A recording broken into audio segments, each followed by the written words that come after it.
Hello, what's up, my dudes? Saturday. So, today, more M+, but we're going back to the solo bolo experience. Just me, myself, and I, and some nice friendly pugs. What could go wrong? But I had a revelation. I thought to myself, what if I just played Shadowpan? And what if I just played the basic Shadowpan build? I don't know what made me think this, but I don't know. I was playing Conduit all of last night with my pre-mage, yeah, and it makes sense to play Conduit, that's my role. But I was thinking to myself, 16s. 16s are like... 16s aren't as hard as they used to be because of the eye level upgrade, right? On top of that, in a pug, my role is not as defined as in my pre-made, right? And regardless of what my role is in the pre-made, even though I play Conduit, it's mostly for boss damage. Prio target, I don't know. I feel like I still don't do that much damage to prio target. So I thought to myself, what if I played Shadowpan? This takes a little bit of pressure away from me to be the one to nuke ads down. I'll still do a lot of damage. However, the more focus will be on Fist of Fury, Rising Sun Kick, and just focusing that target. So I think the prio damage will still be good. Boss damage will be good. And then I'll still have some good cleave, or like, I can use basically lightning to kind of prio target. So it'll kind of work out the exact same way. But then I thought to myself, okay, if I want to play Shadowpan, is my build correct? Like, is my gear correct? So, let's bring up the 5,000 Droptimizers that I've run this morning. I basically wanted to see if there was any possible loot that would be better for me as Shadowpan. So I ran for the dungeon. And there actually is in, if I got like a strapped rescue keg neck, for example, this would actually be really good. However, that's not possible unless you get it from the vault. Same with the raid, right? If I got the one-armed bandit ring, I would actually replace my Cersei circlet with this. Once again, get lucky, bozo. So then I thought to myself, okay, this probably isn't realistic because I have to raid for this, and I have to get lucky in the vault for this. Is there anything I could craft? And so I ran some sims, and there was a couple ones here and there, right? Like, Rune Brand Kick is, yeah, 0.1% if I switched off the secondary stats and stuff like that. But I thought to myself, that's probably not worth it just for, like, some boots and stuff. Like, 'cause that's a downgrade anyway in item level. And then we came across this. A replacement for the Cersei circlet. Now, I know it's only a 0.1%, kind of like the boots, but the biggest difference here is the item level of the ring, right? The item level of the ring means I get more stamina. And it, like, stamina is not much, right? But that could be the difference between getting one shot and just avoiding a one shot. As well as that increases eye level, makes me look fatter, more appealing to the pug masses, I suppose. So, and as well as that, I did like a top gear sim to see if potentially getting rid of the Eye Kazan, it would have been better to run like a C4 even with this for the crit, but it's just the item level is just too big of a difference to be worth it. So, we are going to do some crafting, and we're in luck as well, right? Because obviously we have unlimited currency now. So I'm sat on 185 gilded Undermine Crest. I have nothing to spend on. I also have a hell of a lot of spark still left in reserve. So why not just craft this ring, play it for Shadowpan? It will give me a lot more haste. Because right now the Cersei circlet isn't really giving me haste, it's giving me mastery. So I go for a haste mastery ring. I lose a bit of mastery off of it, but I gain a whole bunch of haste, which is what Shadowpan kind of likes anyway. And then the stamina difference is like 7,000, right? Which is it's a fair amount of health. Like, it will make a difference here and there, hopefully. So I'm going to start off with a craft. Then I'm going to hit some target dummies just to make sure I understand how to play Shadowpan in this basic form again. Because, like, you think you do, and then you start hitting stuff and you realize you're down like 3 abilities that you don't normally have. The rotation's a lot more basic, but that's not necessarily a bad thing. A more basic rotation means I can maybe more focus on CC and stuff. So what I found last night is probably the biggest thing that ends up wiping you your 16, 17 keys or whatever. It's just not CCing. Like, you could probably rock up to 16 and all be like 670, but if you've got that CC rotation down, you know what you're doing, you probably can time the key. So this allows me a bit more focus on actual, I suppose, mechanics. Yeah? Not like boss mechanics, but mostly ads and stuff. Like bosses and stuff or whatever. It's just a boss, you know? Like, I've done those a million times. That's fine. But trash packs are really what get you an M+ keys. So I think it's an interesting way of looking at it. It might not pay off, but I'd like to give it a go. If it starts looking like it's bad, I'll just go back to Conduit. I'd like to see if this is worthwhile, and if the damage difference is actually going to be that detrimental, I suppose. Are you using 2-minute active trinket with Shadow Pan? So usually, for the 2-minute build, I would. If I was running this 2-minute build here, where you go Slicing Winds and Strike of the Windlord, I would. You drop Zuin's Bond to do this.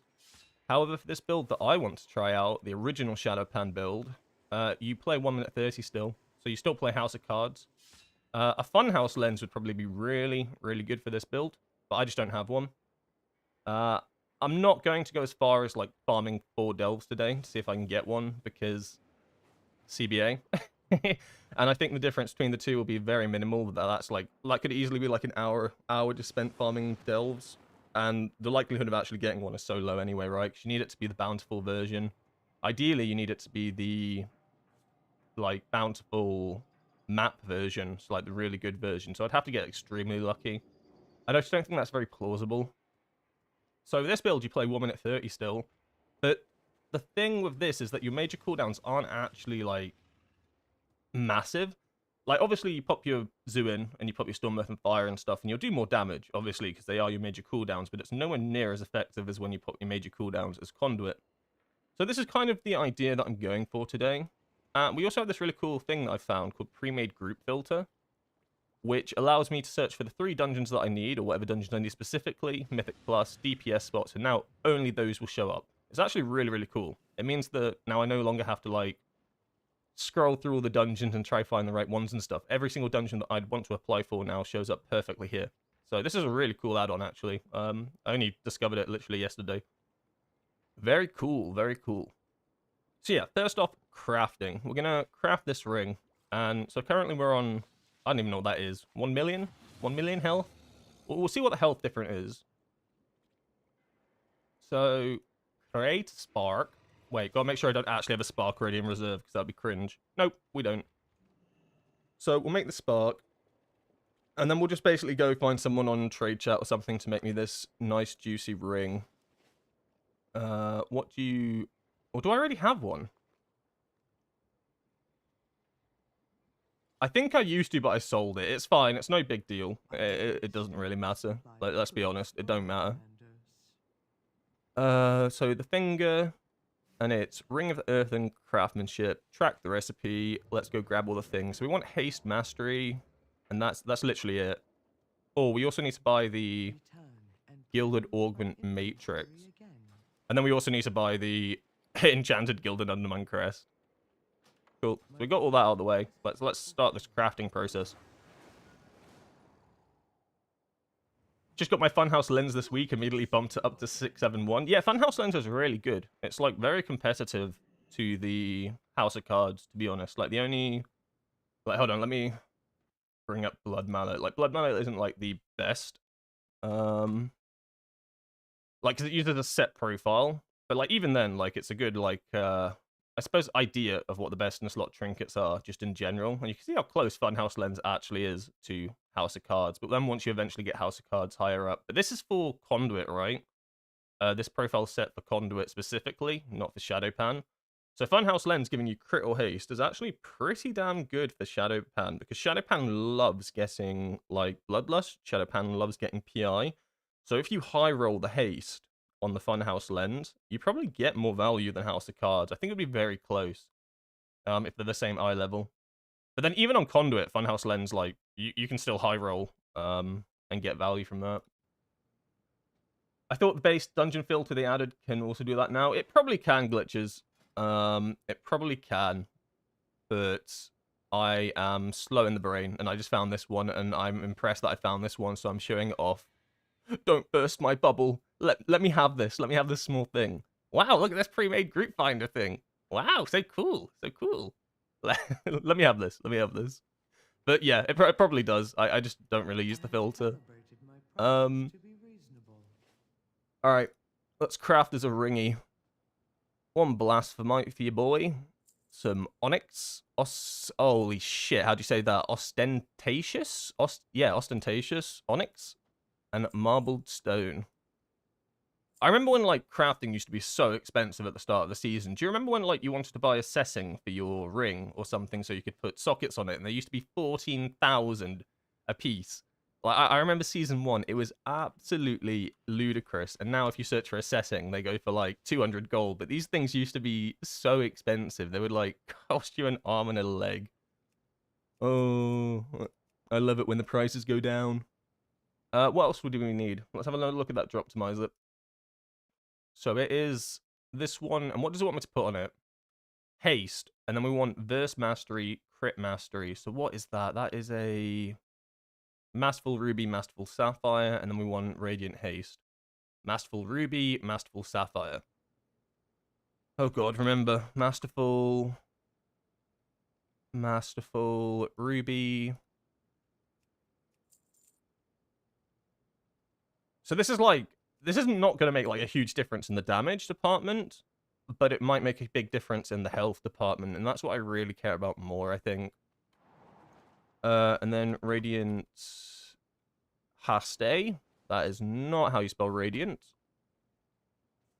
That is not how you spell Radiant. What did I say? Radiant. And then we just need the Missive.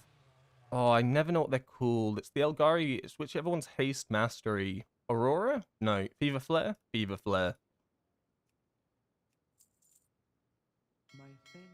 And then we've got to find a nice, friendly person in trade chat who can make this. But I don't think that'll be too much of an issue. Usually a lot of people make rings because rings, like, every character wants a ring, right? It's not like you're locking yourself to, like, leather chests or something, which is, like, very restricted by the specs. If I was a crafter, I would basically just make rings and I'd make cloaks. I think that would make you the most money, but I have no idea how to work the crafting market.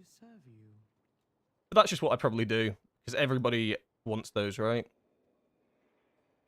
Miscellaneous, Finger, Craftsman, Spark, Gilded, Aurora, Minimum. Oh, it already comes with a socket, so I've overbought a setting, but it's fine. And now we literally just do /2, looking for craft.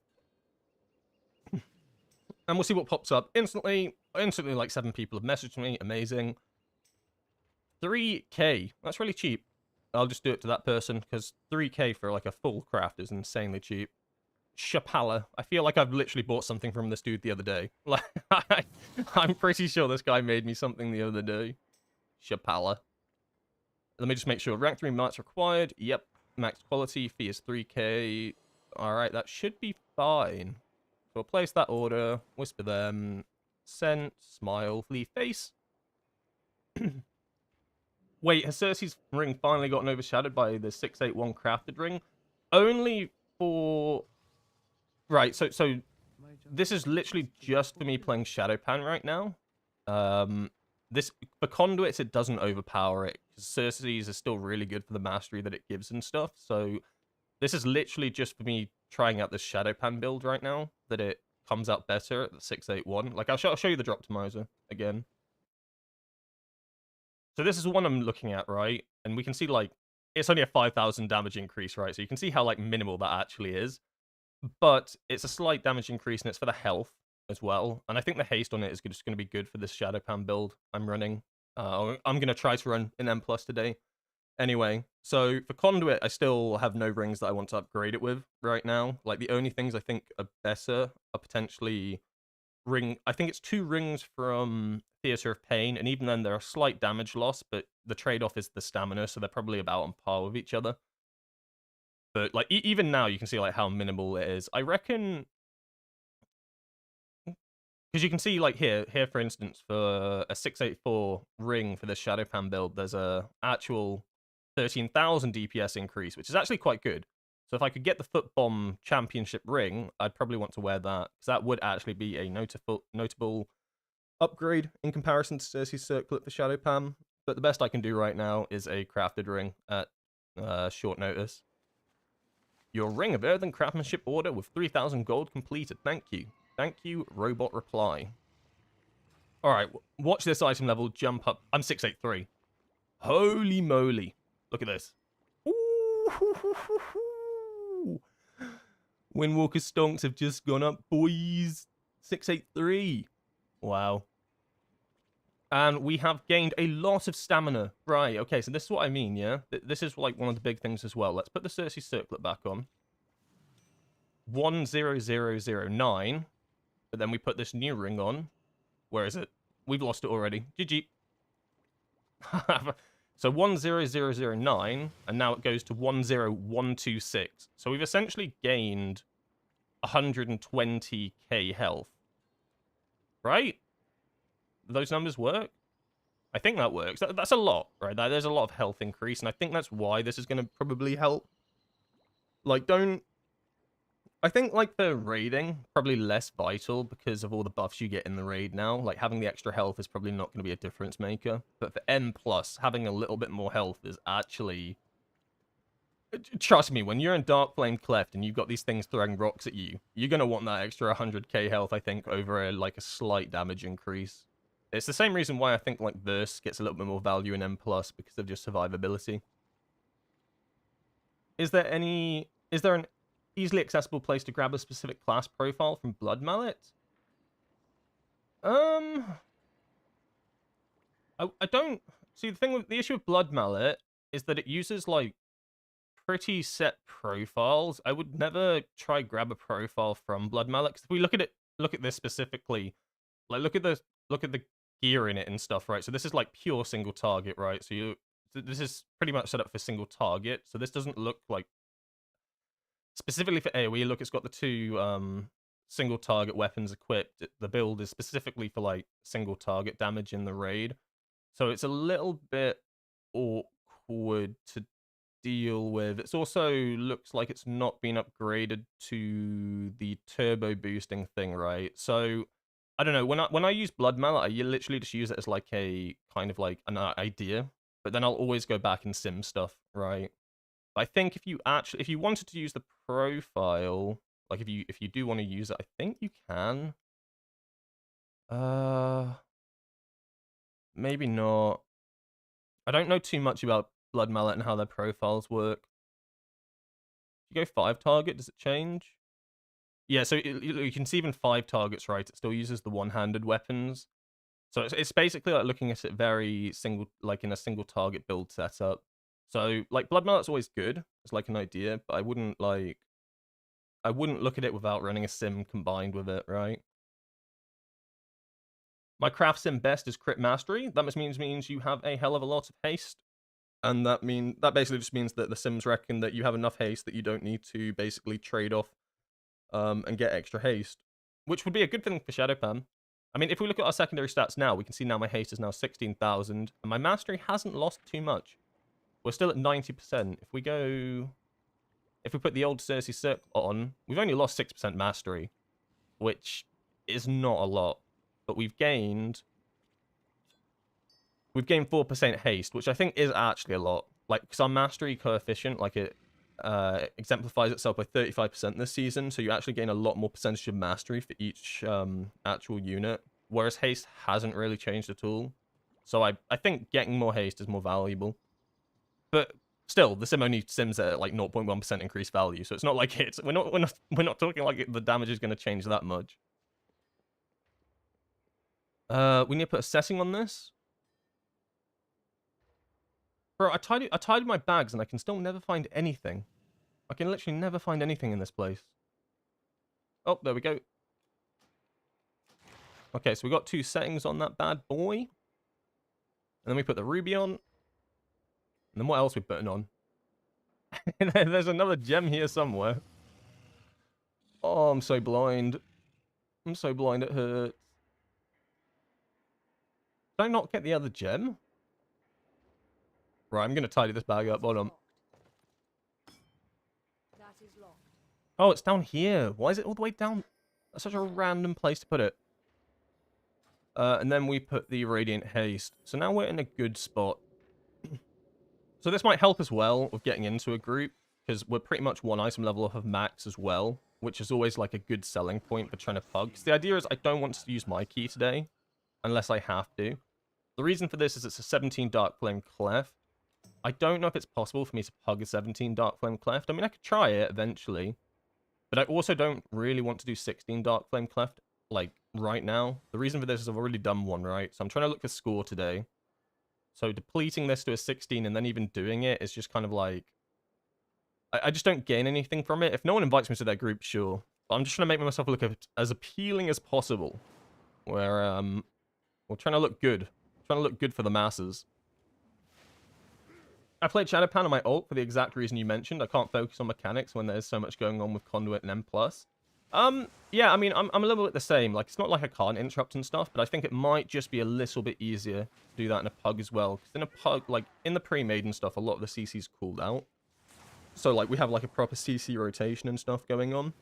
Like, so the tank will say chains into vortex, into beam, into roar, into leg sweep, and you have this nice CC chain. In a PUG, you don't have that. So I've got to, like, basically probably take an even further eye onto the mechanics and what's being cast and stuff, and probably put even more focus onto that, because it's so easy for us to overlap CC in a PUG. Like, I mean, everybody here's PUG, right? We know how, like, often you just end up overlapping, like, 4 CCs at once, and then it's like, uh-oh. Uh-oh. Well, that's not good. I thought you mentioned you use a specific profile as well. Oh, no, sorry, Trav. Maybe I said that. If I did, I'm wrong. Alright, so I have come to the dummies, because I just want to, like, get the muscle memory back for how to do this. Because, like, instinctively, after I press Zuin and Storm Earth and Fire, I instinctively try to press Strike of the Windlord. I don't have that. I don't have that button. Oh, man.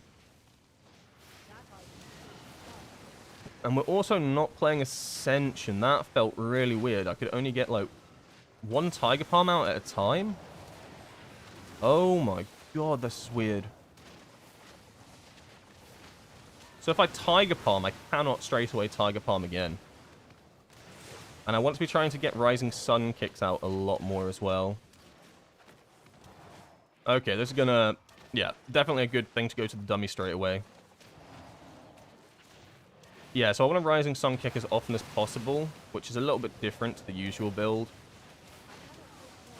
And then Lightning's where a lot of your damage comes from. Then anytime Fist of Fury is off cooldown, Rising Sun kick basically. But if they're both off at the same time, it's not worth. So I think if Fist of Fury has anything less than 4 seconds on its cooldown, hold the Rising Sun kick for the next one. I mean, the damage isn't too bad. The thing with Shadowpan damage is I find it ramped. Whereas Conduit, like, starts off high and then, like, de-escalates. Like, so there, I probably shouldn't have Rising Sun kick. Maybe it would have been better to send out a Spinning Crane kick instead. But then you do run into these issues where you feel like you have no resources left at your disposal. Now I'm on 20 stacks of lightning, but now at this point I think it's worth holding it for the extra damage boost.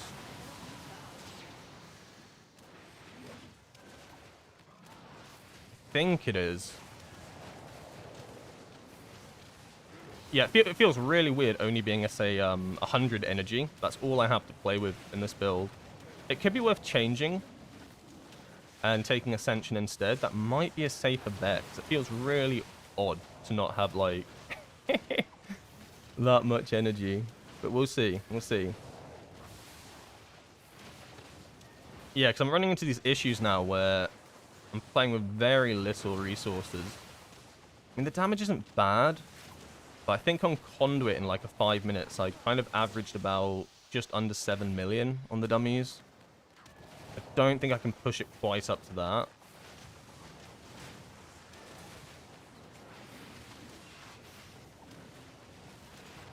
Alright, let's... This makes a big difference, the increased energy regen, increased energy and chi. What do I switch it out for, though? Oh, what do you switch this out for? Oh, I don't know. I need Spiritual Focus. That's just not, like, that's just not happening. Where's all the damage coming from? Fist of Fury, obviously. Spinning Crane Kick, Blackout Kick. So I don't want to lose any of that damage. Could it be potential that you drop Ferociousness? Or I can't drop Glory of Dawn because I'm taking Brawler's Intensity. Oh, man. It's a roughie. Like, usually it probably would be Spiritual Focus for Ascension, but I love Spiritual Focus with Shadowpan. I feel like they just synergize so well. I mean, I lose a bit of crit, when I'm outside of Zuin, which kind of sucks. But I feel like I've got a fair amount of crit already. It's the trade-off of more secondary stats during big windows in favor of having a better resource, better like resource management throughout the entire dungeon. I'll try it without that and see how that feels. Because now we're playing with 120. We've got more chi at our disposal. It might just feel better. I don't know if it's the correct play, but I don't care. Oh man! All right, let's try this. So already it feels like, yeah, I have a lot of energy to play with now. But you find a lot of the time that you'll end up like overcapping chi. But I don't think overcapping chi is too bad. As long, like, cause you want to be sending Tiger Palms out, so I think overcapping energy is a lot worse than overcapping chi with this build. Yeah, so this feels a lot nicer so far in actually being able to get abilities out. The damage is relatively low. We haven't sent out a lightning yet. Yeah, there it is. There's the lightning damage that makes the difference.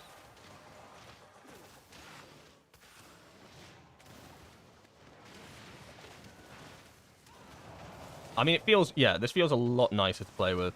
I don't think I've hit any dead spots yet. Like, not a single dead spot has been hit so far. And what I mean by that is, like, times when I'm trying to, like, press a button but I don't have the resources to send anything. That's what I'm referring to when I mean dead spot. But, like, I'm constantly able to click stuff. Basically, I guess, is what I'm trying to say. I mean, the damage is about the same. Like, you drop off until you get your lightning proc. And then once you're in your lightning proc, this is when, like, you go huge. I started off combat without a Storm, Earth, and Fire, though, I think. Maybe I'm tripping. So I'm holding the lightning here. Maybe it's just not worth holding the lightning here.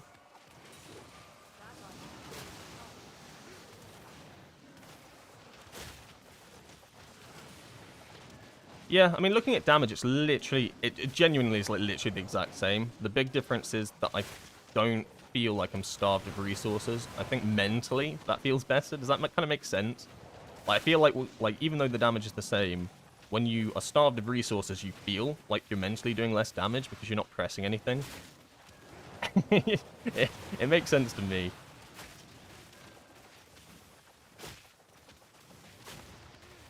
All right, I think I got the playstyle down a bit better. And you send out the lightning, and your damage jumps right up again. Flurry strikes as well.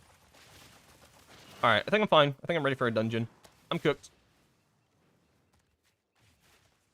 Ordered elements.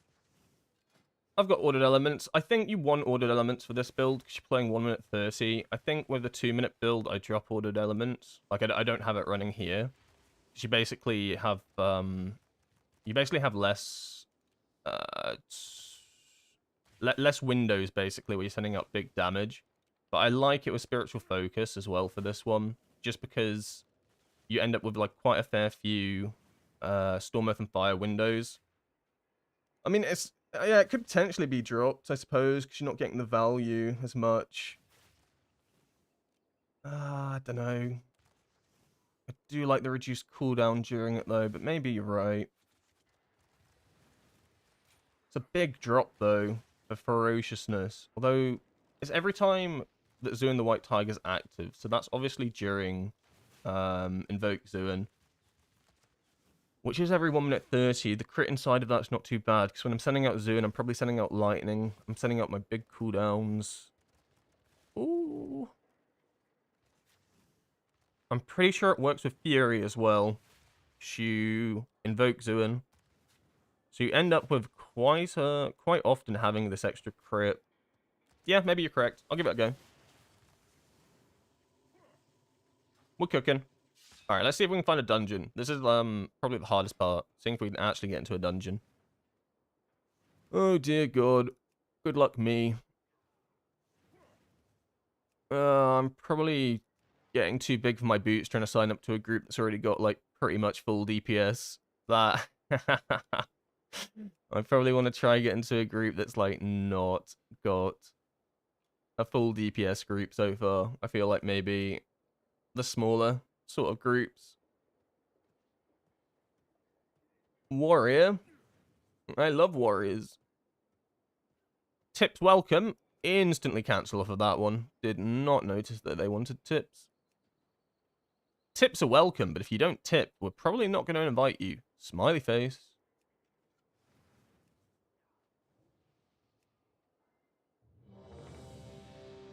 What did we get into? We got in with the warrior. Okay. So, 2 off-meta classes walking to a dungeon. They deplete it. No, it won't be that bad. It won't be that bad. I think warriors and monks are good together. Holy, I did get so many messages for this ring. I literally got 10 messages about that ring craft. Yeah, warriors and monks I think work well together. I feel like if you're in this sort of comp, we're probably going to want to go for a sort of a AD damage, like in League of Legends, AP AD. Physical, basically physical damage is what you probably want to go for. So, I don't know. Obviously not my group, not my problem, but I think something like a Feral would probably be good here. Enhanced Shaman. Feral, what dungeon is this? Rookery. Floodgate. So, Floodgate, I think, yeah, you probably want a Feral a bit more, and then you go for something like a Resto Shaman, potentially, and then just a Vengeance Demon Hunter to tie it all together, because they're just busted. But, you know, I'm not too picky. It's not my group. We'll work around it. So, yeah, that's what I thought, right? Resto Shaman, like, is really good with this sort of comp. So now you're probably looking for something like a Feral Druid, like genuinely, just for, like, Vortex and things like that, but also just the comp balance with what we're currently running. And then usually just go something like Vengeance Demon Hunter, because they just are the best tanks, right? They just got everything. Like, do not underestimate chains. Do not underestimate their survivability. Like, they're meta for a reason. Because they have Metamorphosis. No, but they are meta for a reason. What the hell is that advert in my Twitch chat? Hold up. I'm gonna hit a perm ban real quick. Get out of here. I did the wrong thing. Get out of here. Advertising in my chat. I have none of that here.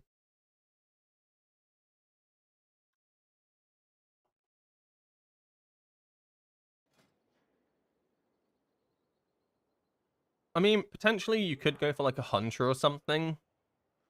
But I'm pretty sure he's looking for something specific. Otherwise, you take the Boomy. Like, there's a lot of balanced druids signed up. That guy's a Guardian druid. Don't worry about that. I think he has to be looking for like a Feral. Because we're all playing melee. So the issue with this as well is we need to be really careful because it's Floodgate. If you're in like a full melee comp... Okay, Rogue. Rogue... I mean, Rogue works. We just need to be a bit more careful on our CC then. We're going to have a lot more CC. I feel like I always get baited by Rogues with how like much CC they have. I actually think they have very limited CC. They have like... They have AoE blind. Cheap shot, I suppose, but you're not really cheap shotting because then you have to use your... You have to use your vanish to cheap shot, and you ain't using your vanish to cheap shot. They do have kidney punch, but like it's single target, right? And you like realistically, you're not spending like 10 combo points on that. I mean, maybe you do. Okay, so they want a night elf, vengeance hunter. Vengeance hunter, yeah, demon hunter. So, I mean, realistically, I'm probably the main CC here. Like, the healer will have CC on him, but I always find that healers struggle to CC, because obviously they're trying to keep everybody alive, right? They don't CC as often, which tends to be fine. Warriors have alright CC, so I'm probably going to have to be pretty on it with, like, paralysis, interrupts, ring of pieces, leg sweeps, that sort of jazz. But yeah, what was I saying about Floodgate? Floodgate with this sort of comp is super scary because of the shredders. All your melee are going to be stacked on top of each other for these shredders. They come out the floor.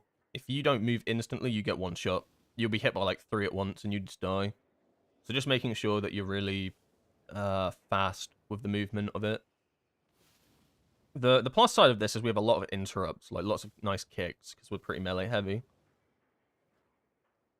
I think it'll be fine. I think it's looking good.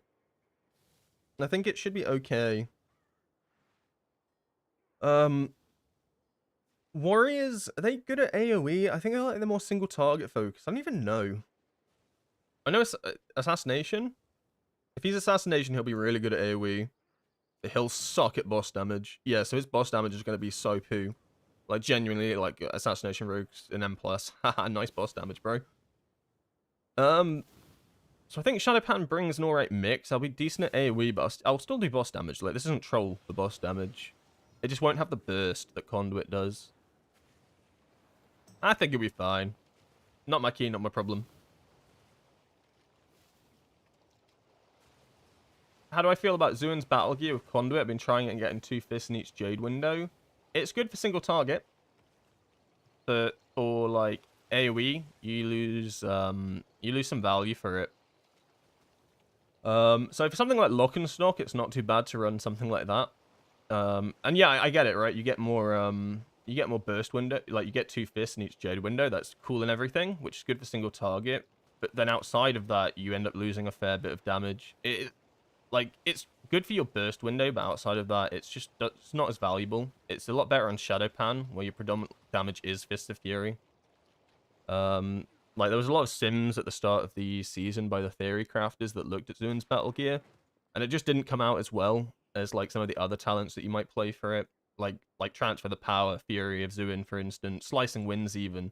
Like, you're basically giving up a lot of your AoE or your sustained damage by going Zuin's Battle Gear. It's not a bad take, right? But it is really, like, just more single target, and at that point you're probably replacing it for, like, Slicing Winds. But even then, yeah, I don't think it's bad, but the issue at the moment with things like Zuin's Battle Gear, Rising Star, Dual Threat, is they're good talents, but there's so many good talents for us right now in this bottom tree. Like genuinely, like, so many of these options are good. Like Zuin's Bond, for instance, like Power of the Thunder King, Lightning, Slicing Winds, like the Communion with the Wind. Like, there's so many good options here. Like, some are just better than others. So even though, like, a bunch of these aren't bad, others are just better for, like, the complete overall picture of the content you're doing, if that makes sense.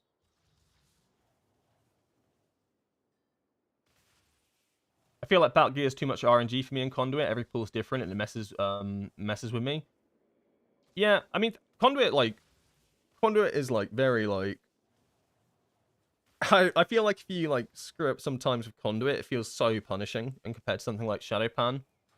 Like, a lot of the time when I'm playing with my pre-mades, I'll hold my Conduit DPS, because I know it's, like, crucial for having for, like, certain pulls and stuff. But then, like, holding it for too long feels too bad, and, like, then saving it for certain things, or sending out early. If you send it on a pack, and then you might need it for the next pack, and you don't have it up, like, you feel like you've lost, like, tons of your damage. Conduit feels like you have to have such good pre-planning with it for M+. Which is easier with a pre-made, I think. In a PUG, like, I'm not saying that they're bad, or, like, you can't do it. I just want to see if I can pull Shadow Pan off in a 16 with this hella basic build. I think it's doable. What's the best for M+, Shadow Pan or Conduit? They're both good, Yama. Like genuinely, you can play either of them at the moment, and you could get better damage on either one of them, just depending on your comp and stuff like that, or your comp, or how you're pulling the dungeon, or the dungeon route.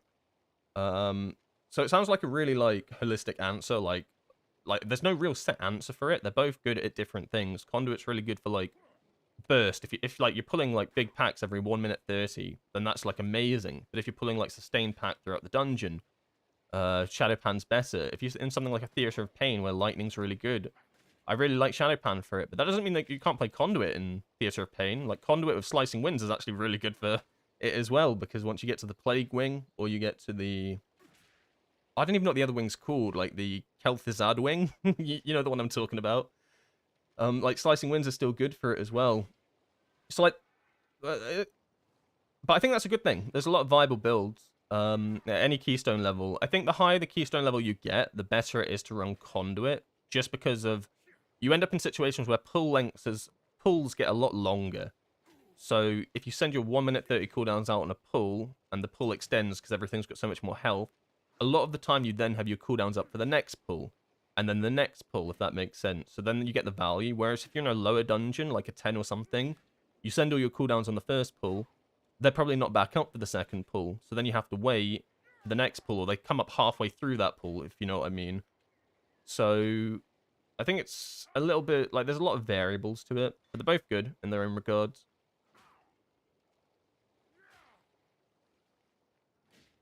What's the optimal DPS to play with for Windwalkers and higher M+?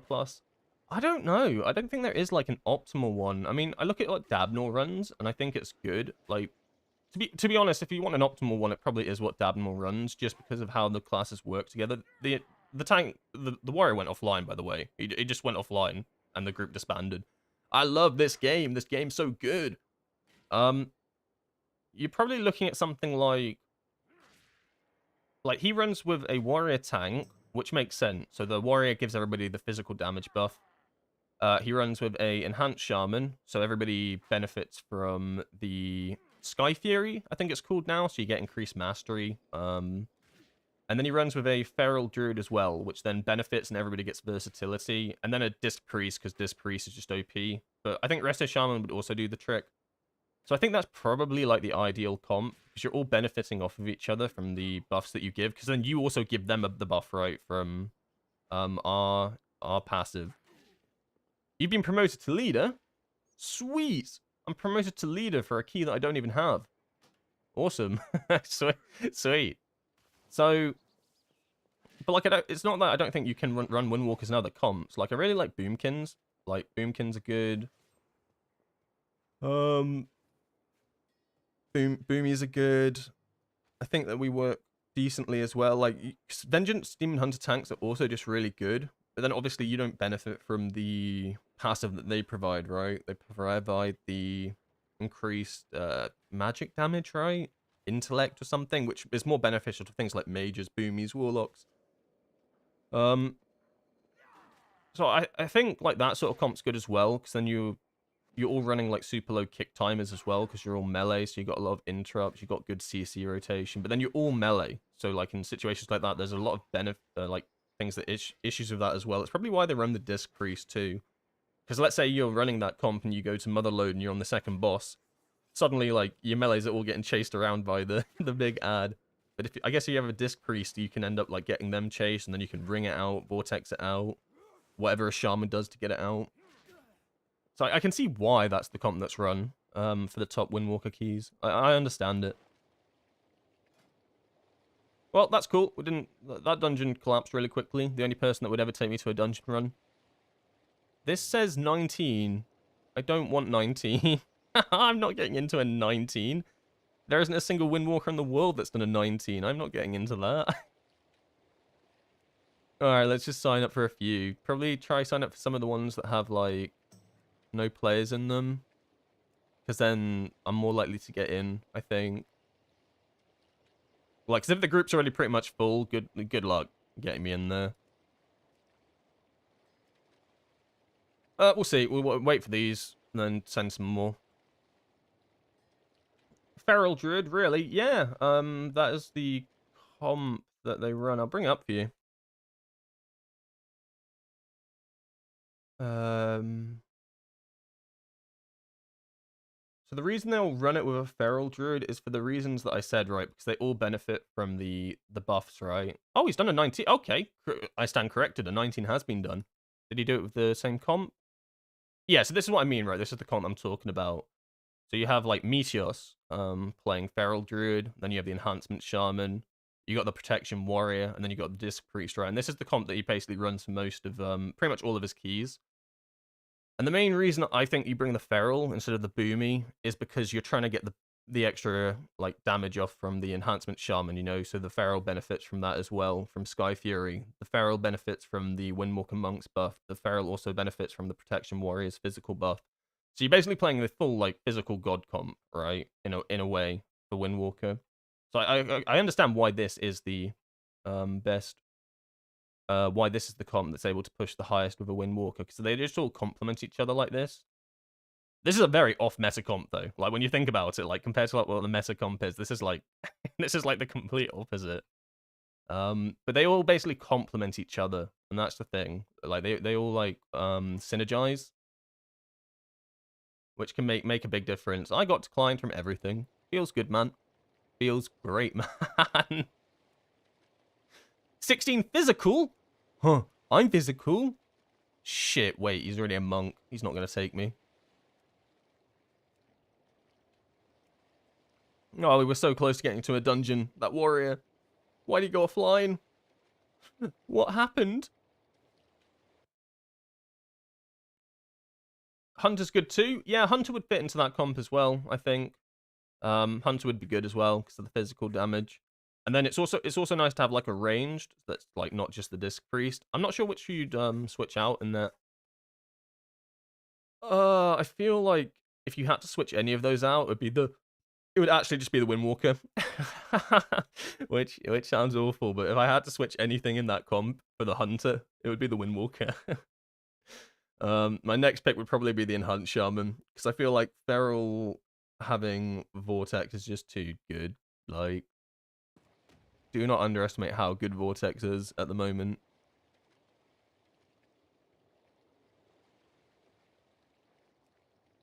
Vortex and Burst buff, sign me up. We're in 16 jail. What have I been? Right, I'm not getting into this one. I'm not getting into this one. I've been in the queue for like a year. I'm probably not getting into this one. Oh, I like this. It highlights the keys that I've already failed at getting into, so I don't press them again. That's kind of cool. They do not have lust. They are not going to take me, but I'll try. If I get into these like single DPS keys, potentially, they might be the easiest ones to get into. Oh, I just really don't want to run my Rookery. My Dark Flame Cleft. I just know it will deplete. Like, there ain't no way I'm timing a 17 Dark Flame Cleft without, like, pre-mades, I don't think. Oh, and then it depletes, and then it's a 16. I've already done a 16. Oh, man. Why did I have to main an off-meta spec? I've cursed myself in this game by playing an off-meta spec. Why couldn't I have been Mage POV? Oh, can you imagine? Mage POV, I'd be invited to every single group. I'd be hitting them with surges. Oh my god. I had to be the Windwalker guy. I just had to be the Windwalker guy.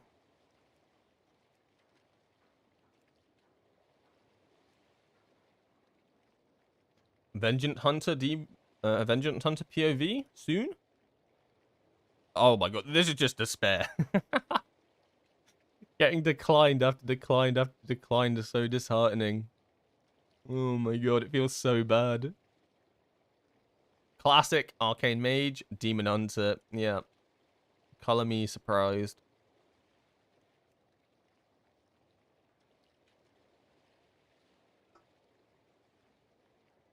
It might be my own key angle. What I could do, I guess what I could do is I could deplete it to a 15, which sounds gross, right? Because I have a 17. But hear me out.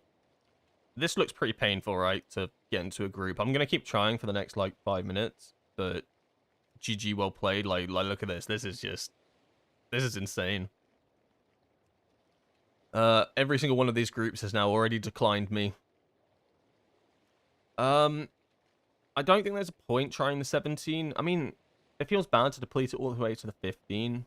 But then the issue becomes, right, I want to time a 16 of just 3 dungeons. If I deplete it to a 15 and then get a 16 of one of these 5, I've just... What's the point? I need it to be one of these 3. Maybe I try the 17. 16 Parasol? Bro, I have a Parasol. Let me in. I have one. I promise. Trust me. Trust me, I know this key. Another build I've tried is no transfer the power or fury and taking slicing and lightning on conduit for Mythic Plus. Yeah, I mean, I've played that build a few times as well at the start of the season. It's a decent one. It's good for AoE, but you're going to lose so much on bosses, right? Like, these are really good for boss damage. And as well as this, they're also really good for AoE. So, in the raid as well, like, a good example is if I'm on, what's it called? Like, Styx Bunk Junker, or if I'm playing on, one-arm bandit. I actually do drop down the middle to go for these two. But, like, don't underestimate how good these actually are for AoE. Like, Transfer the Power works really well with our 4-step as well. It just buffs Fist of Fury. And Fury Azuin is just so good as well. But it doesn't mean that build isn't viable. I run that build a lot for the raid, for, like, a few raid bosses. So I get where you're coming from. This is bad. It's just so bad. Okay. They've pushed me to my limit. We're running a 17 Dark Flame Cleft. Good luck. Good luck. I'm going to have to be so picky about this then. Nobody under... What's my score? 3378. Not a single person over 3378. And nobody under... I don't know. Is 680 too much? I think 680 is reasonable. If you haven't done the Turbo Boost event, don't come to my group. It's that simple. You ain't done the Turbo Boost event? You ain't min-maxed your character? Don't even bother trying to join my Dark Flame Cleft. Don't even. Go get your eye level. Go, like, literally, go get your eye level. I don't care. Like, not my problem. 0.1% title experience as healer. Shit, dog. That's pretty cool. You got the achievements to back that up. Yeah, like, I could also put that into my... into my note. 0.1% title experience as DPS. I ain't gonna look you up. I mean, I like that. I like that, to be honest. They've got a lot of 16s. Disc Priest, obviously. They've got some mythic experience, but doesn't matter that much. They've done a lot of keys. Fine, take them. I mean, realistically, I was always going to take a Disc Priest. Looks like not a lot of people have done the Turbo item level event. Maybe I'm being a little bit picky. Maybe I'm being a little bit elitist. Hey guys, you're not 683? Don't come to my dungeon. Get out of here. You're not at 683? I don't want to play with you. I feel like... Oh, it's a 17 Dark Flame Cleft. This is so... You have to take a Boomkin. Or a Feral. Like, there's no ifs, ands, or buts. You have to. Yeah. I mean, they've got all 60... They've got all 16s. Why do they want this? Oh, it's 17, of course, yeah. Yeah, of course they want this. It's just... Oh, yeah. That makes sense. Yeah, that makes sense. I'm going to take this person because they've got 7 out of 8 Mythic over the other dude that has only 1 Mythic. So it means that they've played a lot of high-end content. How many hunters? How many hunters? 30k tip if we time. I'm declining you instantly. Get out of here. I don't want your money. 30k tip if we time. As in, like, I have to pay them a 30k tip, or they pay me a... I don't care. I don't want your money. Get out of here. I don't need tips. I don't want tips to run M+. I want to play M+ because I enjoy it. We have to have a Vengeance Demon Hunter. It's just non-negotiable at this point. And then it's the final DPS. It is the final DPS spot. What do I want? Oh, it's so tough. Hunters are good. I feel like they lack CC. They have such good damage. I feel like we need a mage funnel, though. I feel like you have to take him... Because I'm not funnel. Like, as much as I wish I was an arcane mage, I'm not. Right, I'm going to drop it. I'm going to drop it to 6, 7, 5. That is a big drop. But I think I have to take a mage, and I have to take a vengeance. Like, we need the mage to do the funnel damage on target. Yeah.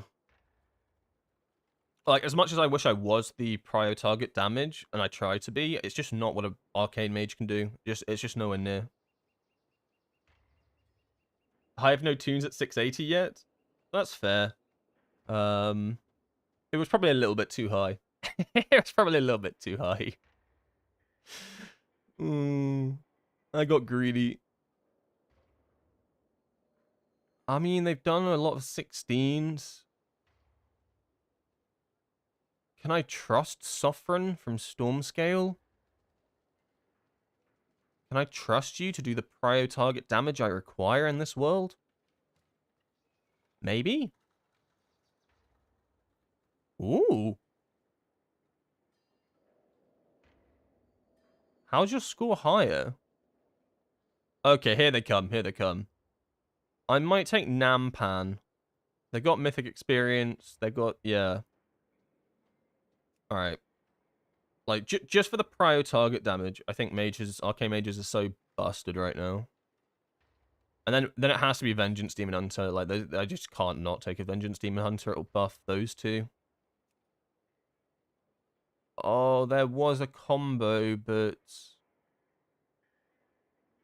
Oh, it's a shame, because this combo was already a combo, and they've done all 16s. That would have been good. But it is what it is. We'll delist, we'll start the group, and now we'll literally just wait for a Demon Hunter. How come you're not using Circe's just for the extra stam and keys? Yeah, pretty much, Dorito. I'll bring up the sim for you, actually.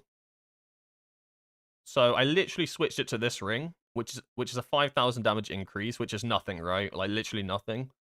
However, it's not a damage loss, and it gives me an extra 100k health, which is a lot. So it is going to make a little bit of difference. It puts me a bit more haste focused as well.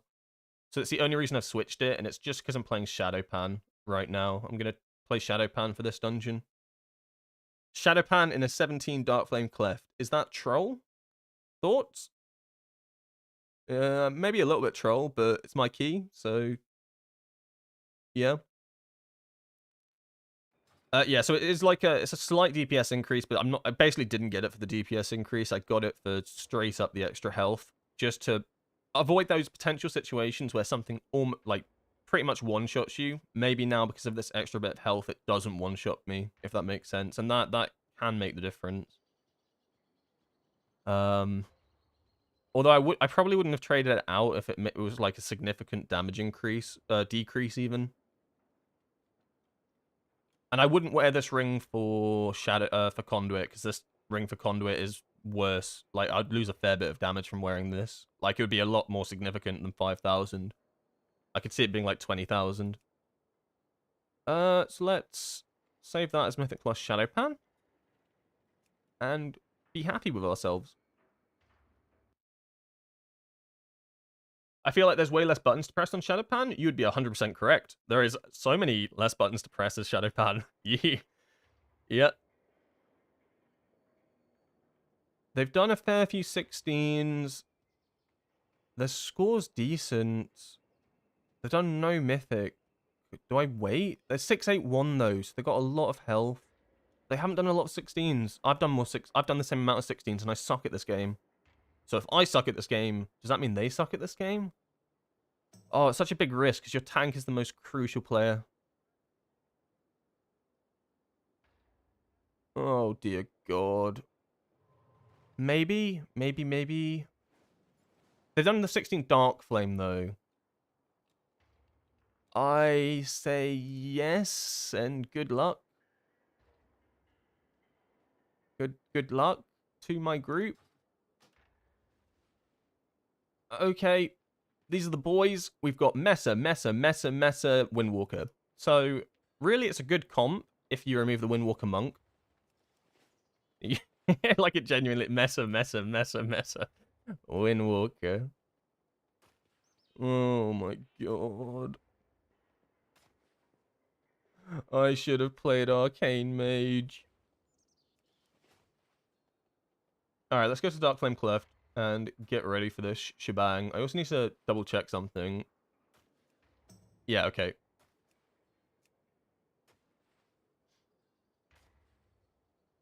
And I need some banger music for this, something to get me into the mood. Hamilton is not cutting it right now.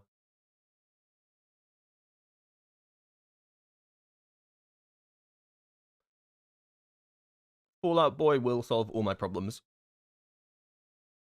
Thank you for the follows. The Judge TR, Wizzy3393, Juicer, Senpai Teru, Yamamoto23, Mocha CS, and I think there was one more that I missed. No, just you guys. Thank you very much. It's really kind of you. Is this on Mythic? That'd be cool. It's on normal. It's GG. It's GG. So now, not only am I the off-meta spec, but now they're like, why is this guy set his dungeon difficulty to normal? Does this guy do normal dungeons? Get me out. No, please, it's not like that, I promise. I promise it's not like that. You got to understand. Right, I'm not even going to attempt to pull this dungeon until I see what the route is.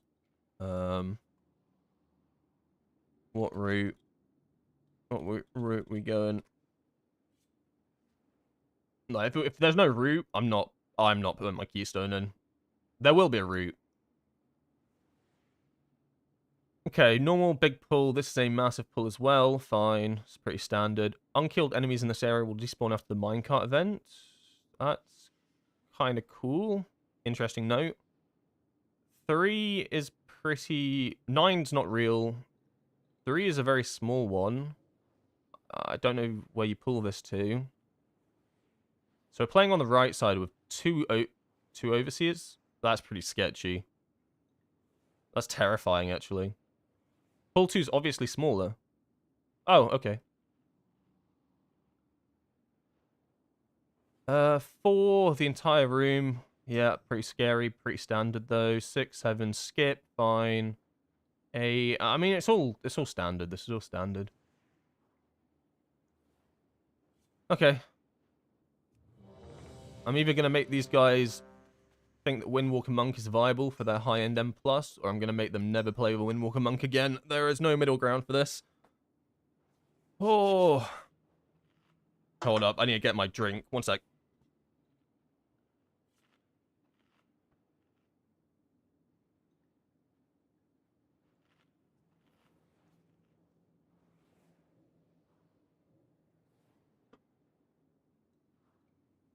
Okie dokie. Ooh, I'm about to make a name for myself.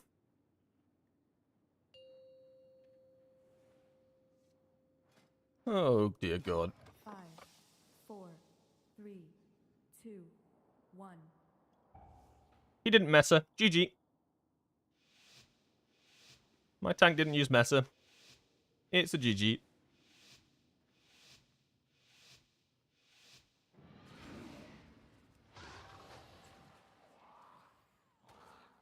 We pulling it back? Probably not, right?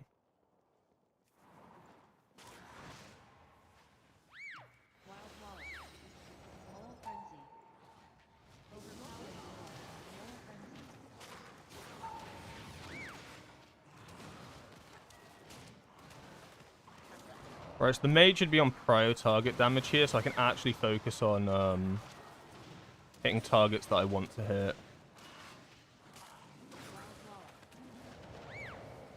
Make sure they knock them all into here, that's good.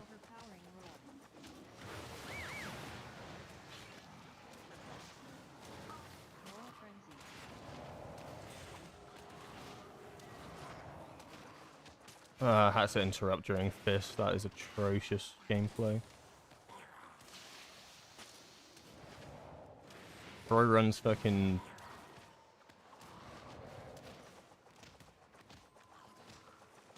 Okay, nothing to interrupt here. This is kind of a Bing chilling pack. Hold Storm, Earth, and Fire, I think, till the Overseer knocks. Or even for the second pack. Although I don't really want to... No, I'm not overexpending it. I'll send it a little early.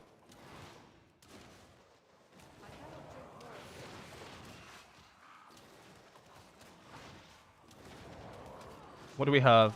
We have no Vortex or anything, but they're pulled over to this side, so I think we're fine.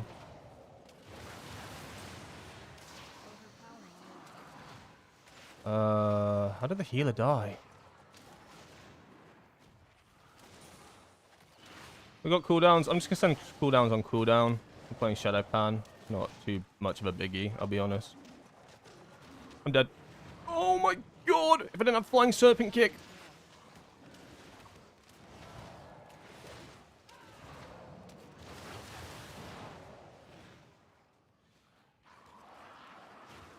Right, I'm gonna try focus like interrupts here. There's only 2 casters. Knocked into the wall, amazing. They're both targets to me, so defensive it. And then we've got leg sweep at the ready. Oh, leg sweep now. I can interrupt. Nah, cool. I didn't have to interrupt. And then I'll interrupt that one. We're fine. I'm just gonna send lightning out as well here. No point overstacking it too much.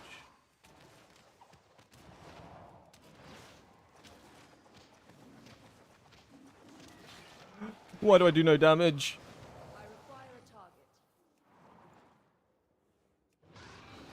The mage like nukes these overseers down though. It's like amazing.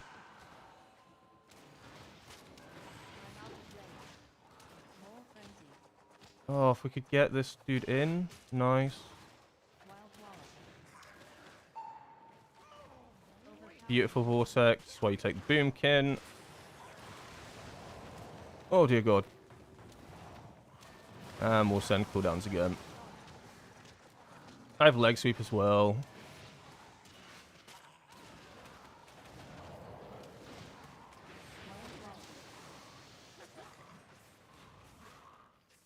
Beautiful.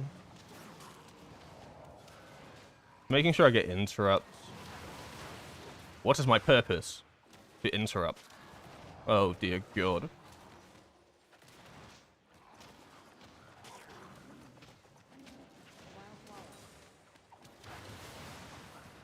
Of course I rolled out with flurry strikes. Amazing. Okay, so far so good.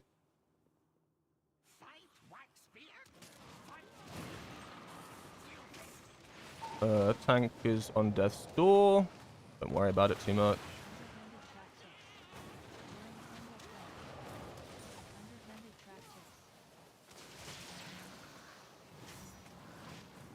Watch out for the minecart. Yep. Touch of death that. Charge incoming. Probably play against this wall then, yeah. Or not against that wall. Fine.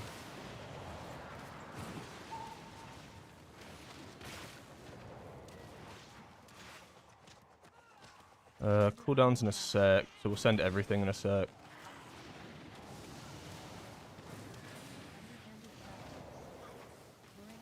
Resend our clones onto the cart. Big brain sign.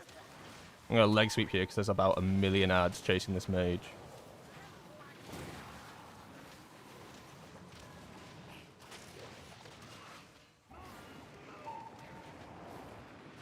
I'm gonna stand against this wall here. I will save lightning.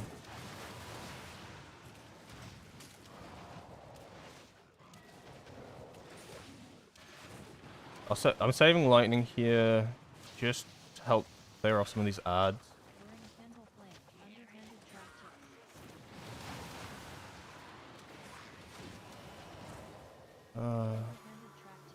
Got a lot of dots on me right now. I shouldn't have used that. I'm gonna send out Storm, Earth, and Fire as well here, even though I'm messing up my lineup. Oh my god, I'm an idiot. No! I was not on that. I was not on that. I mean, I was inside the charge, but I was not on that track. Piss off. I want a VOD replay on that one.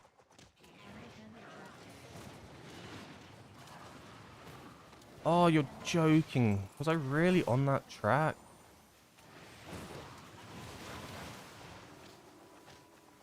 Lots of things should have hit me now for this dot. And we got a charge coming. This has to die now. It did. Beautiful. And then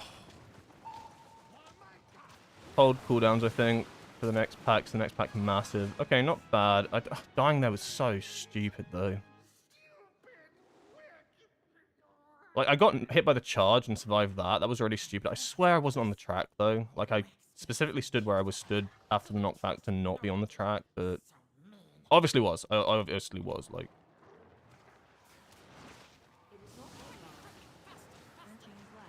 Defenses for this, I think. And I'll focus on the fiends, I think. Don't be greedy. Don't be greedy with damage here. Focus on the fiends.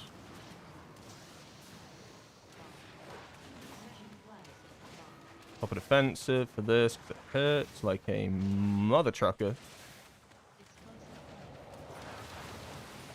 Interrupts are good.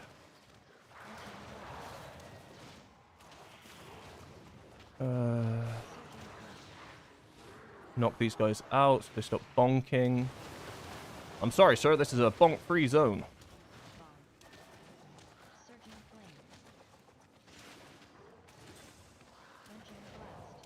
Okay, the next pack's going to be really scary. I'm probably going to storm up and... Oh no, we're doing this. Okay, I should have my cooldowns up for the next room then. This actually works out nicely.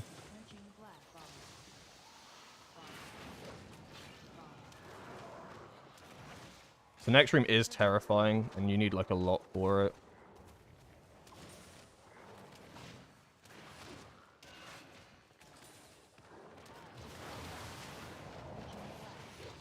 Oh god. Bro, bonk again. Bonk again. I dare you. Oh, now you're pissing me off. I'm just saving everything here. You need it all for the next room. Like, everything has to die. Obviously, everything has to die, but, like, so quickly, right? We have Fortifying, and we have Diffuse, so I like that. I will send Lightning here, just to finish these off so we can actually get to the next room. Okay, this is his silence first. Okay, cool. He's grouping it all up. His silence first. That was so late.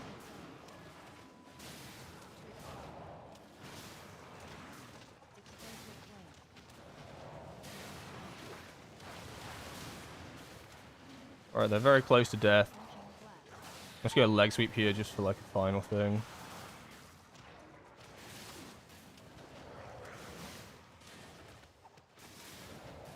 A lightning?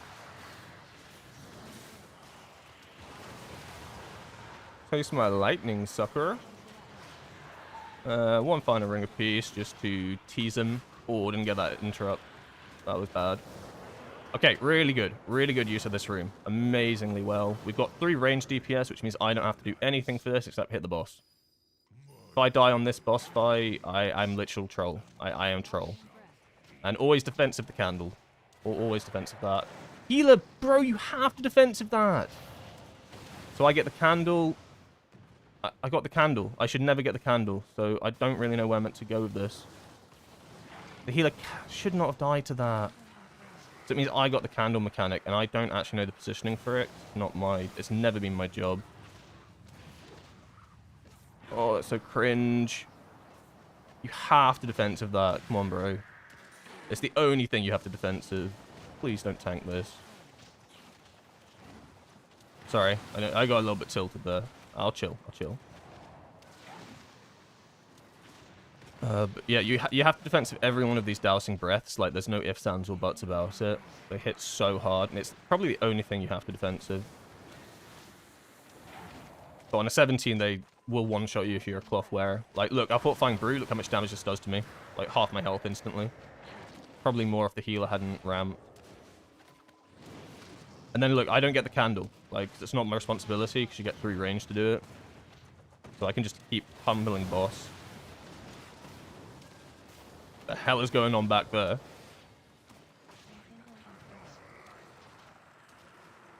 Do I send? Roll backwards, dodge, roll forwards, back in. Mage did get hit by that. Don't worry, didn't die. I wonder if there's a world where you can actually just Transcendence to dodge that. I mean, it probably saves you, like, the exact same amount of time. I'm going to send out cooldowns again on this boss, so I am holding everything. So I'm not sending anything in the next room, and then we're skipping to the main boss where my cooldowns will be back up. Blazcon. Yeah, see, my boss damage isn't too bad. It's obviously notably a bit less than what Conduit would be. Conduit would be in, like, the 2.5 millions. Like, it'll ramp up here, so now I'm in cooldowns. But the trade-off isn't that bad.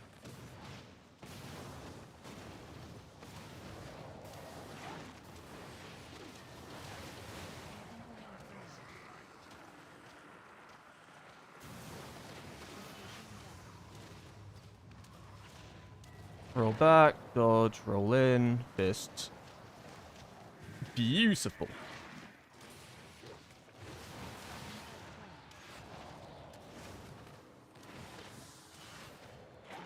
I think the Candle King's going to be so hard, right? Like, don't underestimate the Candle King. But then also the minecart place, I think, can just go so wrong. I'm also going to hold lightning here for the next room, because everything needs to be burst down, and it's not worth sending right here. Boss is about to die. Can I get away without defensiving? Oh, I'm so troll! And that is why I was talking about defenses, right? So I hesitated there, popped it after it hit me by a split second, almost one-shot me. But guess who got a ring? Guess who got a ring earlier? That gave them some more stamina? Huh? Huh? This guy. I literally survived that because of my new ring. Well, I shit you not. My new ring literally saved my life there. So yeah. That's kind of cool. But super troll. Super troll. I should have defensed that regardless.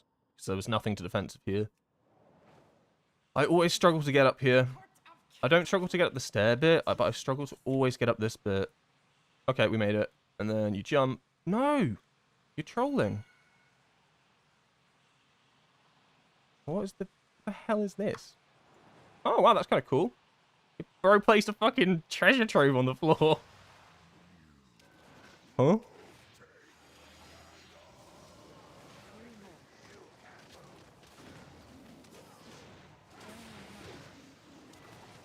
Oh my god. I was the only person with an interrupt there, apparently. I'm pretty sure we have no interrupts for the next one. I'm pretty sure every single person waited to the end there. Like, yeah. Every single person waited to the end there.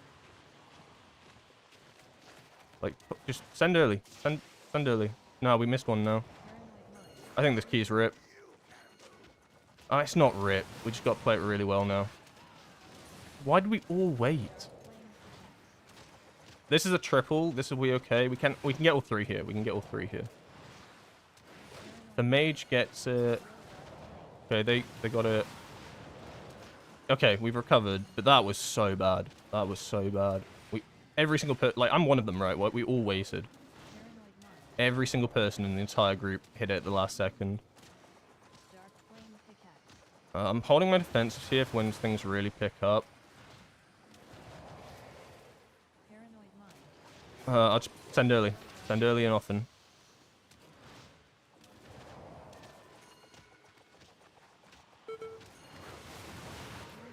Stay over here, ASAP. Nice. I don't have it. Holy, please just interrupt early. There's nothing wrong with interrupting early, guys.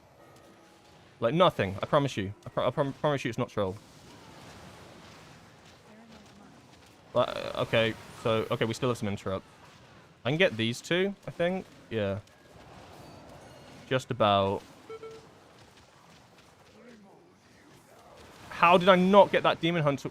Okay, sure. Two over there. I mean, we can get all of these still. But, like, I don't know how I wasn't classed on that demon hunter one. Okay, you're going back there. I'll get these two. No defensive for this. It's going to hurt. Yeah, that really fucking hurt. Vivify to my rescue, please. I feel like it has to be the one behind the... That one in the wax. It had to be the one in the wax, right? Like, how are we getting that? Someone has to sack? Like, I would have if I had diffuse magic. Oh! Help! Help me, dog. I don't feel so good, Mr. Stark. If I get one more mechanic, I'm dead. I mean, just finish him right. I'm dead off of this.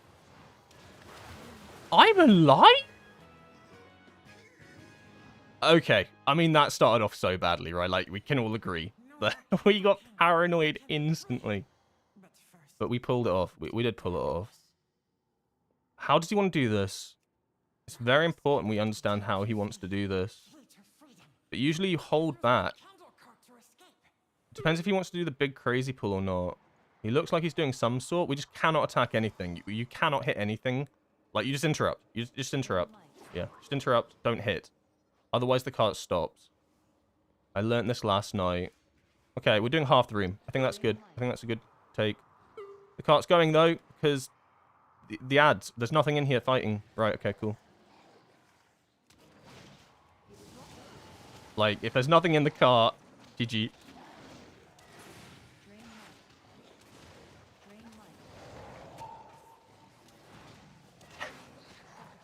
I actually hate this room. It is the worst thing. But I think playing in a pug, doing half is so smart. Because trying to do the whole room is just so risky.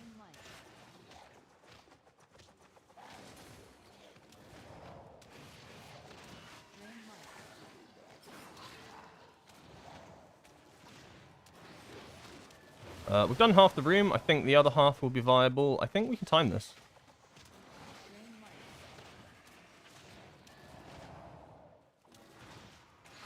Holy McMoly. Okay, let him go ahead. We need to get some light sources for this. Just interrupt. Okay, knockback's fine. Just get the interrupt. Just get the interrupt. Yeah, and now it will go back to the tank. Now send again. Probably focus creeper, right? And by probably, I mean 1,000,000% focus creeper. Don't be stupid.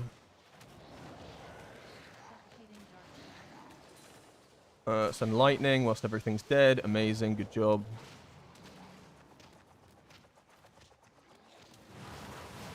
I think we have so much time to play with that it's absolutely fine going a bit slower here. Like, why risk it? You know, why risk it all? Why tank the key for some, like, crazy, demonic, like, 7,000 mob pull here when you don't need to?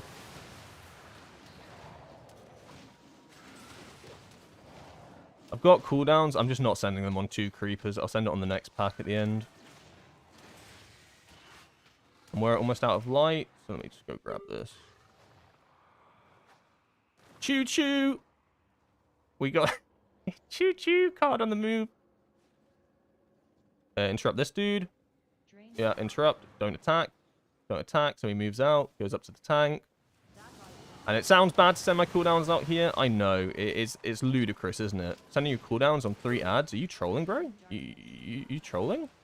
You're not even stood in the light, man. You're attacking without being in the light. I know. It is a bit troll, isn't it? But when else am I sending out my cooldowns? If I send them out when we get to the next area, I don't have them for the boss. I want them for the boss on pull. So I think it's fine. I think it's fine. I'm not going to send out anything here because they'll do it for me, so I can read some chat.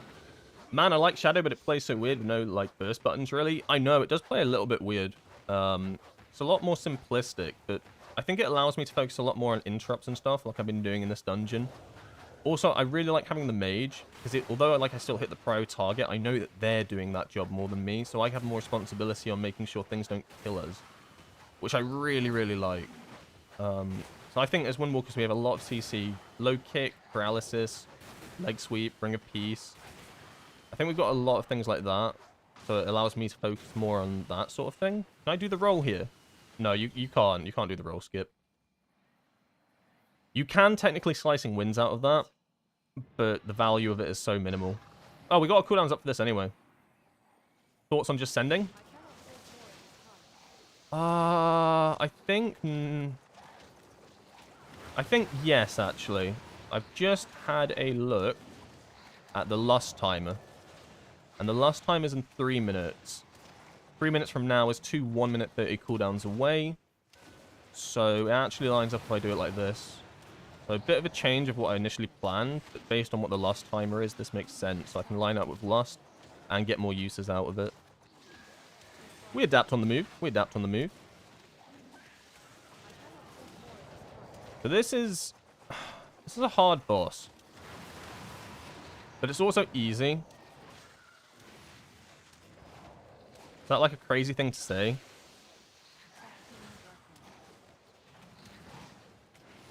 It's like real simple if you just make sure that you manage your candles. Also, I should probably be right. I'm definitely spinning crane kicking a lot more than I should be. I should be focusing more on rising sun kick. I think just naturally because I've played a lot of the other Shadow Pan build, where you do not want to rising sun kick unless you're whirling dragon punch. I'm sending spinning crane kick out a lot more, which I think overall is probably bad. Definitely some refinements I can make to how I play this build.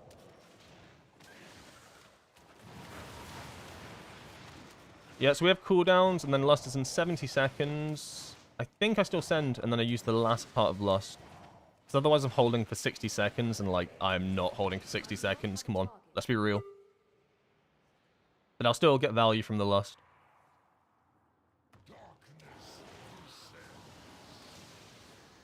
Hit him with the lightning.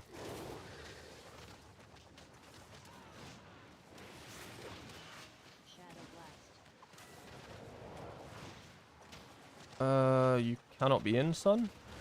Yeah, Shadow Blast gets the candle. Beautiful. I'll pop a defensive for every Eternal Darkness as well.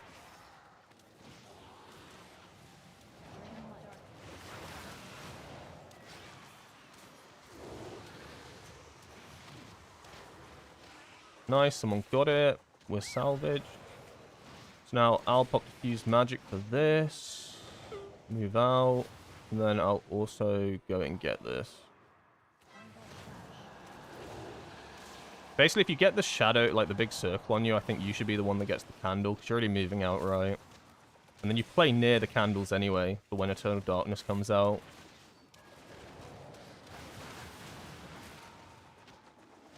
Alright, we have lost. I think we're waiting for cooldowns then. Yeah, the mage is waiting for their surge, which is in 12 seconds. Yep, so they went to go get the candlestick. Oh, that looks so sketchy. I hated that. I absolutely hated that. Right, I'm sending now. Come on, you can send your cooldowns out, mage. Don't blue ball me. Stop blue balling me. Send out Lust.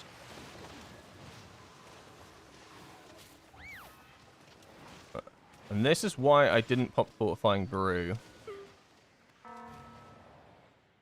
Like, I could probably min-max this with Transcendence, but no. We still haven't lusted. Maybe they just forgot. I can only imagine that they forgot. So they've cast their surge, unless they're waiting for like the final bit. But this fight doesn't go on for much longer.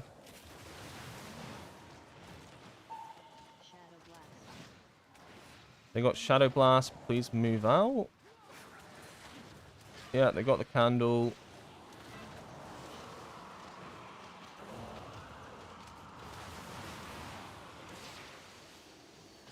I'm so confused why we haven't lusted. Yeah. Okay. I think they forgot. Yeah, they did just forget. We don't need that here. We don't need that. I mean, I could have typed it, but oh no. I didn't think we had a candle at the ready. I needed to trust a bit more. Also, I jumped to a spot where there was absolutely no candle anyway. And that's it. 17 Darkflame Clef. Nice. Oh man, that's so good. I didn't think I'd be able to do a 17 with a pug. I mean, obviously damage isn't amazing, but I don't care. I don't care. That was good. So we had 3 deaths. One was to the priest who died to the... just needed to defensive or something. I died because I'm an idiot, right? And I got hit by the... I got hit by the charge into a minecart. So that's like pure... That's even worse than not popping a defensive. That is pure stupidity. And the mage... I don't even know when the mage died. Can't remember. But that was really good. That was a good run. You can see how like the meta class is carried, and I think having a mage is so optimal. And like, I know they only did a bit more damage than me, but their damage is targeted, right? So what the mage is doing is they're sending all of their like main damage into the prio targets, which means that I can obviously hit prio targets, but it means I go down faster, and then I can maybe focus a bit more on the interrupts and CC of the other ads. I don't know. Does that kind of make sense? Either way, 17 Dark Flame clip done. Druid carried in the AoE. Good job, Druid. Good job, Druid. I mean, it was Shadowpan, so am I the first Shadowpan plus 17? Who knows? Maybe. I'm gonna say that I am. GG, well played me. But probably not. 100% not. Was it good, though? Would I have got more value from Conduit? It's tough to say. Like, Fist did a lot. Crack from Jade Lightning did about as much as you'd expect Slicing Winds to do. Maybe, give or take. Flurry Strikes wasn't too bad either. I think it's fine. Honestly, I think it's fine. Priest died to not popping a defensive, cried and Dispriest. Do they not have defensives?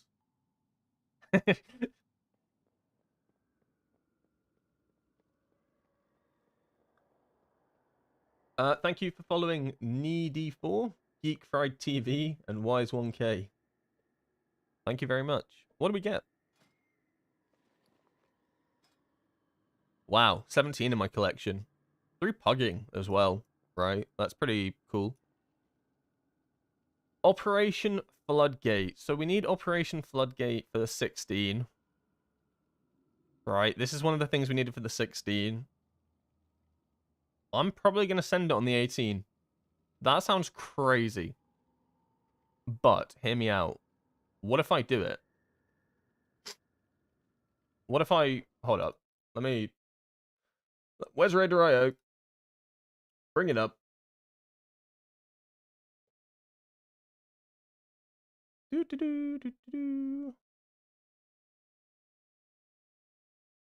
Right, hear me out. Hear me out. This isn't ludicrous. If I do an 18 Floodgate, I become the third Windwalker to ever have completed an 18 Floodgate. Now, it is a very hard key. An insanely hard key. But, that'd be pretty cool, right? Do I think it's possible? No, not really. do I think this is possible? No, not at all. I really don't. In a pug? No, probably not. Not a chance. But I'm going to try it. And I'm going to play Shadowpan. Because why not? It's a vibe. Honestly, I think I want to run this exact comp back. I feel like having the extra range will make this dungeon easier as well for things like the Shreddinators and stuff like that. Having a mage just for the prio target damage is so good. It just cannot be underestimated. Like, genuinely cannot be underestimated. Then I play a bit more AoE, but then I still do boss damage, right? Like, on the bosses... Can we bring these up? Like, if we go to Blazicon, for instance, you know, still top the boss damage. Waxbeard is more of an AoE fight, so I probably... Yeah, so I don't think that really counts. Candle King, top the boss damage, you know? So it's not like I don't... Darkness, you know, on par. So it's not, like, that's kind of still my job to an extent. It's not too bad. What do I want? Current segment. Alright, let me just do this quickly, because I need to do this for my eventual video that I make on this key, because it's bussin'. Shadowpan is overpowered this week. Running Shadowpan in 17 keys? That's insane.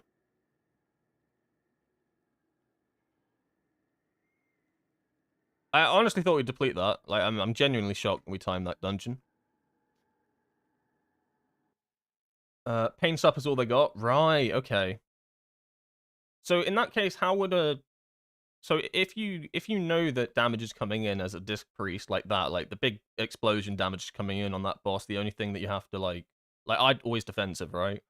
What does a Disc Priest do in that situation? Do they have to like ramp shield themselves or something? Just prio target themselves? Or like how do they save themselves in that situation?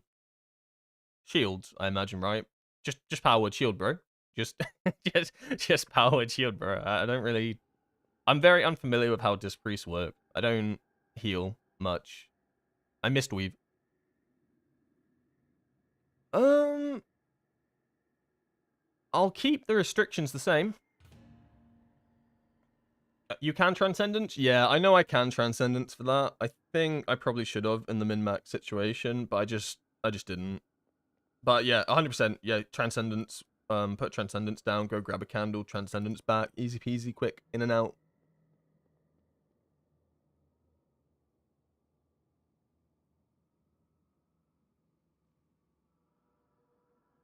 I'm starting Sprocket Monger prog this weekend. Any tips? Sprocket Monger. I think they've definitely reduced the fight's difficulty, but the length of the fight is still about the same. Like, it's definitely shorter, but you'll still get, like, optimum cooldown uses out. I think you want to run Lightning for that boss. Not Power of the Thunder King, but just pure Lightning. And as you progress it, you'll learn when you want to send your lightnings out, but there's very specific times you want to send them out, and you don't want to send your lightning out. You never want to send lightning out on the conveyor belt if you can help it, because it just puts you in a really awkward position, regardless of side. Like, usually I'll always send my lightning out before he first moves from the first zone, just before he sends out the second rockets, and then finally just before the first knockback. I think in cooldowns as well, like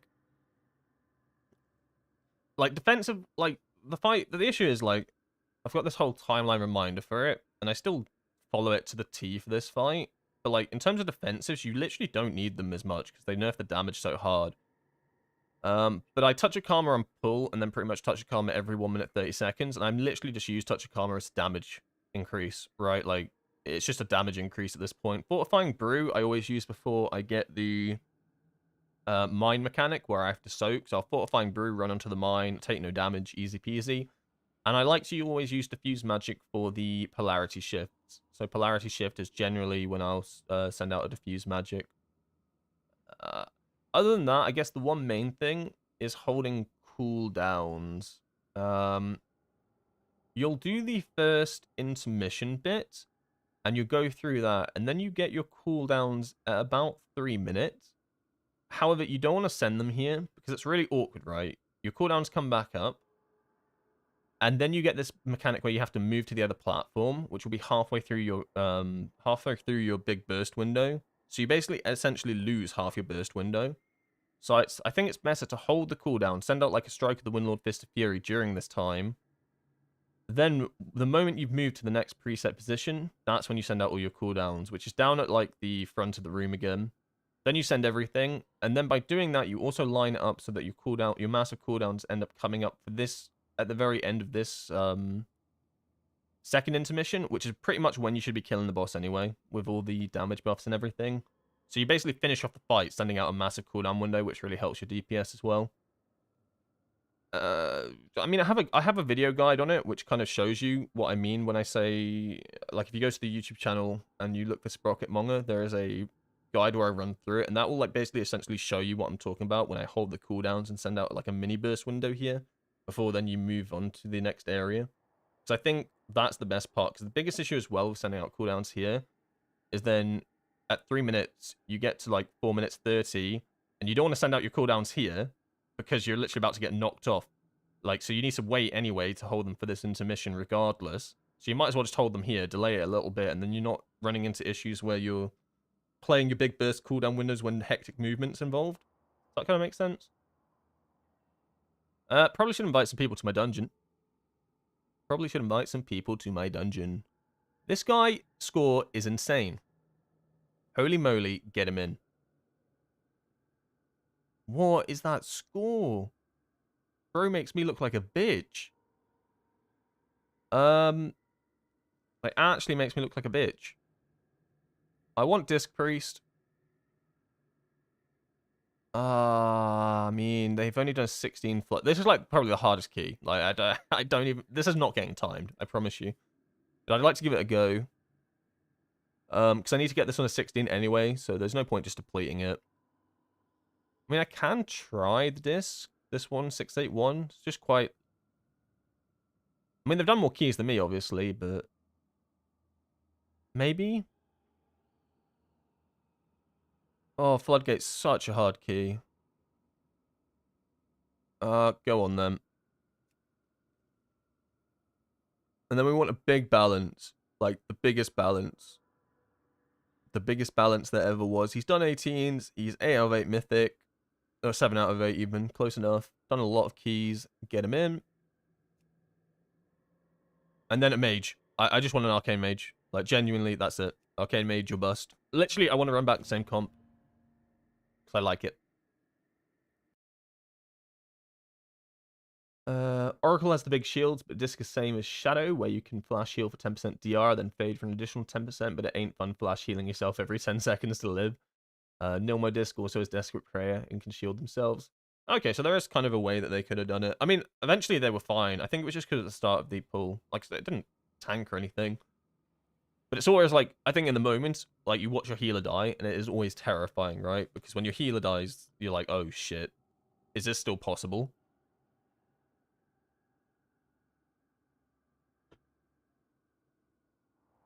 This Arcane Mage has done 18s. Get him in. They've done 18s. They're an Arcane Mage. So, once again, we have Meta, Windwalker. Meta,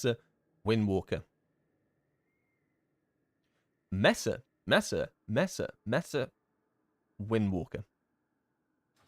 But hey, don't let that put you off. It'll be fine.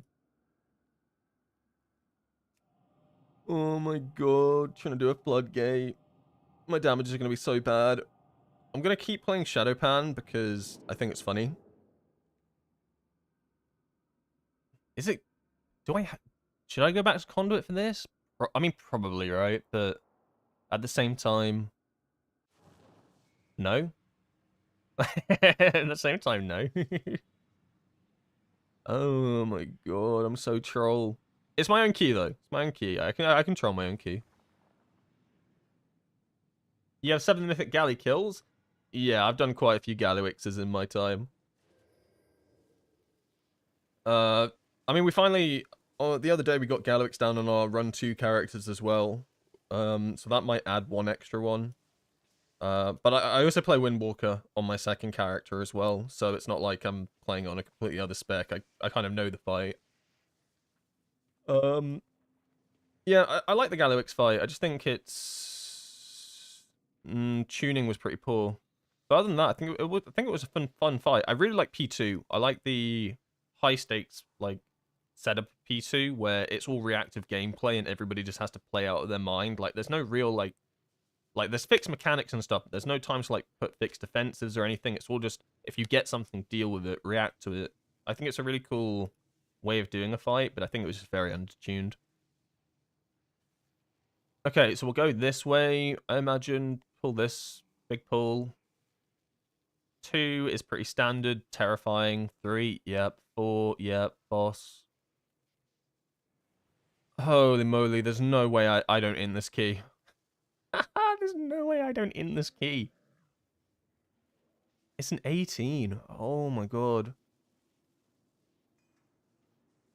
I think I'm just gonna have to focus on interrupts and stuff. Like, I know the pathing for this. This is fine. There's nothing crazy here. Oh, wait. It's worth looking, actually. We're skipping bubbles. Yeah, so we'll do the nice elf skip, run, skip bubbles. I still don't really know how to do this skip. Like, I know how to run past it, but where do you stop? Who knows? We'll find out. It's only an 18. It's only an 18. This is my first 18 ever. What could go wrong? Shadowpan Monk. GG, well played. Not even running the Strike of the Windlord build. Holy shit. I'm so troll. 5, 4, 3, 2, 1. So tanks not pop Messer anymore? This is the second Demon Hunter who didn't pop Messer instantly. Maybe it's too much of a distance to be bothered with it.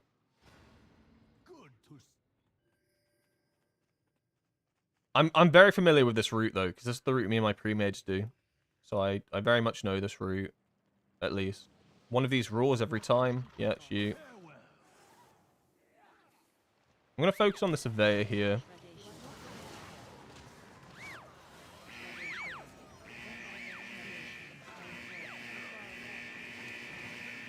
I mean, I am getting blasted, and I was hitting like nothing there for about 10 seconds. However, if you like, don't focus on any of that.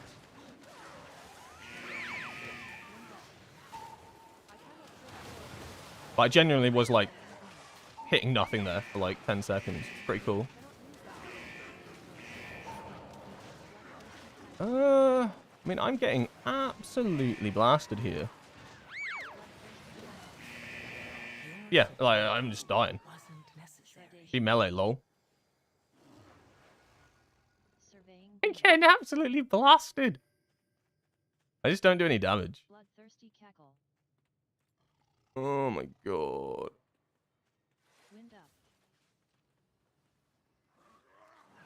I should have played mage.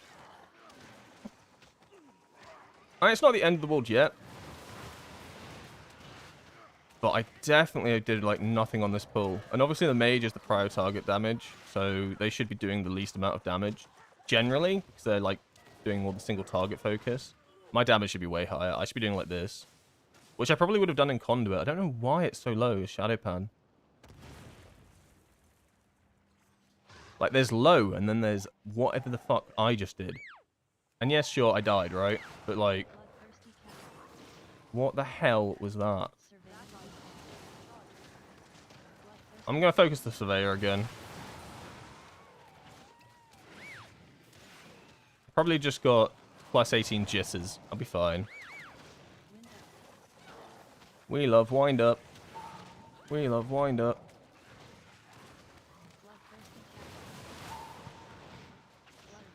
Yeah. Said I could interrupt that. That is a lie. Wind up again. GG, I'm dead. Uh-oh, I pulled. GG, well played. I'm dead.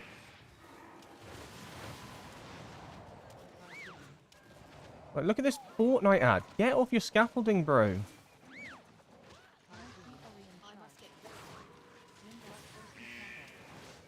Like, range have it so chill, yeah? Like they just get to, like, chill out, whereas I get these wind-up bots. What do you do? Just take it, I guess.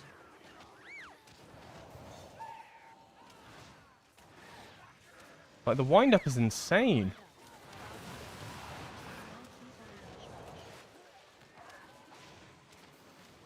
Really don't want to be near these bombs.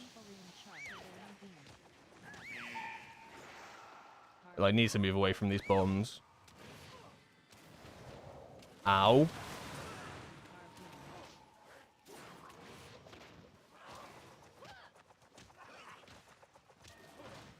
Surely I can't pop cooldowns here. No, there's no way.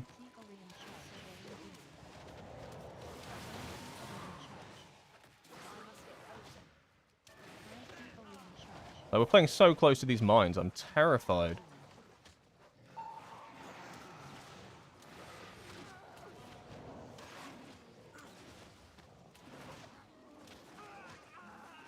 I mean,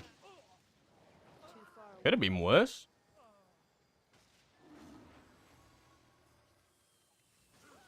Yo, less divers on this pack. GG, well played. They're gonna harpoon the shit out of us, though. Yeah, like this.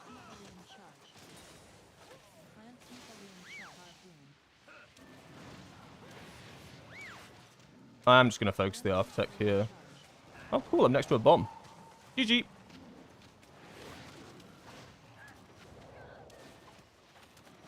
Like, you see this architect's health going down? That's not me. That's the mage.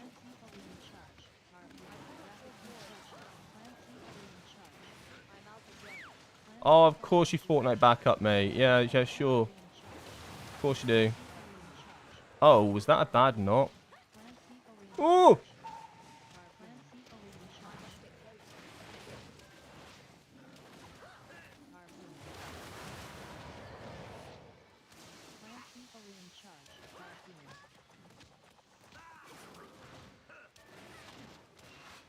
I mean, I scuffed up that first pack so badly because of my targeting. I wasn't hitting anything. But so far, after that, I've been playing alright. Are we not mind-soothing that? Holy moly. I have nothing for this. Maybe I'm gonna go back on focusing the Surveyor. Just get the interrupt off. Alright. Now I'll go back on these boys. I have cooldowns. I am gonna send them.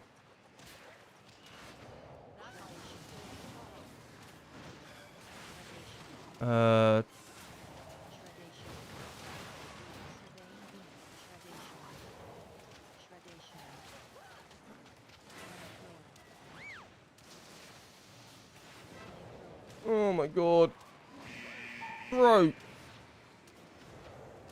They both shot their flamethrowers in the complete opposite directions. Alright, I'm gonna go on this Surveyor again. Get the interrupt on him. Yep. And then back on the Shredder. I guess this low one makes sense first.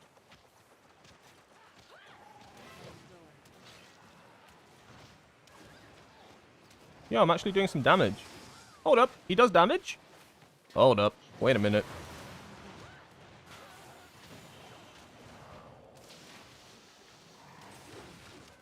I mean, so far so good, but none of this matters until we get to Big Mama. Like genuinely, nothing matters until we get to that boss. That will dictate if we time this or not. Like, it's a hard boss. And the pulls you have to do into it are also just ludicrous.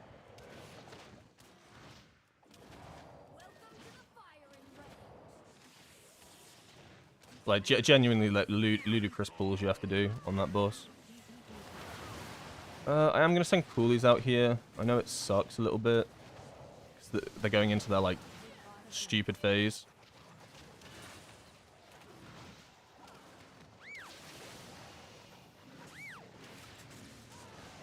I mean, it said that I had the ability there. Like, it said that I had the, this spell.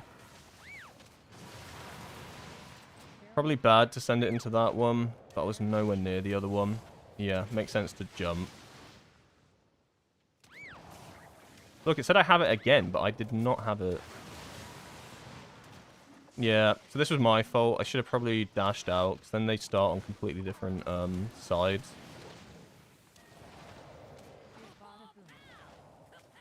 Just needs to be a bit more proactive there, because we lose a lot of two-target cleave.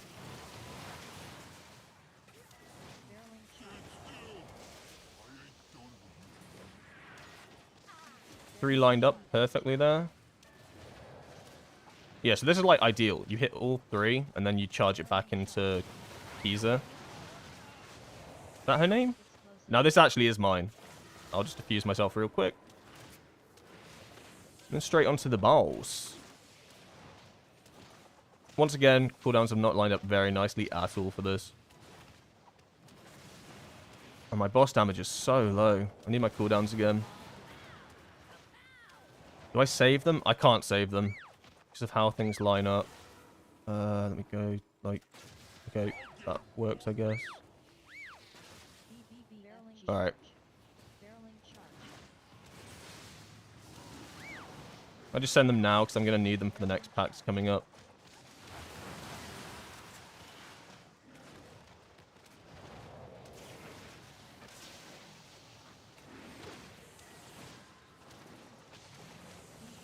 I mean, at least the health is out even. That's good, right?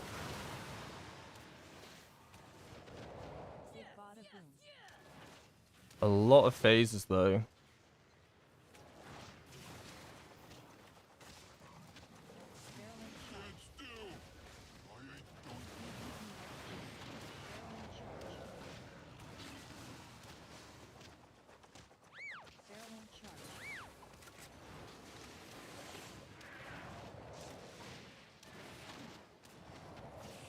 I think as well I try to... I mean, yeah, this was a very... kind of a long demolition duo. But it is an 18, right? Like, I'd expect it to probably be a bit longer. Okay, cool. Nice. And now we do the most disgusting pull ever. It's kind of why I sent my cooldowns out early, because I need them for this. You just need everything. That's also why I saved the 20 stack lightning. Because we're going to pull this entire platform. Oh. How are we skipping?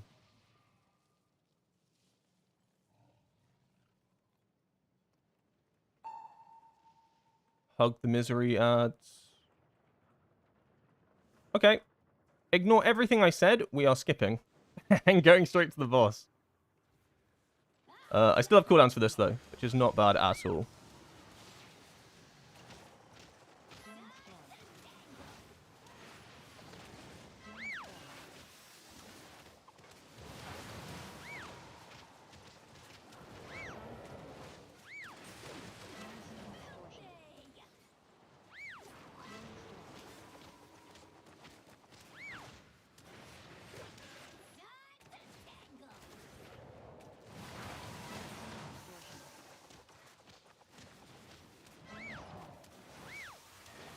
I think I'm going to target mecha drones here. The mecha drones don't die, it's just GG. I've run into this issue so many times. Like, the mage is going to do good boss damage here. So I'm literally just going to wait every single time and do everything I can to get the drones down. Oh, cool. Looks like the boys are here. That's cool, I guess. Do I get a heal? Or... like, it's chill if I don't get a heal. I don't really mind.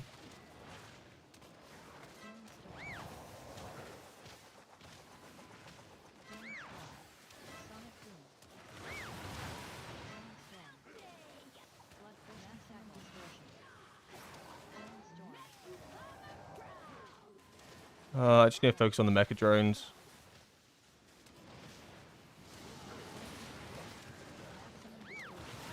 I can't interrupt that. Blue probably needs to go. Blue definitely needs to go. Ow. Oh, the mecha drones are alive for so long. Can I hold off on the lightning? Go now. Pop defensive fast and early. Tank's just going to take a beating now.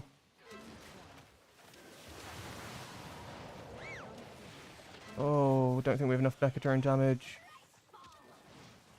Quick, we need to get this down like yesterday. Just about? Okay, we just about did it.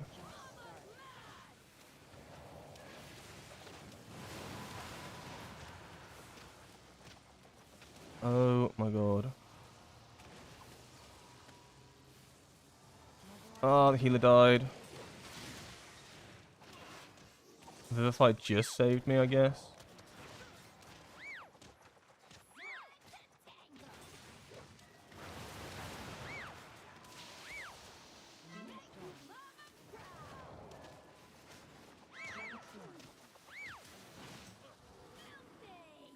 Oh, fuck me. I need cooldowns for this. I need cooldowns like yesterday.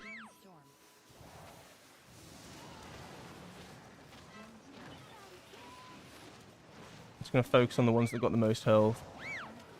Please! I'm in my cooldowns, bro. Like, that's straight up illegal what you're doing to me right now. Bro, Blizzard trying to tank my key again. For real, for real. Can I get away without sending Storm Earth and Fire? Is that greedy? I think it's fine. I think it's fine. I think it's fine. Yep. Alright. Right, I have Diffuse and I have Fortifying. I'll pop Fortifying to start off with. And then Diffuse... yeah, I'm diffusing now. Yeah, DPS died. Yeah. I think at this point, focus boss, right? Like, boss just has to die before these ads. We're DPS down. Like, we're not killing these ads, is what I'm trying to say. I think as well, send everything. Send it all. Full send. Anyone jumper cables? You're in the electricity, bro. I'll be honest with you. Like, it's not happening.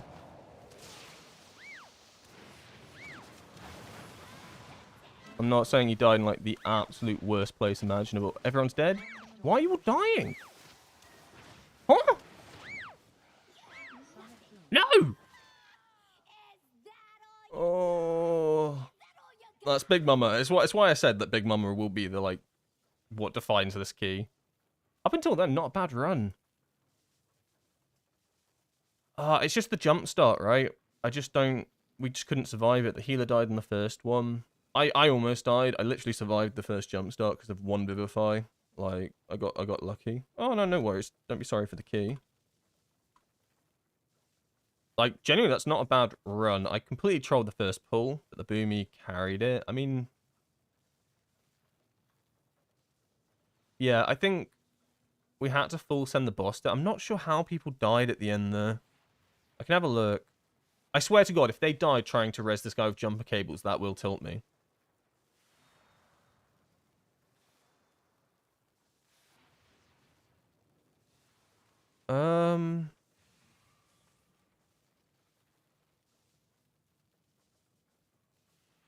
I actually think some of them did.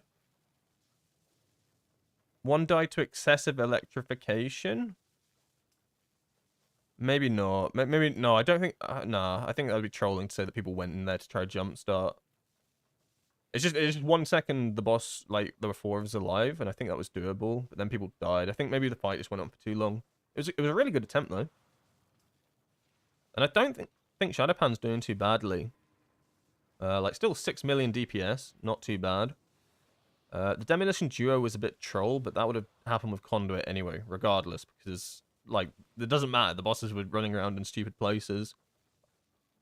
It's just the jump start, right? When this thing starts jump starting, if you don't have a defense, like, even if you have a defensive, you saw me there on the last one. I Fortifying Brood, and then I diffused magic, and I was 1 tick off of dying regardless. Like, it's so strong. It is insane, this boss. But if you can get past this boss, Swamp Face isn't as scary as you might think. You can rotate your defensives nicely.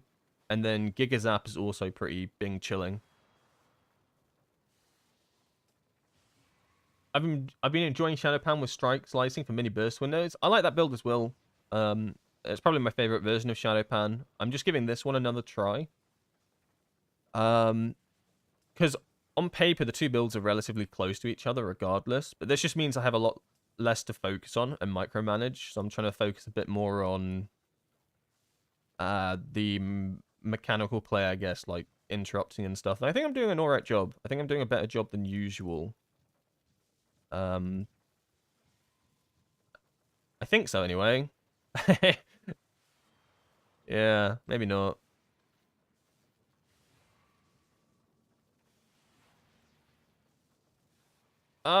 When I say funnel damage, like, I don't know, like, we don't really have funnel damage. I say it a lot, but, like, maybe it's a little bit misleading compared to what actual funnel damage is. When we talk about real funnel damage, we're talking about, like, the mage, right? Like, arcane mages, basically, they do more single target damage to, like, a mob when they've got more adds around it. Think of Havoc Demon Hunters as well, or even Vengeance Demon Hunter tanks. They kind of do the exact same thing. I'm literally, like, there's one ability usually that I could go that would help with that, and that's Thunder Fist, which means there's more adds around. I strike the Windlord, and then I do more melee damage to a target. Like, when I say funnel damage for Windwalker, I'm probably not using the correct term. What I mean is I'm literally just targeting just that thing, and I'm sending all of my big damage. Because, like, Fist of Fury does more damage to the target you're, like, prioring, right? Like, the target you have targeted. And things like that. So that's how I refer to funnel damage for Windwalker, but we really don't have funnel damage. I'm probably using the wrong term, but there are ways to make a target take more damage from you, basically, and they have to be your main target. And things like Fist of Fury will do more damage, like I just said, and then your auto attacks as well if you run Thunder Fist. But you can see that I'm not running Thunder Fist, but I'm running a very Fist of Fury focus build. Which means that my main target is taking the most damage from me possible, which makes sense, right? Because it's my main target, but it's nowhere near what something like an Arcane Mage can do. So, like, even though the Arcane Mage is lower than me overall, they're doing God's work. Like, they are doing God's work because they're killing the targets that have to die. Whereas the Balanced Druid and me are more killing everything around that. Like, Havoc Demon Hunters have a way to do it as well, where they throw a Reaver Blade or something onto a target that they want to prioritize, and then any damage they do to targets around it will, like, inflict more damage. I think Assassination Rogues also work in the way. I think they work the same with Death's Mark. I could be wrong. Or Kingsbane. Maybe I'm not quite correct on that. But Arcane Mage is the big one. It's why you probably hear me yap a lot about Arcane Mage today, and why I want one in my group.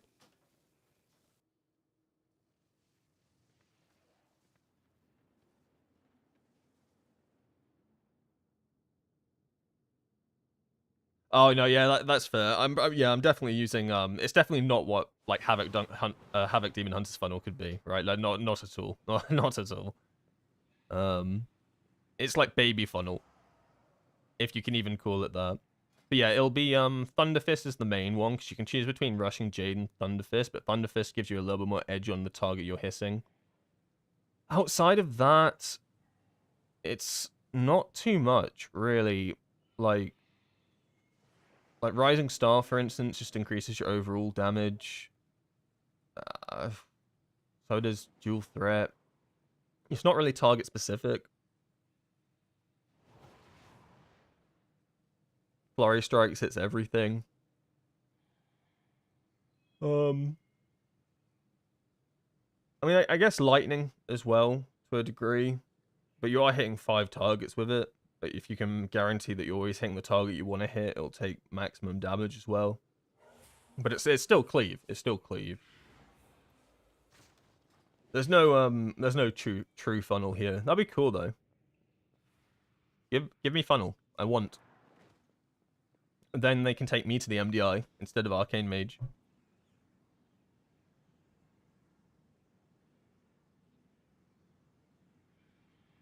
Oh really? I played a bit of Havoc.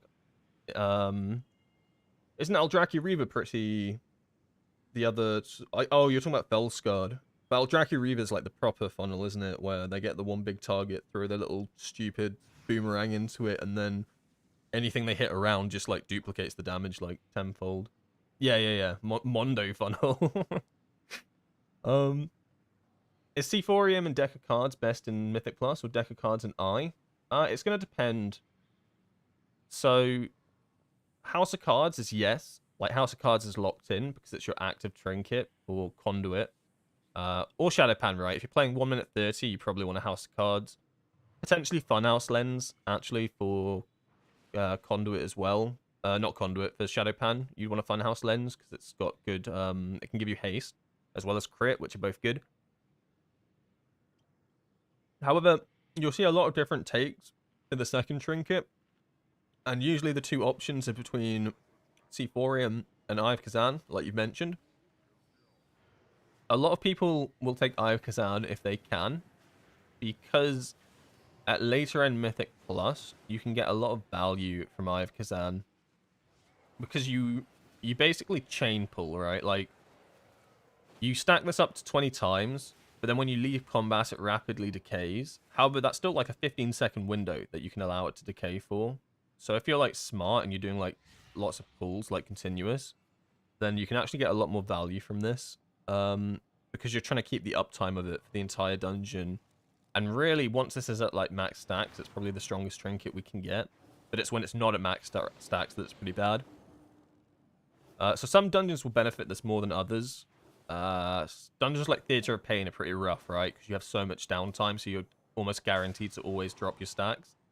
It's why, like, you can see, like, if you've ever watched the MDI recently, you see them, like, sometimes cheese tactics and stuff, where if they're doing, like, a Theatre of Pain, they might keep one ad alive and bring it through to the next room so that they can constantly stay in combat.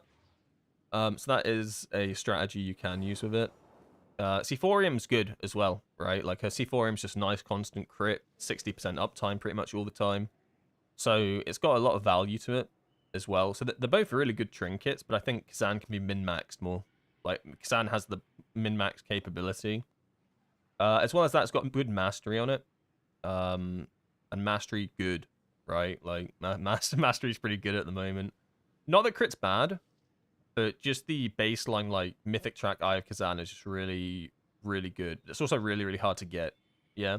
So if you're comparing something like a Heroic Eye of Kazan and a Heroic Seathorium, you're likely to probably have better off. You're probably better off running the Seathorium just for consistency. It will probably sim better as well. If you have 2 mythic tracks, you're probably also better off running just the Seathorium. Because it's just more consistent. Ayakazan requires... I think Ayakazan requires the pre-planning a bit more, and a bit more like thought into how the routes are going to go to allow uptime on Kazan to be at its maximum. However, if you have like a higher item level Ayakazan and a heroic track Seathorium like I do, right? Then suddenly just the item level alone puts Ayakazan better, even though maybe you don't have the full uptime of it. It's stronger because of just the raw mastery and then the uptime throughout the dungeon when you do get it, that it just outdoes Seathorium. And the other way around, if you had like a heroic Ayakazan and a mythic track Seathorium, the Seathorium just got enough stats and good enough uptime that it would just beat it out just from raw item level. So the main reason I run Ayakazan, I guess what I'm getting at, is because it's just the highest item level. Like I've got a hero track Seathorium. I don't know why I opened that up. I've got a heroic track Seathorium that just doesn't sim well enough. But also, as well as that, like higher M+ levels, you can see like you do like big pulls which last ages that you then chain into other pulls and stuff. Floodgate's probably a bad example of it because you move across the bridge and then you get big downtime, so you lost the stacks there. But something like Darkflame Cleft, there's very little downtime in that dungeon. Like the big set of downtime you have in Darkflame Cleft is probably moving from the first boss to the second trash pack. And you can probably do that really fast anyway, so you can easily keep super high uptime in Darkflame Cleft, for instance. So like, there's like, it sounds like there's a ton to think about with the trinkets, but it's not that bad. I mean, I think if I got a Myth Track Seathorium, I'd probably run it just for consistency's sake. But I don't have one right now. Unless I was like playing with like my pre-made or something, and then I knew what route we were going. Everyone was aware that a bunch of us were running Ayakazan, so we need to keep uptime, keep going. Then I'd value it more. But I'm literally just using it for eye level right now. I'm not like min-maxing it for uptime and stuff like that.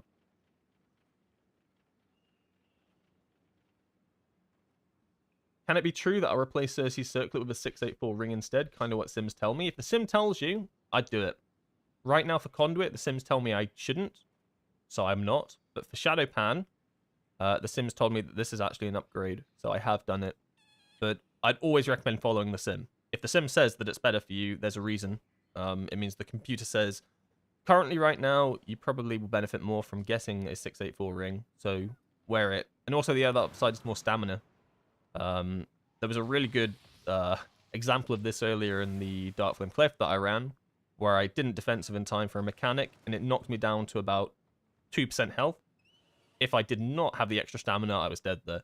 So do take the stamina into account, but not for detrimental damage loss, right? Like there is like a give and take to that. Hey Vikasa, how you doing? Thank you for the follow, Bizzle JB. Appreciate it. Yo, meant to ask last time I caught you live, what do you use for your text-to-speech notifier for personal things? So in Raid, I use timeline reminders, which is this thing that you potentially have seen throughout playing the game if you've watched streams or anything like that. A few people use it. So this is what I use in Raid. This is liquids, and you have to pay like a Patreon sub for it. So yeah, there's that. However, you can use Method Raid tools, and they have the exact same thing. And this is free. And they, like you can see, they have the timeline. I've imported my note into it, so the note still imports fine into it. It should do anyway. And it has the same sort of thing, so you can also timeline remind this one. So this is the one I'd probably recommend, just because obviously it's free, right? Like, we like free here. For dungeons... For dungeons, I use a few things that will call out certain things. So mostly it's going to be Little Wigs, right? Little Wigs will make a lot of like notifications for abilities and stuff, and that's just an add-on. I also use Plater, so if you ever hear a little like meow noise, that was a really bad impression of it. But if you hear like a meow or something like that, like a little cat noise. It means I'm being targeted by a spell, and I need to be careful. So that's pretty good addition. And I also use this week or a pack for dungeons called the War Within Dungeons, and this just shows you like loads of timers and stuff. I don't know if it actually speaks to you, but it's worth noting as well. Like it will show you pretty much any mechanic you need to be aware of. So feat, for example, means if you're fighting the Shreddinator, it'll do a little cooldown in the middle of your screen. The moment it's finished, the Shreddinator will cast the shreds under your feet. So there's a lot of like different things working together, I guess. But I have no like actual like timeline for dungeons and stuff like that. So I think it's like a mix of all of those if you are hearing them throughout the dungeons. You meant for raid? Then yeah, timeline reminders for raid. Um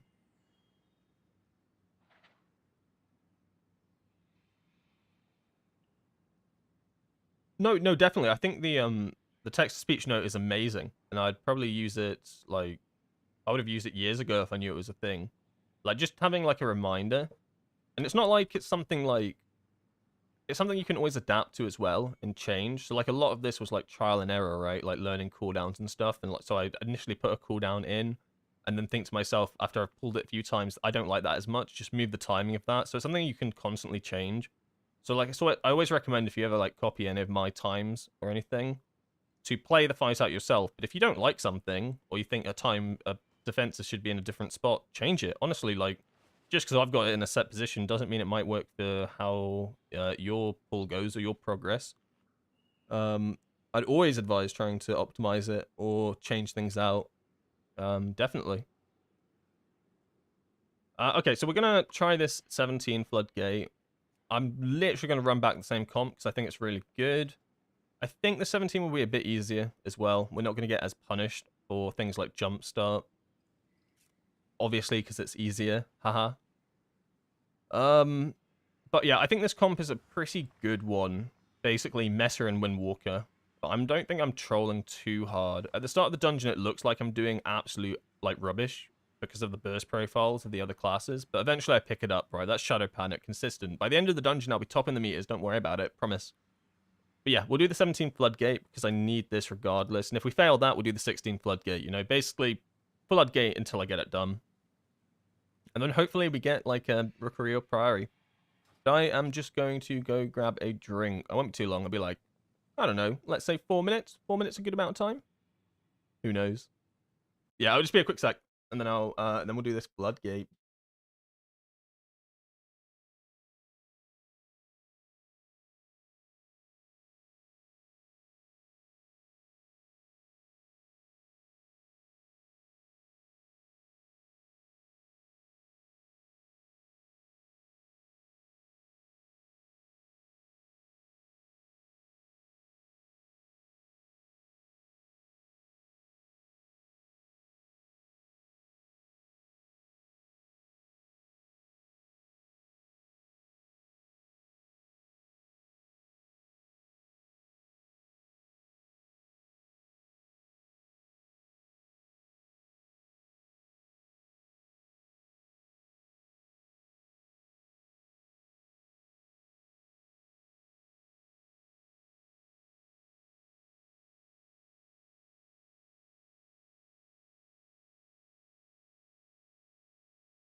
He has returned. Hey, bud. Hey, Mac, how you doing? I'm not gonna say that. I'm not gonna say your full name. I might. Mac Fook Saz. Great name. How you doing? Mac Fook. We're gonna go for the same thing. 675. Anything higher than me, and we're gonna go for the same comp. I like it.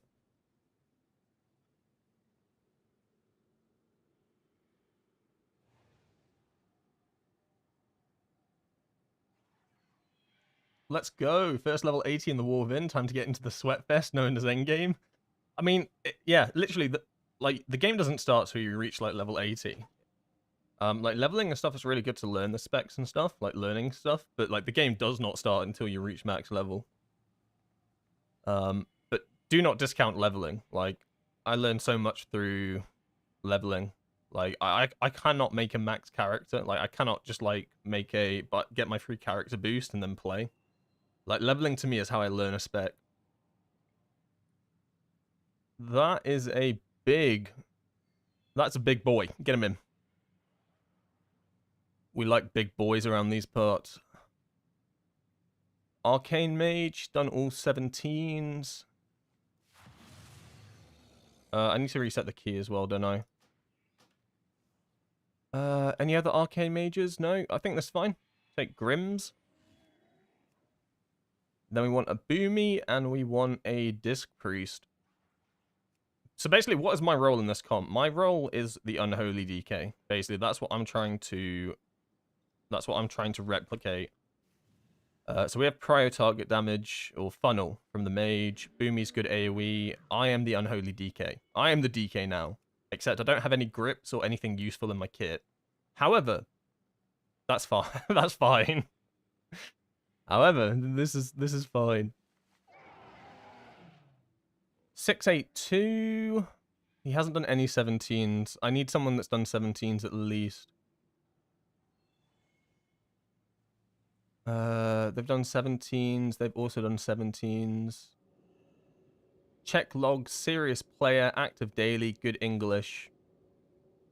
Okay. Multi 0.1%. Okay. I'm sold. Take the Balance Druid. And then we'll finish off with a Disc Priest. I'll just delist and we'll wait for a Disc Priest. So yeah, I'm the Unholy DK now. Unholy DK, what is their role in the group? Good AoE. Do I have that? No. But what I have is Riz. And never discount Riz. Do I just buy off the auction house some good items that are crafted? You can do. What I'd recommend for a fresh character is to do world quests, do your like dailies, get your pinnacle chests and stuff, and collect weathered crests. Why do you want weathered crests? Because I think it's weathered crests. Yeah, I'm pretty sure it's weathered crests. It's weathered or carved, but it's one of these two. And then what you can do with these is you can go to the crafters, and then you can craft some like really cheap gear that starts off at 629, I think, or 630 odd. It's something like that, and that's a really good way to start off your character, to basically be at item level that you would have been at the end of season 1. That's like probably the best, easiest way to start getting some item level. So that's what I did in my rogue. I basically grinded out these crests by doing world quests or world events or rep quests or pinnacle chests or even delves, all that sort of jazz, and then just craft a whole bunch of gear like that. You don't really have to go to the auction house. You really do not have to go to the auction house and then buy gear, because that's going to be expensive. You're way better off just going and crafting, because it's a lot cheaper. Yo, these guys know each other. Black Rose looks like he's a known person in the community. I'm about to make a name for myself, or make either a good name or a bad name. I'm about to make some sort of name for myself. Kalanis. They've got 117. I do 680 good item level, better survivability. I think it should be fine to probably take the disc that's 680 with a 17. Big Bugatti. Oh, I know who Big Bugatti is. Big Bugatti. It just doesn't work in the comp I'm trying to go for, unfortunately, a warrior.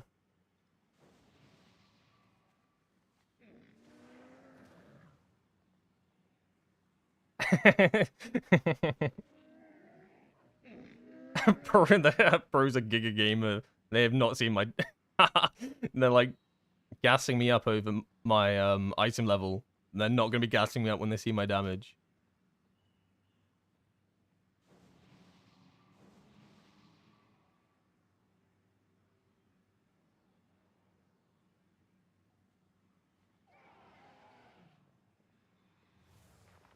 We've got another incursion, and we need some defenders.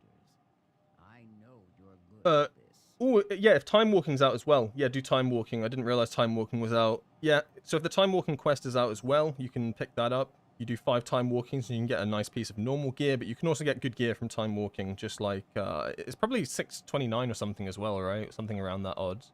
So Time Walking's always, even though you probably, like, spent your entire life just Time Walking to level up, definitely Time Walk.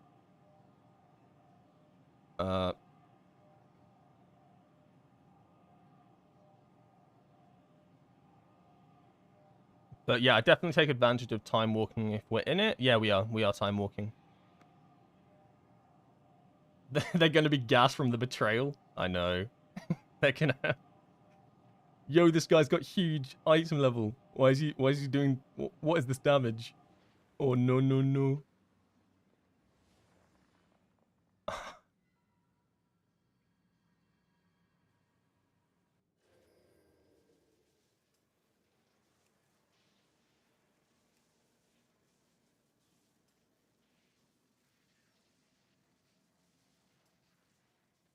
Is that how you spell chief? Or is it E-I? No, no, it's I-E. What's the route, chief? I imagine it'll be the exact same route. Floodgate's pretty... Yeah, Floodgate's pretty defined in what route you take. 1 here, the big pull. Then 2, which is probably my least favorite pull of the entire dungeon. Because you pull so many ads from, like, around here that all cast and stuff. I think this pull is horrible. It's my least favorite. 3 is not too bad. It's all about positioning. 4 is being chilling. 6, so we're going to sneak past then and do the boss, I imagine. And 7's also pretty... I mean, there's a whole lot of rough pulls in this dungeon. Absolute hell on earth, this dungeon. God, I can't wait. I love it. I love this place. Yo, yo, yo, yo, yo, yo, yo! How you doing, Dancer? Cheeve? What does Cheeve mean? Cheeve? I have no idea what Cheeve means. I have a PS macro. He's telling the healer. He's just gonna spam it for PS. Makes sense. Alright, lock in a bit. Lock in a bit. 5, 4, 3, 2, 1. Lock in, no trolling. No trolling allowed. The only person who's allowed to troll is me.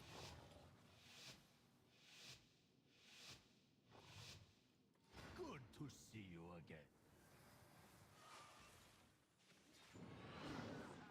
Why am I allowed to troll? Because it's my key.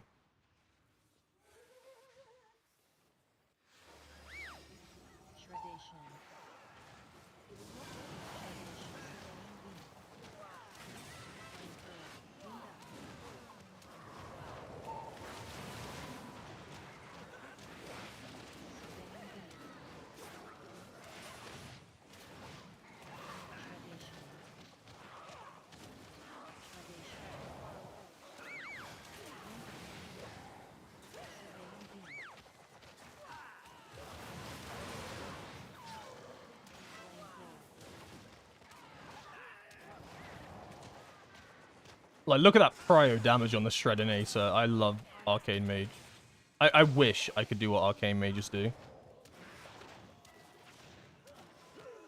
Like, I genuinely wish I could do what Arcane Mages do. Like, oh my god.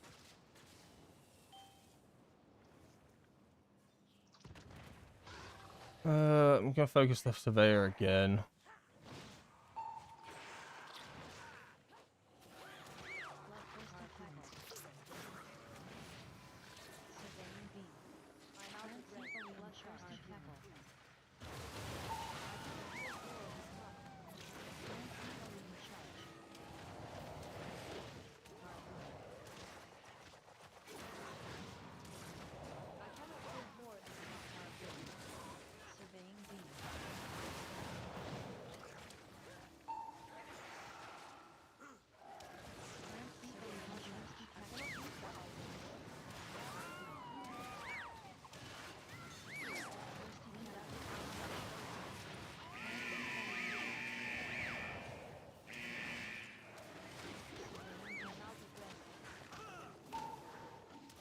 Oh man, surveyors are so sketchy. I'm rooted. I'm dead. Yeah, I'm dead. Wish you had lasted a little Oh, the loader bots are just so cringe, dude. Like, there's nothing I can do against them. Like, genuinely, what do I... And then I'm stuck. I probably should have gone the other way. I can't make this. No, I literally can't make that. I need to wait. Good luck, Grandmaster.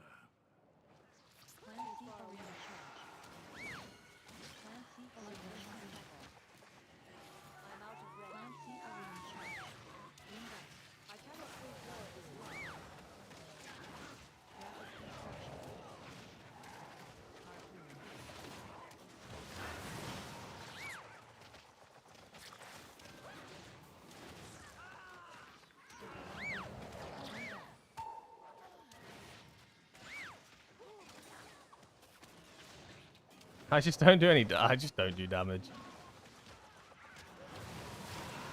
It's just pulls like this, like, I struggle so much with.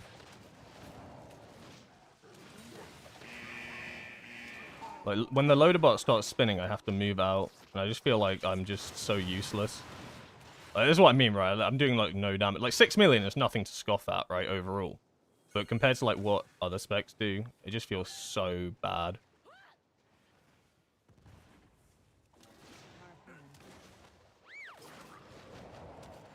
We are going up, right?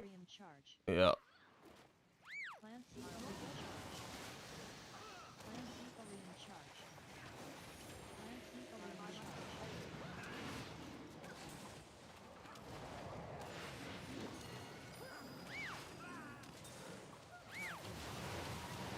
Oh, that's really bad as well. Get that ring. And then I'm rooted again. What's happened? We pulled... Okay, the other pack got pulled somehow. I think we just wipe here, no? Like, how did this all get pulled? Like, how did that get pulled? only the strongest survive.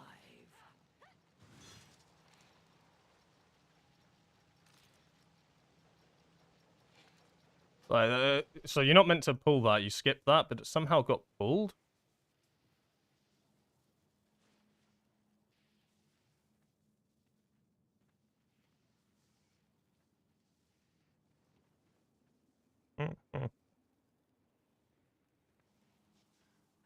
Uh,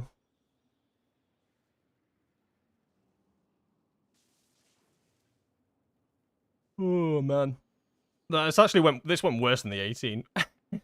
This went worse than the 18, which is crazy. Oh my god. Ah, my bad too. My bad too.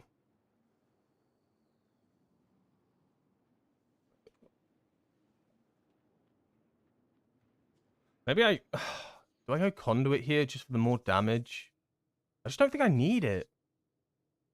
I think dying takes a lot of damage out of me. But I feel like the grouping up and stuff is so awkward. I definitely don't like Floodgate. I feel like once you get past the first 3 packs, then Floodgate's chilling. But the first 3 packs are just so terrifying, and I just feel like I don't do anything to them. Like, this is like why an Unholy DK is so good, yeah? They pop grippy hands or slappy hands. All those loader bots get screwed. everything gets interrupted. They grip in the casters that are far away. Like, what do I have? Like, I can try Ring of Peace something, but like, you're never getting that into the main group, are you? So, like, yeah, I feel like such a... I feel like I just don't bring anything useful half the time. I might go back to try and Conduit just for this dungeon. I know it's only going to be a 16 now, so it's not crazy. But I think it's probably a better play. Just so I can try and nuke down some stuff a bit more. It's the AoE's alright, but like, this is just piss poor. Like, the death doesn't help, but a lot, like, yeah, I'm just, yeah, it's probably not working how I wanted it to. In the Dark Flame Cleft, I think it worked nicely.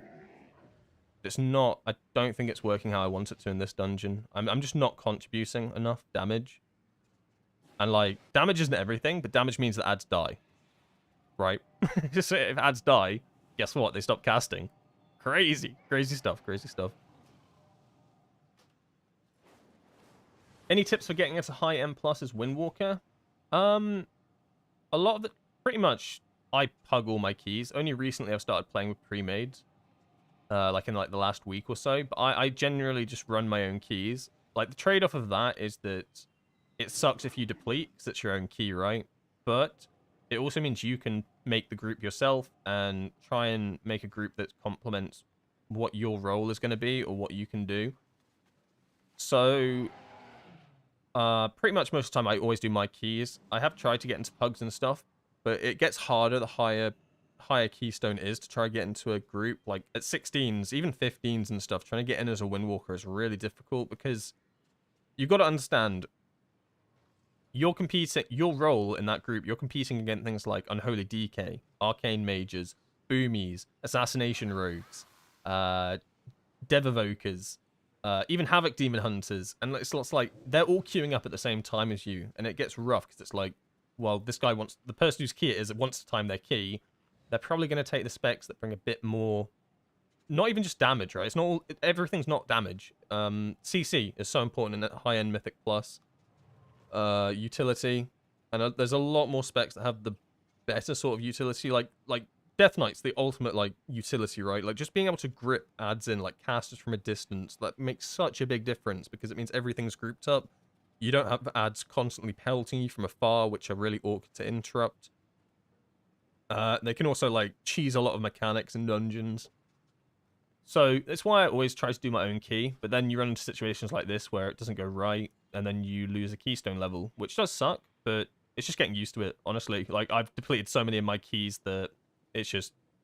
It's normal. it's normal. But even, like, doing a keystone level that's lower, and, like, you don't get score for, it's still fine, because you're learning that dungeon, and you're learning how to play it. So, even if I do, like, a 15 and stuff, it feels bad for not getting a score, but it's still practice in that dungeon. Like, you can get so much practice. We're gonna downgrade the score a little bit to 300 because it's a 16 now. But the item level we're gonna keep the same. I'm gonna run the same comp. I am gonna run the same comp, but I will go Conduit. And as a result of that, I'm getting rid of this ring. In the bin. In the bin with you, ring.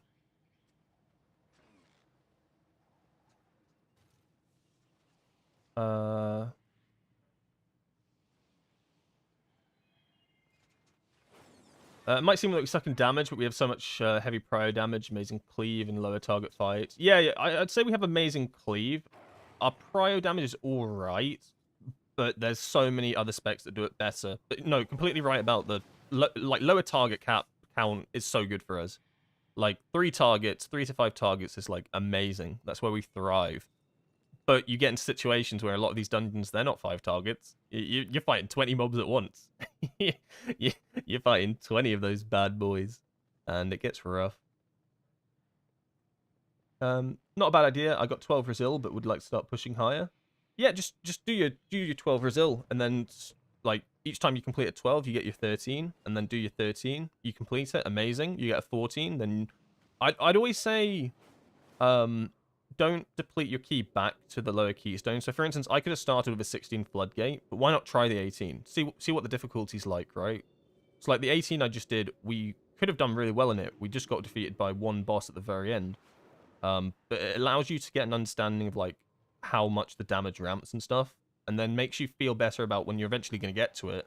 Like you can understand the hard pulls, because like as the keystone level rises, how your tank pulls the dungeon changes drastically, because you have to do certain pulls to make sure you reach the timer and stuff like that. So I'd always recommend like trying your keystone at the highest. If you deplete it, you deplete it, you know? Just go next. If everybody completed keys, you would have no one to play with. Like, everyone would be max keys. But you got to understand, like, top Windwalker in the world has 119, the rest are 18s and 17s. So, and obviously I think they can push higher than that now because of the turbo boost. But, like, we still don't, like, get into 20s and stuff or complete 20s just yet. It's just very difficult for what we are. Not impossible, though. I'm not saying it's impossible. Void Ussi. Do I invite someone called Void Ussi? I feel like I shouldn't. Just because of that name. Void Ussi. We'll take the Balance Druid. I need to start inviting people. I want a mage. I'll take Lores. Yeah, I'll take Lores. Big Demon Hunter tank. Holy moly. Take the Demon Hunter. And then... I mean, I could go Resto Shaman here. Like, there's nothing wrong with a Resto Shaman. They just don't... I just feel like they're better if you're more melee stacked. But they're still good healers. They are still good healers in every regard. I need to probably reset this dungeon so people can't see that I failed a dungeon.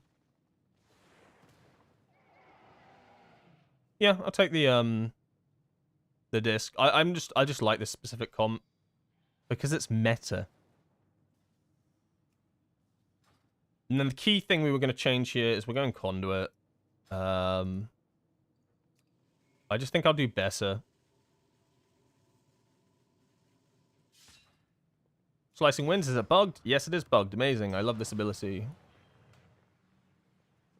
I did invite that priest. Did they decline? Question mark? I guess they declined.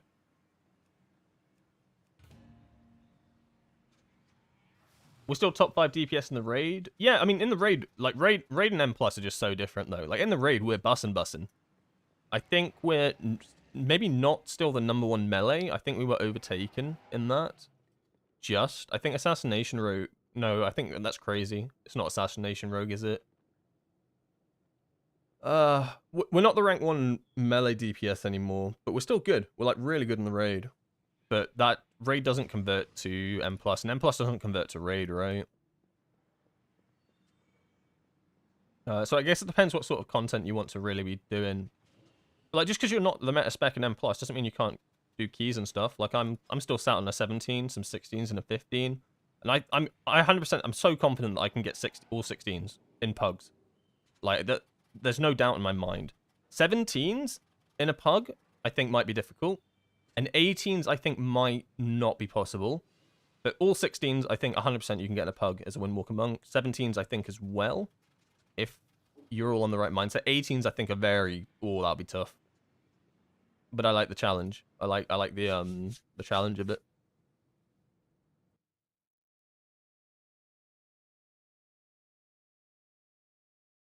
If the guy who has the key gets #1 in DPS, it's rigged. Should I craft a ring? Sim says it's 18k DPS loss. No. If it's an 18k DPS loss, I think that is probably significant enough not to craft it for the stamina. Is that single target? Especially if that's single target. If that's single, I just don't think it's significant enough for the stamina. I don't know. It's a tough one. It depends what you're doing as well. If like you're just doing the raid and stuff, then no. Maybe if you're pushing like for higher keys, then yeah, because stamina gets a lot more value. I mean, is 18k significant? I don't know. It just sounds like a lot.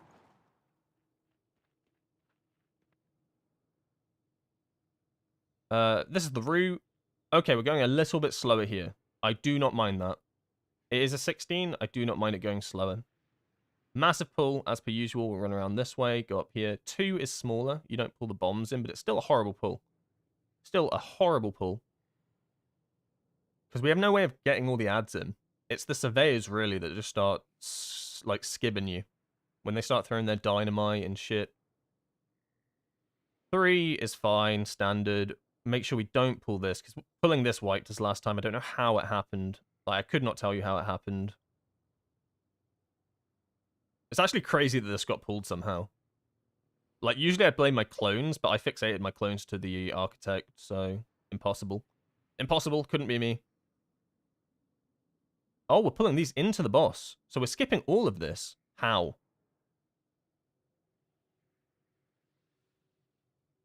We're skipping... How we skip before pull... Right, so he wants to... He's going to jump up.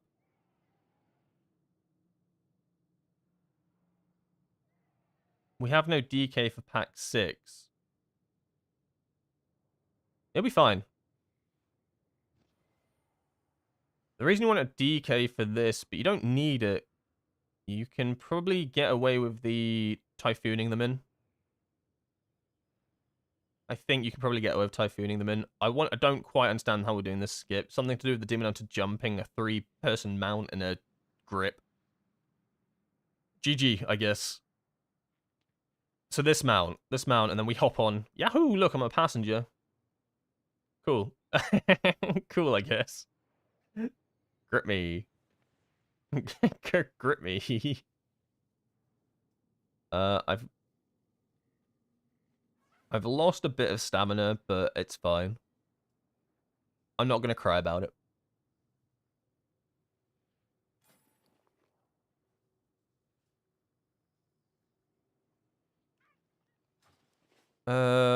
Alright, I think we've kind of discussed it.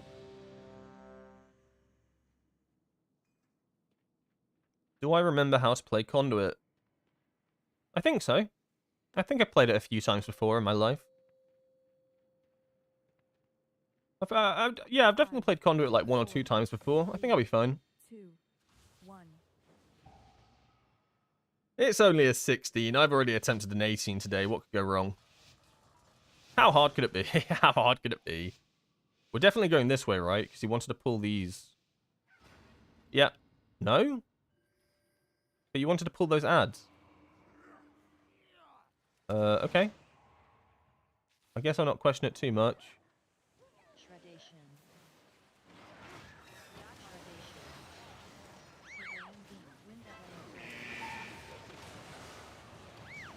I won't question it too much, but he's not doing his route.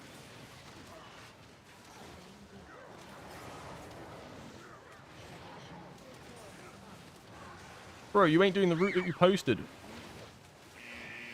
For what? Okay, I just got hit by every single thing at once. I should have leg swept them. But I literally got hit by 2 dynamites, the loader bots, and surveying beam. All at once. Amazing. Only could be me. You know why it could only be me? Because everybody else is playing ranged.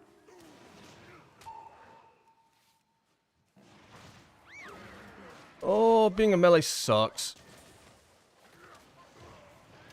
Look at it, like they just get set on boxes and shit. Sit on a box, chill. I have to chill with the loader bots, I get to chill with the dynamite. I bloody hate being melee. I should have leg swept though, so that's on me. Instantly hit by a dynamite, onto the scaffolding. Instantly rooted, amazing, good times.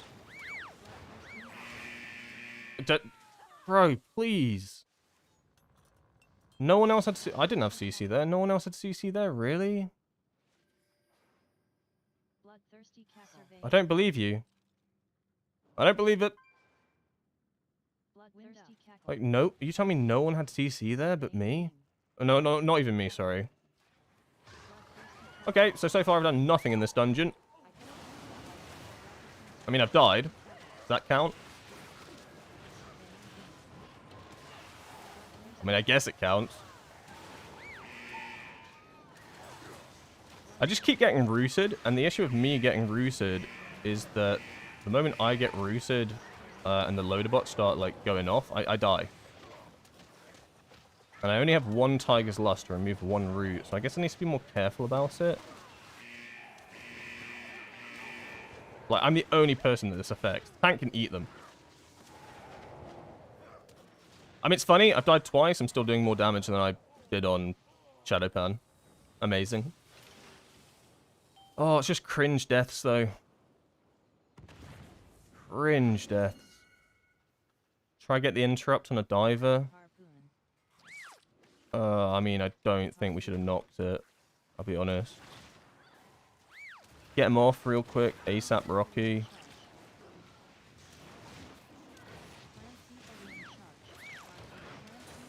Need to get him off his scaffolding. I'm rooted. Amazing.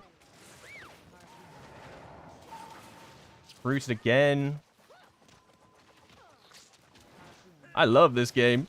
I'm not losing my sanity.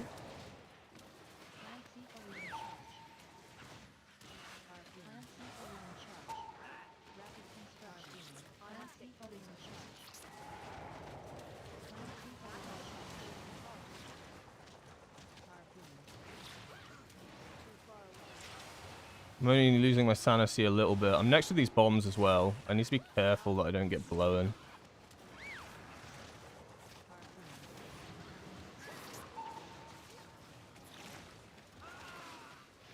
The other downside to getting rooted as well is I cannot use Slicing Winds. I can Whirling Dragon Punch, but I don't even know if it goes off properly. Like, I think it does, but I have my doubts.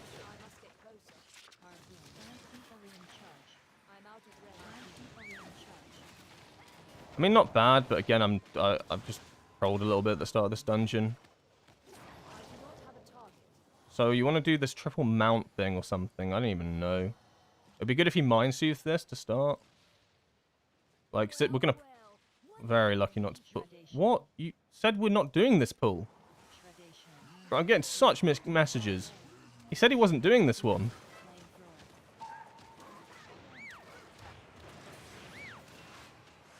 Of course, I get double dynamite thrown at me.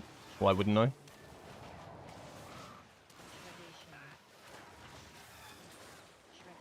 Literally get double dynamite on me.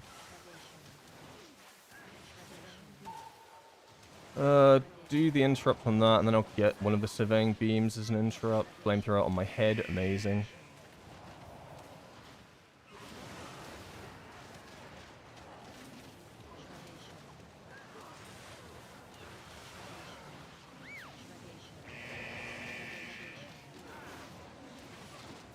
Play melee, they said. You'll have a fun experience, they said.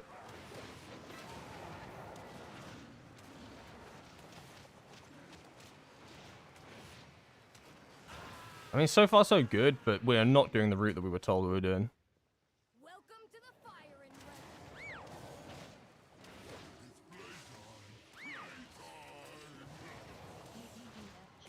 Which is okay, but like a little bit awkward.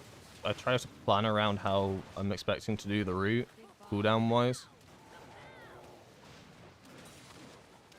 Ah, it's not the end. It's not the end of the world, right? I'll get him, boss. 2 bombs over there, most awkward position ever, but I didn't get the charge. So you kind of want the last charge over there, but he's already gone. I'm just gonna focus on Keyser.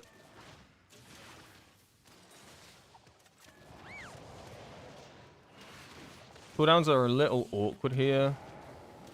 But I'm gonna send them on cooldown regardless. They're nice even health though.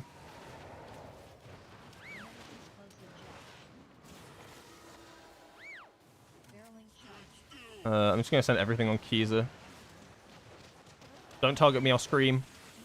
Well, now I'm gonna scream, aren't I?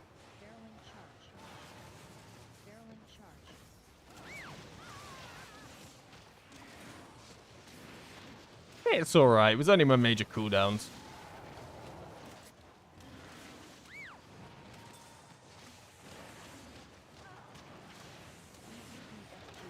It's necessary. I think it is necessary to send them there, though. Maybe not. Maybe I just hold.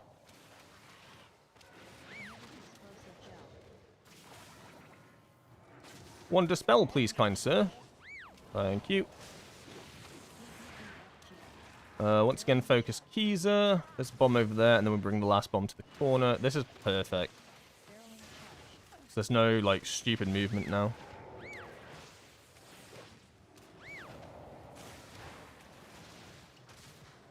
Ow.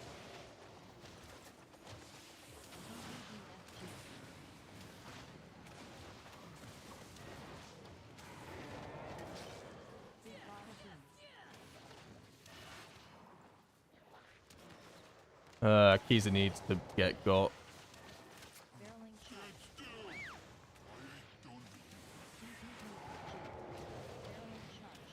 So it's kind of like a 3-phase. It's not too bad. Yeah, probably bring him straight back. And then we just nuke Grunt. I'll go to the... Oh. It went off me because she died. Cool. So I probably would have got my cooldowns anyway. I don't even know why I'm doing this. Why do mad people do what they do?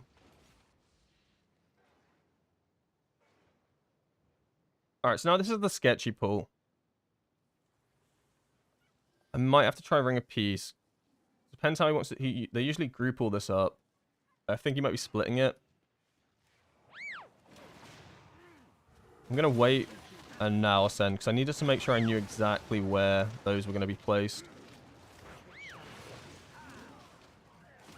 And now he's reloading. You just never let him reload. You let him get the blast off, and then you never let him reload.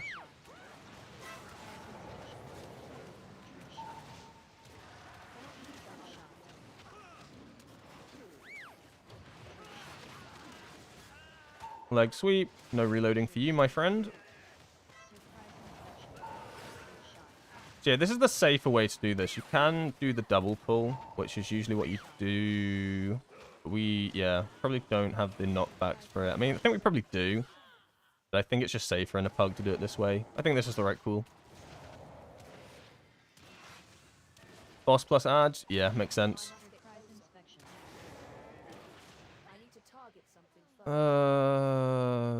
Okay. That's a lot of ads for the first set. You want all of these, my friend?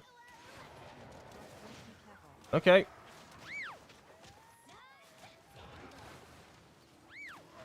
In this case, I am going to Storm Earth and Fire, and then hold off on my major cooldowns for a sec.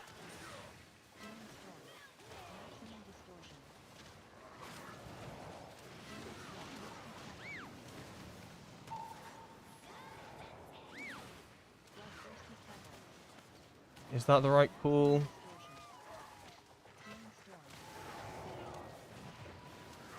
I think it's okay. Now I send everything.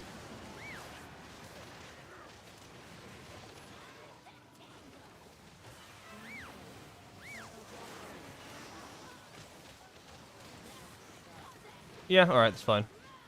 I think it was the right call to send early. We've got a barrier down, so I'm not going to send any defensives here.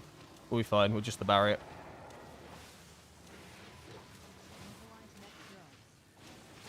I do have nothing now.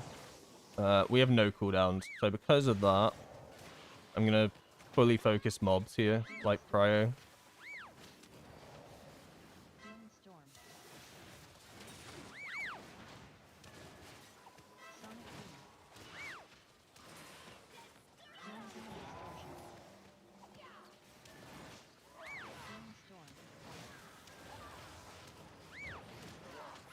We have a few cooldowns coming up. Nothing like crazy. Someone needs to get that. Oh my god.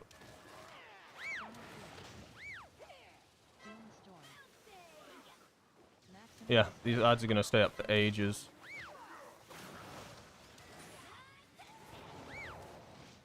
I've got nothing left. Alright, defensive now, early. This one is high health. Get him. The mage is sending into it. Move out of that. It is going away. I think we're fine now. And I will defensive this. 1,000,000%. And I will hold cooldowns for the next ad sec. We're going to get another phase. And I'm not going to need them right now. Like, I could just pad into the boss, but we have nothing for this next ad set. It's all on me, baby.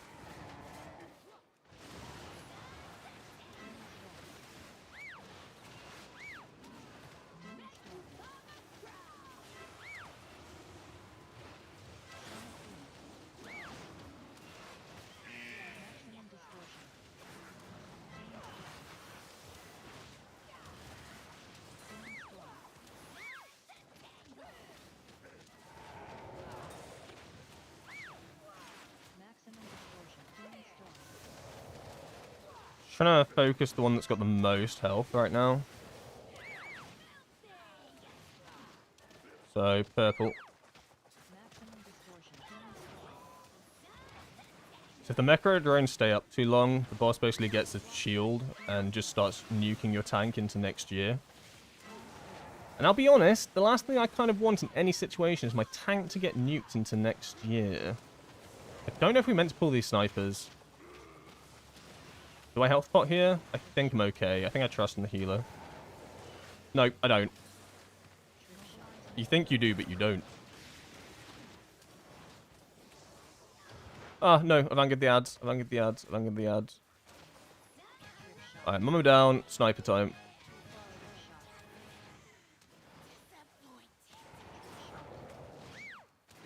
Yeah, they got pulled again. Not even sure how. How did these get... How did they get pulled? My clone's doing crazy things again. So I'd naturally think it was the Boomy. But Boomy's, like, Starfall and stuff shouldn't hit targets that it's, he's not in combat with. Oh, Major Orb, potentially. Maybe that's what got us in the, last dungeon as well.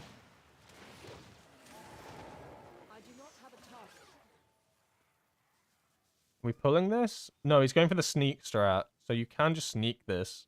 But he has to be pixel perfect.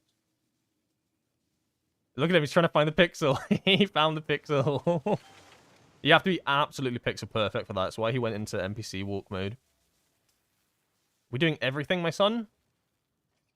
No, but that's fine. So I'm going to wait for this demolitionist to send out his first RPG. Awkward. It's gone out, and now we send.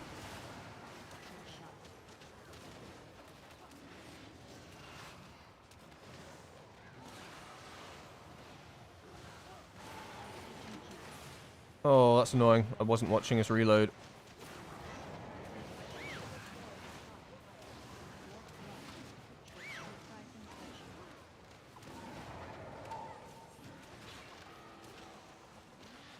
Needs to watch the reload. It has got a nice yellow indicator around it. I'm just blind. Please don't snipe me.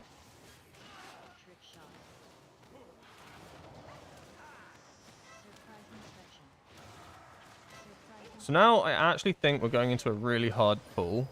And it's not because there's a lot of mobs here, but it's because the issue with the next pull is most people have all popped their cooldowns. So you end up in a situation where you don't have cooldowns for it.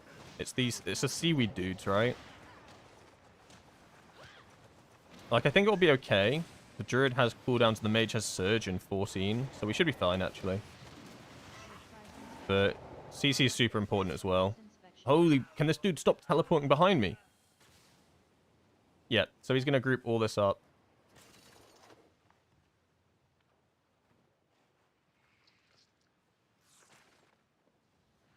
I mean, I have cooldowns as well, actually.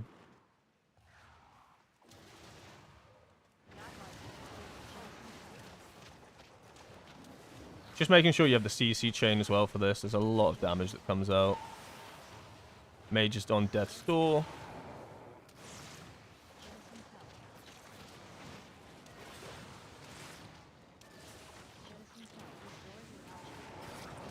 Try to get some nasty interrupts off. I've got a leg sweep in the bag, but there's... Yeah, now a leg sweep. Nice, knockback, and this went very clean. I'll do one, like, ring into a knockback at the same time. I mean, it works, doesn't it? And then, yeah, fine. Cool. Just need to be careful of the dot the crab's put on us. Puts a horrible dot on you. Just vivify. I'm just going to vivify myself. And we should have all defensive up for our nice defensive rotation for this boss. You kind of want a nice rotation. Move. Yeah, the bubble skip scares me. I've never really done it successfully. So, and it will brick the key if we don't do it. Which is kind of cool. I like that, right? Like, oh, you failed to skip this thing. Your key's bricked now. Unlucky. So it adds a nice bit of excitement to the dungeon.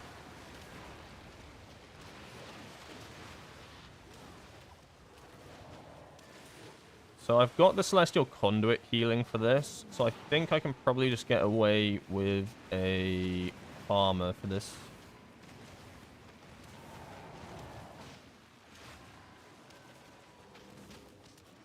Yeah. So I have the extra Celestial Conduit healing. And then use Fortifying and Diffuse Magic outside of it. Yo, I love it when it doesn't focus me and I don't have to move. Oh, we also have a barrier for this. I'll still pop Fortifying for this. The barrier obviously will run out. Guys, you need to dodge that. Let's be real.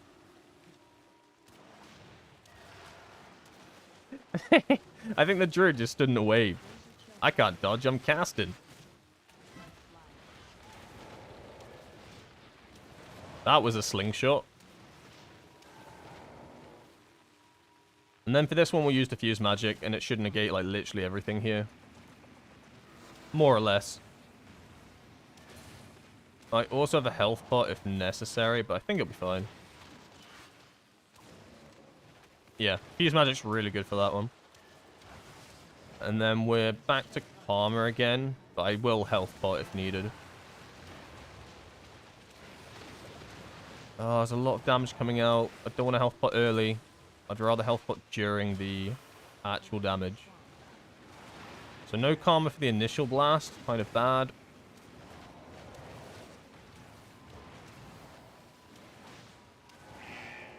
Oh, those were some awful waves. We'll get one more rotation, right?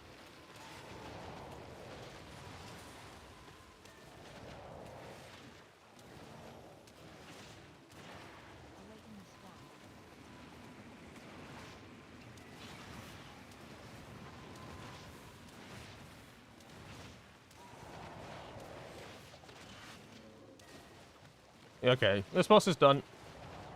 We basically have to get the bubble skip right, otherwise the dungeon's over. So you have to move when the frontal comes out. That's when you move for the bubble skip. But we need to make sure we don't stand in the bubbles as well. Funny, don't stand in the bubbles on bubbles. Yep. So stand down here. And the moment the frontal comes in, run. Yeah, when frontal, stack, make sure you do not stand on the bubble. Pretty funny if you do, though. Go.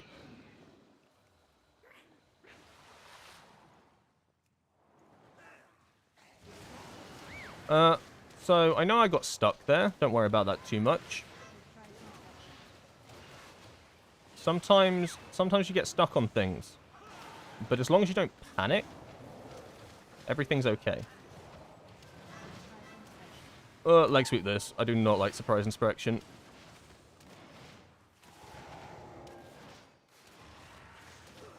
We pulling this as well? Looks like we are. Don't think we're meant to have pulled this, right? There's just a lot of damage coming out at once.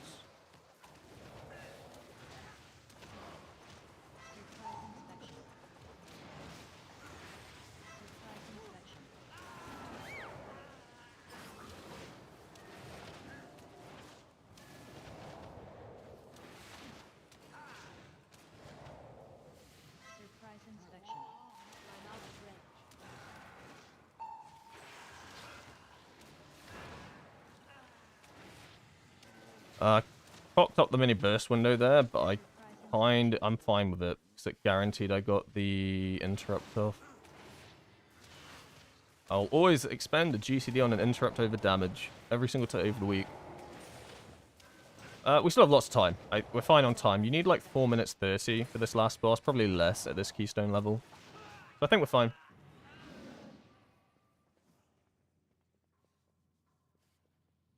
We have all cooldowns for this. How big are we going, son? How big are we going, son? Oh, that big. Okay, okay.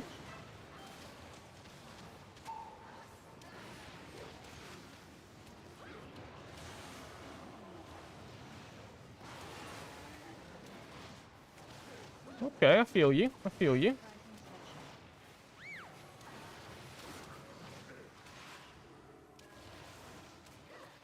Defensive here? I'll defensive here just for safety.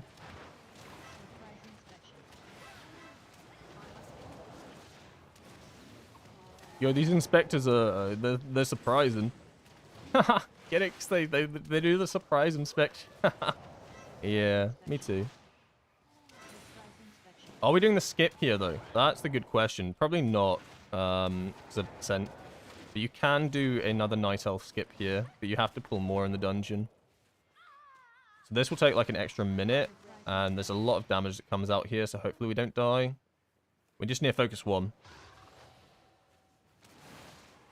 Yeah. Already instantly took half my health off. Oh my god. I'm gonna have to use magic here. Get inside the barrier. Pray. Well, this looks good. We're taking them down evenly. That's probably never what you want. If I was smart enough, I'd put a marker on one, but I do not have the brain capacity to do that right now. I'm going to send cooldowns out here. It sounds a little bit troll. And it is.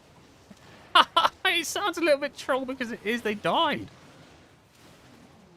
How? Huh? Mage? He just... What? Okay, well that was mega troll then.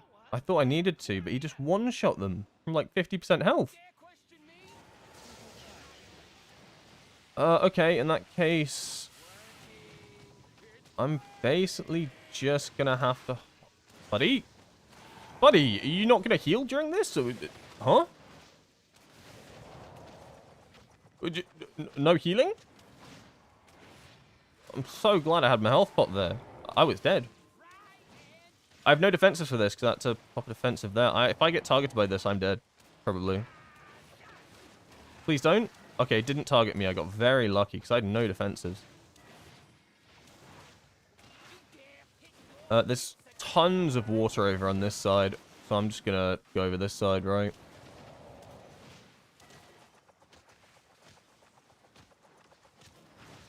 Yeah, so we already lusted. I have had no cooldowns for it. Pretty bad. Pretty bad. And now I pop diffuse magic at the last second, and that way it diffuses the initial blast, but it also diffuses the entire 6-second dot. It lines up really nicely, but you need to make sure you diffuse magic yourself at the very last second before he hits you.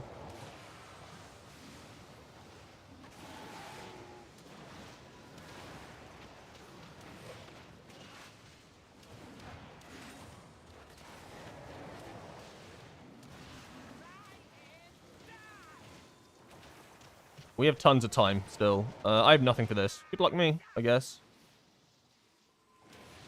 I'll fortifying that, actually. Why did the initial blast do nothing? Powered shield, question mark? I'm gonna go for this one. I think that's the best case to do, just out the way. Quick and easy. Don't steal from anybody. So the last thing you want to do is steal your tanks one. Like, anybody else can probably die in this dungeon at this point on this boss, but if your tank dies, it gets probably over. Basically, they're the last person that you want running around this room, chasing after... chasing after water. Everybody else, deal with it. I have nothing for this either, but the healing looks good on this one. Yeah, healing was good. And we've all our cooldowns for the end. This is fine. Easy 16 in the bag. And a successful bubbles skip. So I now can say, I can put that on my resume. This time I probably will follow the tank, just because I'm in my burst window. Oh, cool, it's right here. I didn't get Giga Zap, so I can jump over the water. I did steal it from the tank. It's not a crime, though, because I did it, so it's fine. It's only a crime if someone else does it.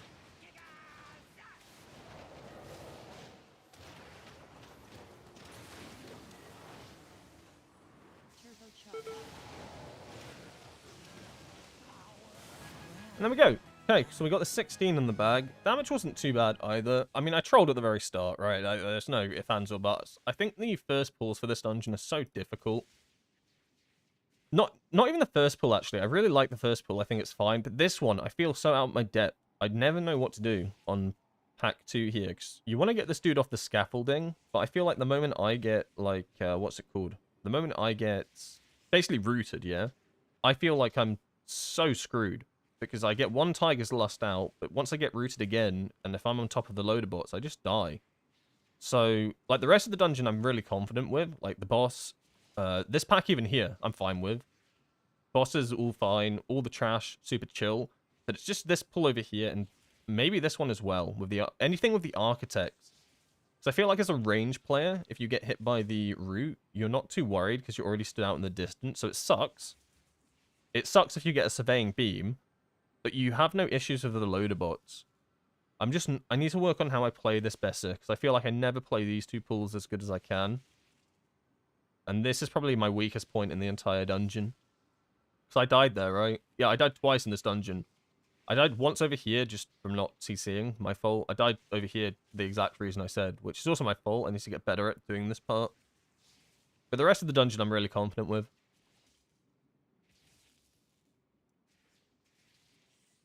I hate slicing winds so much, messes up your own positioning and wastes a good mobility spell just to do damage. I don't know. I don't really agree with that take anymore, to be honest. I don't think moving this far is big enough of a movement thing to agree with that anymore. The original slicing winds, when it came out on the PTR, I would agree with that. I think you went like almost double to triple with the one tap. But I actually disagree. I think moving that far distance, if that kills you, it's because you pressed it at the wrong time, right? And it's just about knowing when to press it. Like, if you die because you press a slicing winds into a mechanic, that's just because you shouldn't have pressed it into that mechanic or something.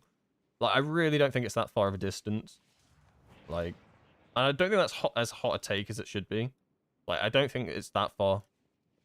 I get it, right? It's not fun to move your character to do damage, but I just don't think it's far enough to, for me personally, to think that that's like a big enough issue anymore. Thank you for following. Holy, how do I say that one? Clu11628. I think I got that right. And the Space Salmon. Thank you.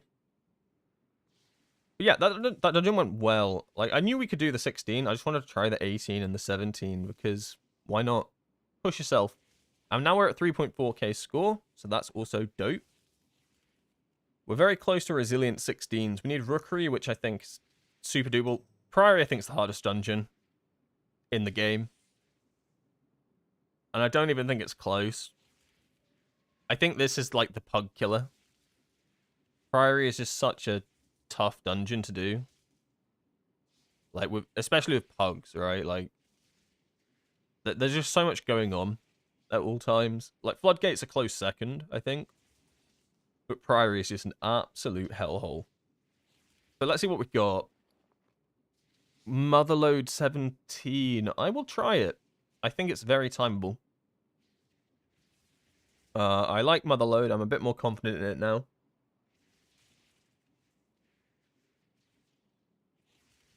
And I think Motherload has a very forgiving timer to it.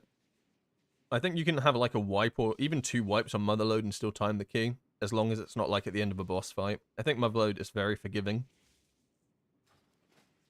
Run the 17. Run it back. I'm going to run the same comp. Same comp. No surprises.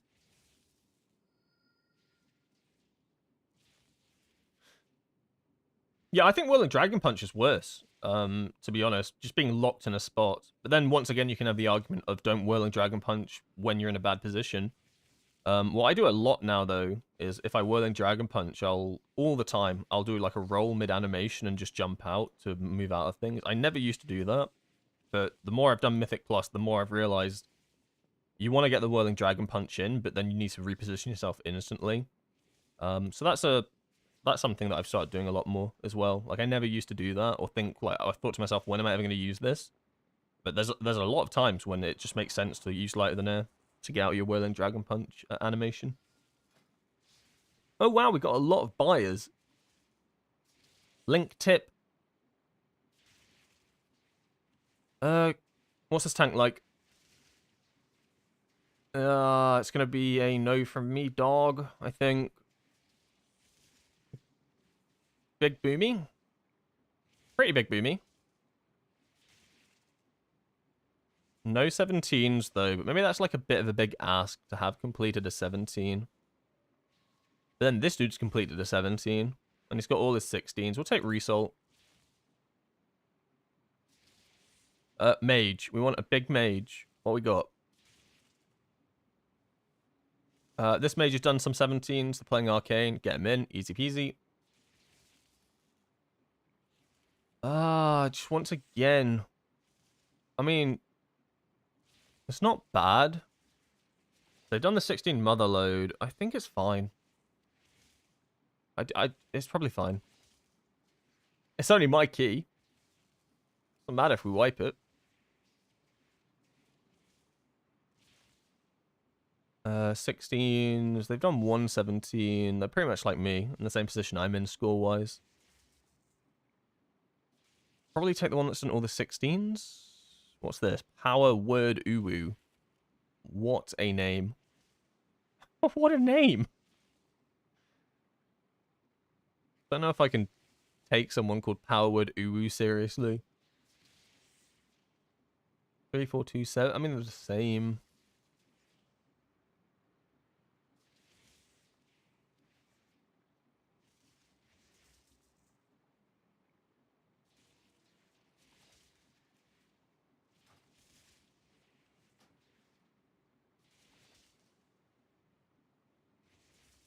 Hey, what add-on are you using that helps with what's happening in the M+, like what to interrupt and what skills are the bosses using? So the main one I'm using is an add-on.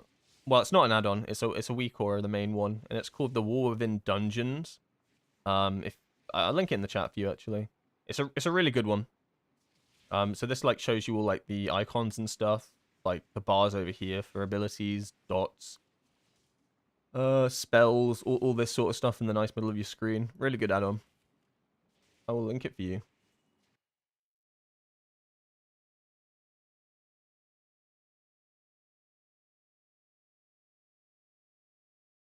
Howard Uwe should be an instant invite? No. No, you are incorrect. That is not the correct take.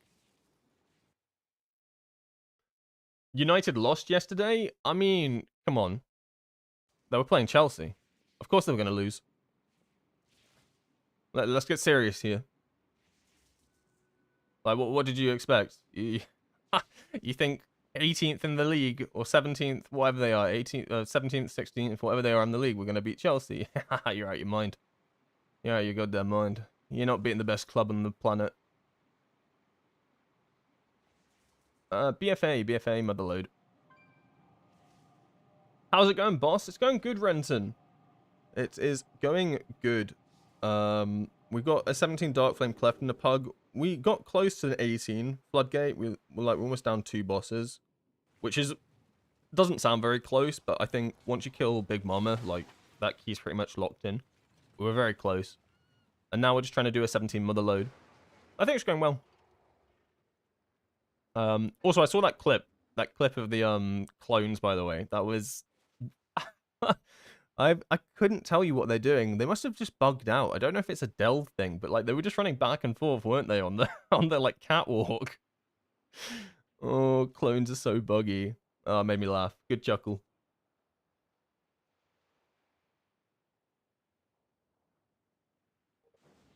Okay, motherload skip 2. Okay, so this is what I do with my pre-made usually. You do the one pull, you don't bloodlust it, you go around, you jump over the wall. Yeah, jump over the wall, go over here. Do you do the skip over here? So then he pulls... Yeah, this is the exact same pull that me and my pre-mades do. So then he miseries this. He pulls this to the side. Night Elves, we run around, and then you pull this.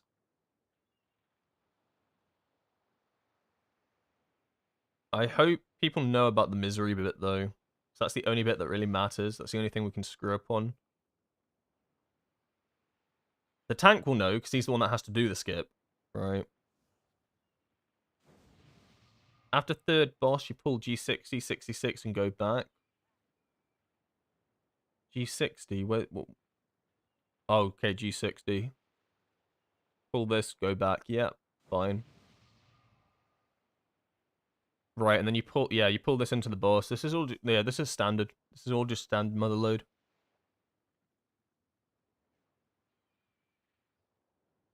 So you send all your cooldowns out here, and by the time you get over here, they're all back up.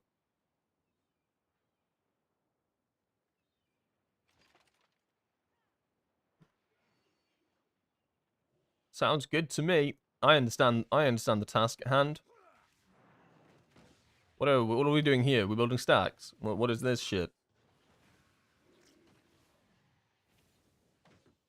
There's some demon hunter shit. What's going on here?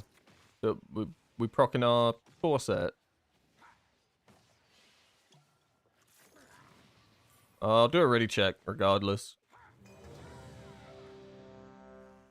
You just want to beat up some crabs, I guess, maybe.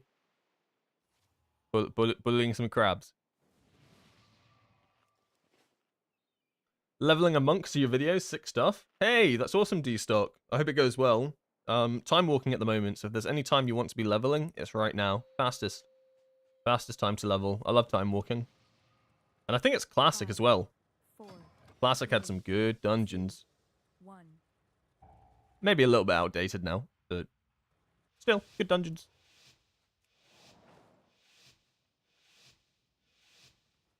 What is my purpose? You are an unholy DK without any of the utility. Oh my god. Pull it all. I mean, the grouping could have been a bit better, I guess. I think it's fine, though.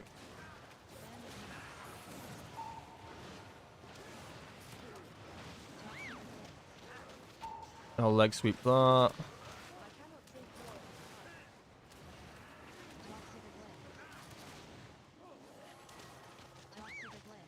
Maybe a bad ring there. Now they're not as stacked.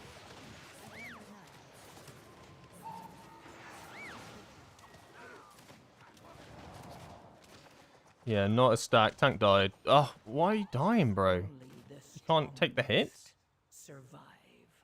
I don't think that's a bad pull. Like, what went wrong there? Not enough damage? I mean, it's a chill pull. Oh my god. Yeah, how do you get melted, I guess?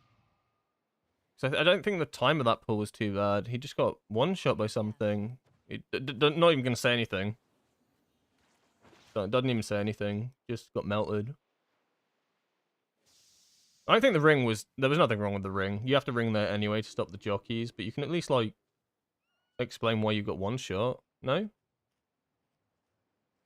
Healing's alright. He just got nuked at once. He just got absolutely obliterated, and that's the key gone in the first pull, which is like the easiest pull of the entire dungeon. There's no way. How? I mean, damage isn't great there, but it's not meant to be. Like, you don't need... It's not a damaging pull.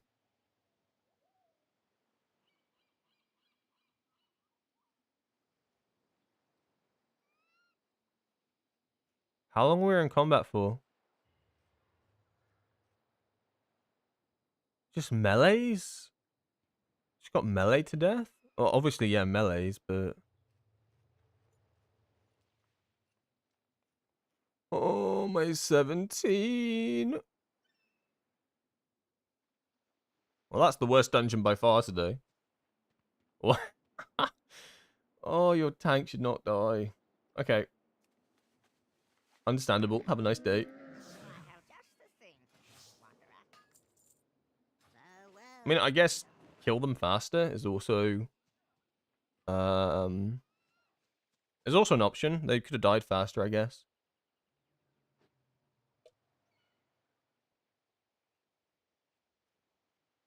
In my opinion, Aura probably fell off. Can't get global if you don't pay attention to it. Oh, can get global.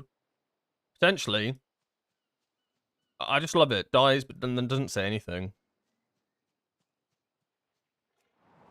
Doesn't say a word. Leaves. Goes to go join the next dungeon. Not my key, not my problem. A little bit annoying. Because I think 17 Motherlode is probably one of the friendliest dungeons to try and do. Like, I actually, like, I shit you not.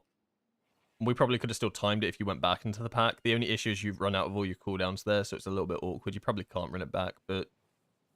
Wiping to one trash pack is probably the most forgivable in this dungeon. Maybe Dark Flame Cleft as well, actually.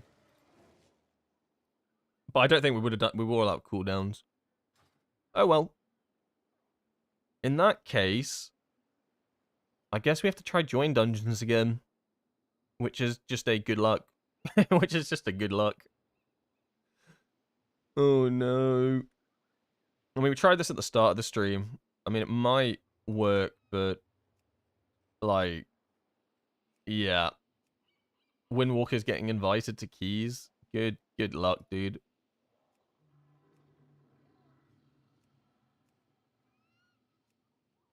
I'll try. I mean, if I don't get invited, I'll do the 16 Motherlode just for the funsies of it, I guess, to try and get another key.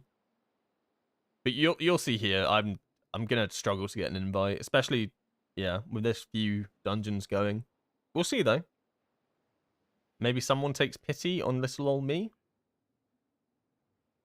Doubt. Doubt. Oh, the declines are coming in. Do you have a pre-made or have you gotten here with pugs? A little bit of both. Predominantly pugging is how I've got most of my actual timed keystones, which might like be surprising. So a lot of the time when I play with my pre-made, we're going for like these really over-the-top strategies where you want to be doing them for like the higher keystones. So we'll do like 16s or 17s, but we're doing the like pull strategies you do at a 20, where you do like insane pulls, like the floodgate pull where you pull everything at the bottom of the stairs after the second boss, you go all the way up, like you pull literally 20 adds onto each other. It's an insane pull. And basically the issue with that is that it's good for practice because we need to learn how to do it, but one mistake and it's a wipe. So it's like a mixed bag. So we don't actually time that many keys, which kind of sounds crazy, but it just is what it is. I did get invited. Wow, crazy. Better sell myself to the people. Hello. So predominantly, I guess what I'm trying to say is, yeah, most of my keys, like most of my score has been made up from pugging. The 17 was a pug. Most of these 16s were a pug, I think. Actually, that's not true. I think most of these 16s were actually with the pre-made. But all of my 15s were with pugs and stuff. So it's a little bit of both.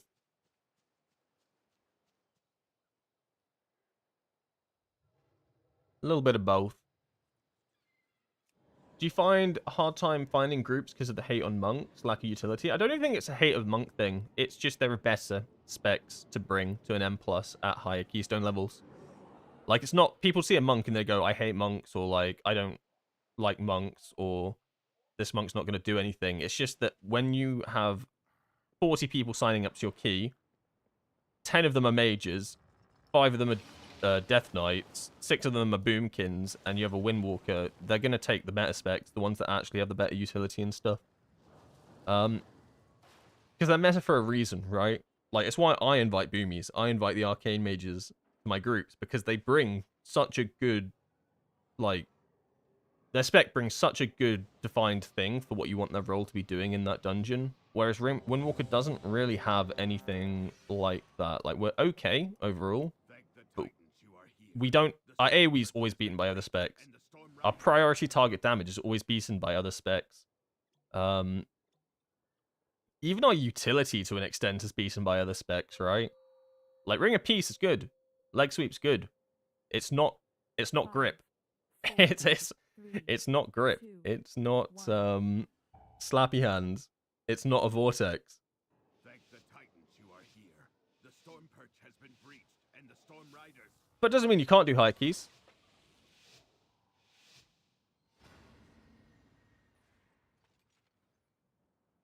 We pulling the void route. I should have looked at the route. We are. Okay. Okay, they got the interrupt on that. Focus the void reaver them. Interrupt that. Make sure I'm not stood in front of the boy. Okay, focus on the void reaver.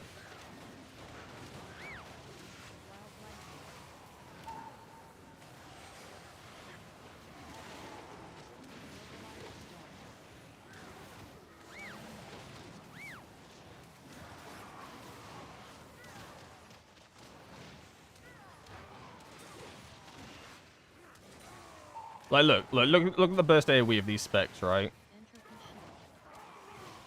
Like, and I'm pretty much max eye level as a Windwalker right now. I just don't have that burst in AoE. I think the one thing we have going for us is our boss damage. Like, genuinely, boss damage is what we have going for us. The bird stayed alive for a bit too long. Only the healer died. It's fine. It's fine. I need to look at this route. I didn't properly look at the route, and it's important. Yep. Down bottom, no skips. Fine. No skips. Fine. That's all I care about. Keeping this Storm Earth and Fire for a sec.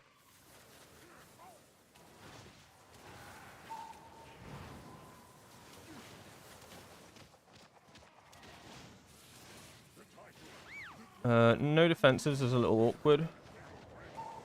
Alright, we've got our natty kicks out the way. Now I'm just going to focus on the Void Rider.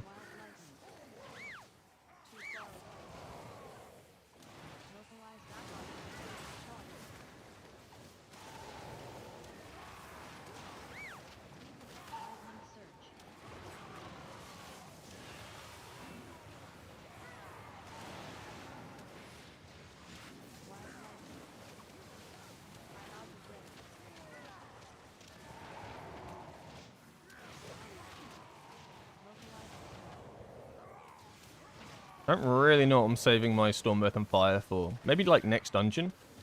I probably want to send it at some point.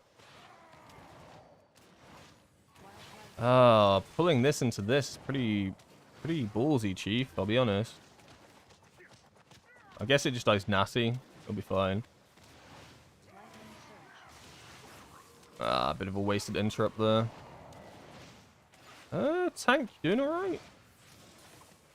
These Thunderers are terrifying. I'm gonna send out my second Storm Earth and Fire here. This, like, if there's any time I need it, it's now. Ow. No natty kicks, and I'm being targeted. Rest in peace, me. GG, see you next key. Maybe knock him this way a little bit. Give him a little tickle. Nice nasty interrupt there. I think we're probably fine now. Oh, good vortex. Alright, all cooldowns for the next pull. I think we're fine.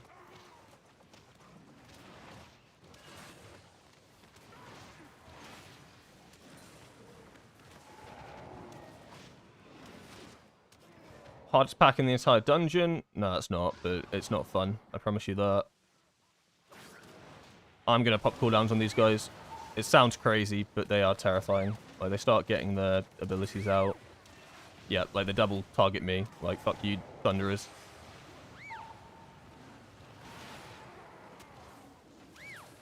Alright, 11 interrupts up for this. Oh my god.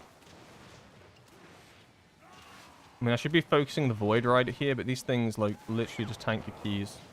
Oh, please.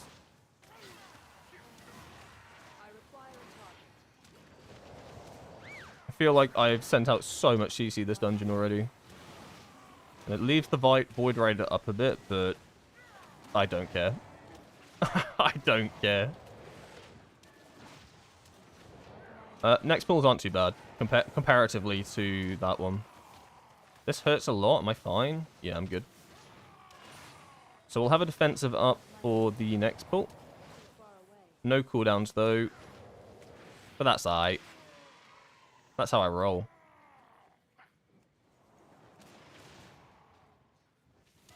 Once again. Okay, so I get focused here. Pretty bad.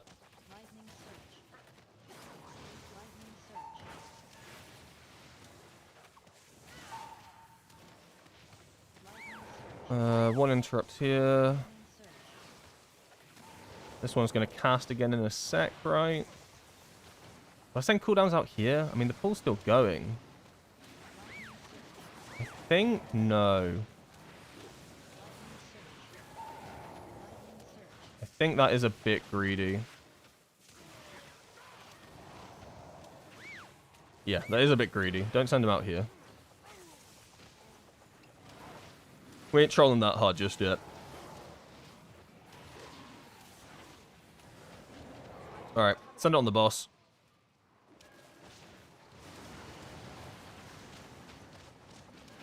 Quite melee heavy, so we need to spread out a bit. Okay, boys, or just stack on top of each other. Whatever works for you, I suppose.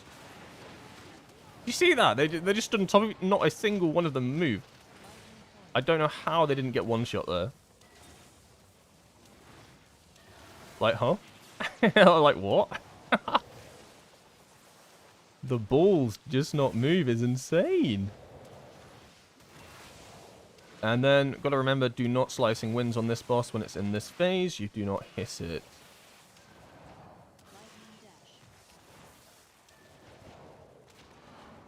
We will not defensive this one. We'll defensive the next one. So if I had to, like, trust when the healer probably had, like, cooldowns, it'd be the first one. But then I'll defensive this one. Boys, you have to move. We cannot troll this. Like, this boss is easy. This boss is piss.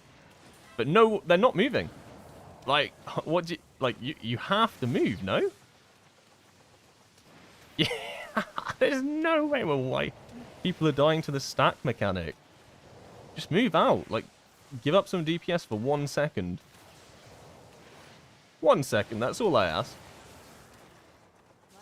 But yeah, this is where I come online, right? This is, like, I'm boss damage.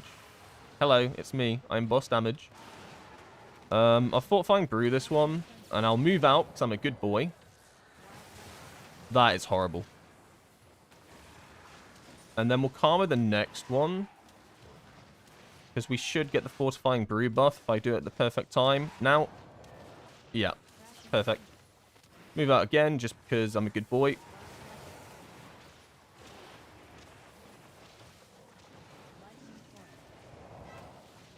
What do I mean by the Touch of Karma buff, or the Fortifying Brew buff? I just mean because Fortifying Brew increases your health, right?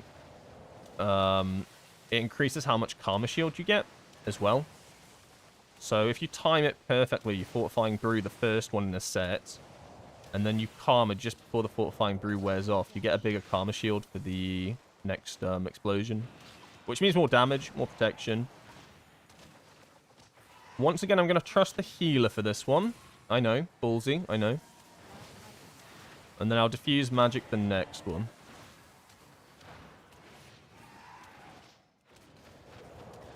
There might not be a next one, actually.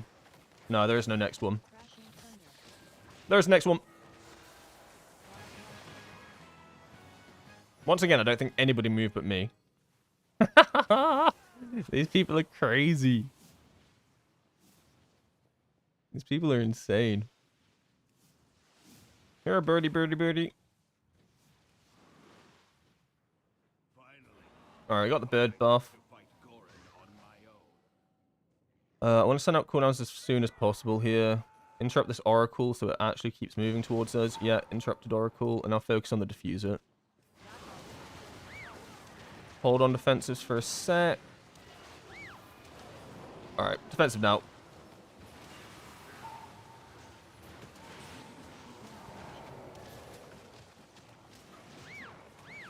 Leg sweep the next one, and then interrupt the Oracle.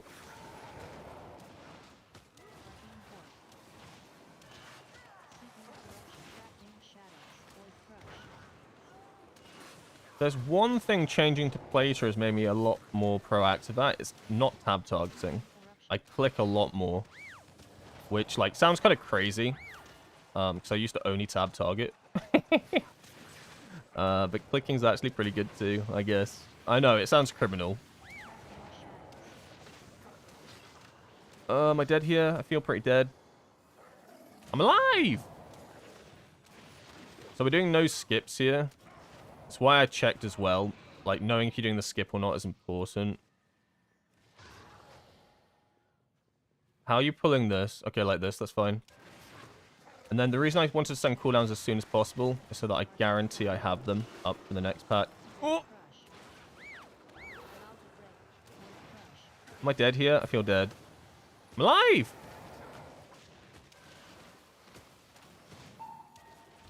And I kind of want to save every single piece of CC I have for the next pack. Like, even if I leg sweep here, I feel like it's troll. So if I don't have it for the next pack, then what is the point? Like, what are we doing here?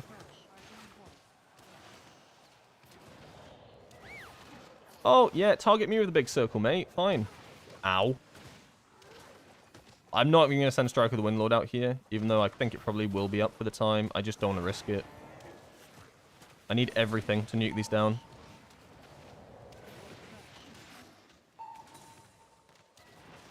Even 2 stacks. I'm sitting at 2 stacks of Storm, Earth, and Fire. That's how important I think the next pull is to have everything for. I definitely could have sent a Strike of the Windlord, right? Like, I know I could have. And I want my defenses all as well. Alright. Okay.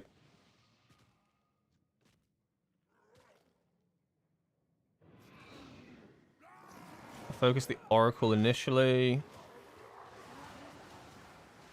Then go on the Diffuser.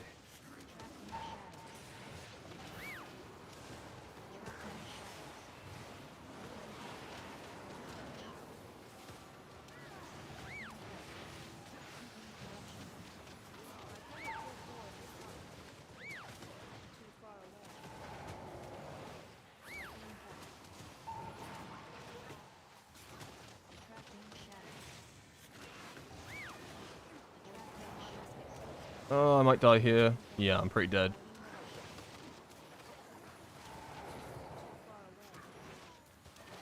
Diffuser has to go down. And focus this one first. Yeah, correct. Someone died. The Druid dies. It's going to be a bit harder, but I think we're fine now. 1 death in the office? It's not bad. It's not bad. This is a hard pull for a reason. Like, yeah, healer's dead now, so Mao probably will die.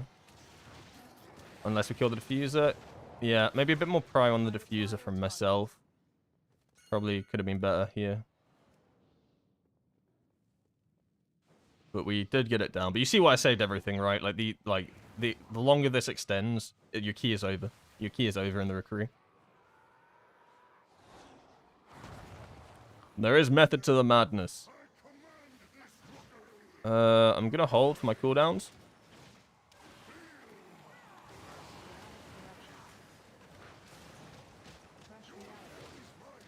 You really have to crush reality right here? How did you die, son? Don't you dare tell me you stood under the crush reality. Don't you dare. Oh, no. I can probably take... Who gets it first? Who has it? Was it the DK and they just removed it? Because DKs are busted? Okay, tank has it. I'll take it off the tank. And then I'll try give it to a ranged or something. Okay, it went back to the tank. He is probably not happy about that. I wouldn't be either, because he's probably... He passed it back to me! I'm dead. I literally die here. You... Why? Right, how did that not bounce to the DK? Was he not just stood on the tank? I don't know how I survived there. The healer popped everything on me. A bit of everyone's fault there. I should have not been stood next to the tank, for starters. But the DK also should have been a bit proactive and been stood on the tank. Like, look, I need to position myself where I'm not stood close enough. And then he just anti-magic shields it, because it's a broken spec. Broken class, broken spec, nerf it. But also it's pretty cool. I wish I had one of those. You'd think, right, diffuse magic would work like that. I have diffuse magic, which says that it removes magical effects. Yeah, yeah, yeah. No. Doesn't remove this. Like, huh? What do you mean it doesn't remove this?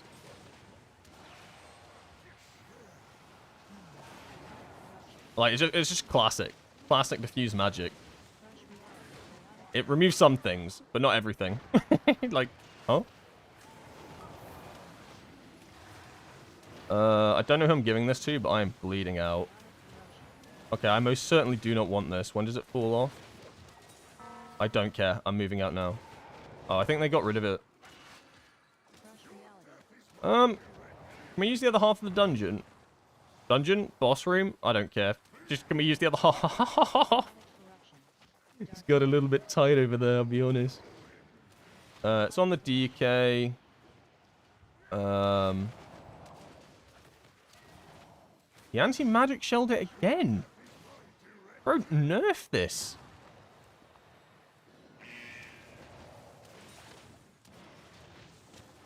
I thought we were going to move over to this half. A little bit awkward, we didn't. Is this timeable? Yeah, I think so.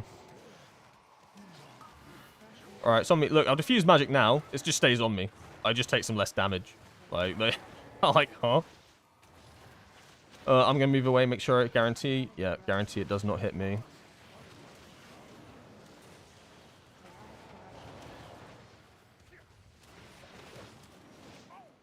And I'm saving my cooldowns here, kind of, but I really don't think I should be. Because I need them for the first... I need them for downstairs. I mean, because I've held them, I'm going to send them here, but this is really awkward for me. I probably should have sent them at the end of the boss. I'll be honest. I'll be honest. I think it's fine, though.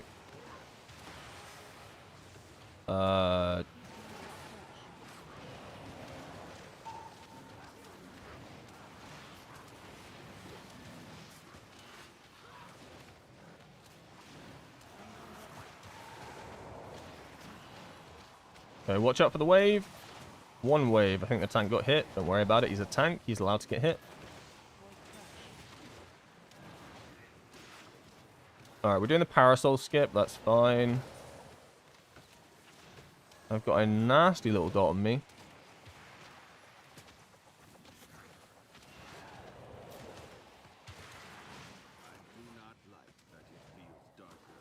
Alright, Druid does have cooldowns. I have cooldowns in 38, and so does DK.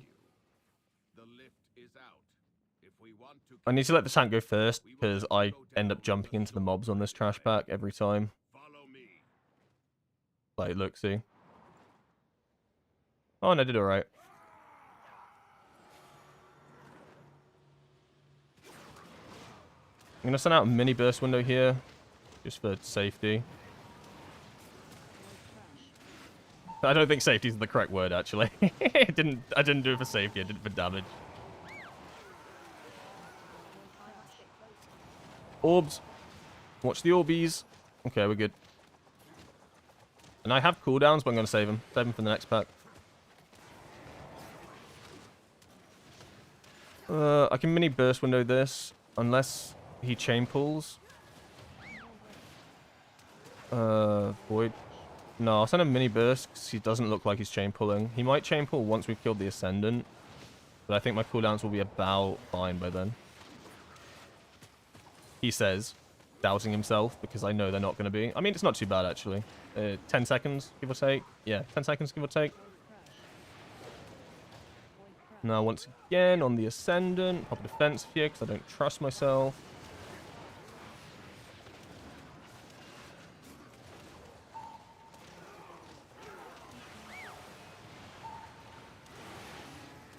You can probably pull this into the next pack, I'll be honest.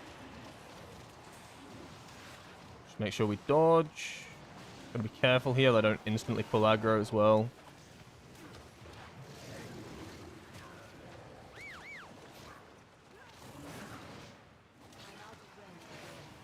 Oh god.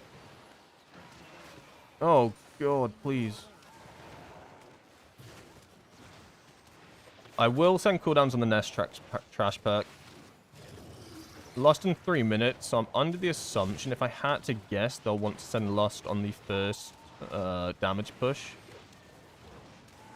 Will I have my cooldowns back by then? Like, I have to line it up. It has to line up. Especially with the timer. Timer's actually relatively close.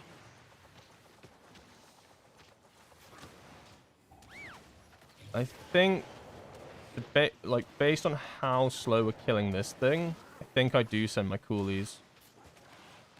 Can I get away without popping diffuse magic? Please don't make me pop diffuse magic. Is no one doing damage here? Anyone got any damage? we got any damage for this dude? He's lived for so long. Alright, I'm gonna send coolies here. Early as possible. To guarantee that they're up for when I need them to be.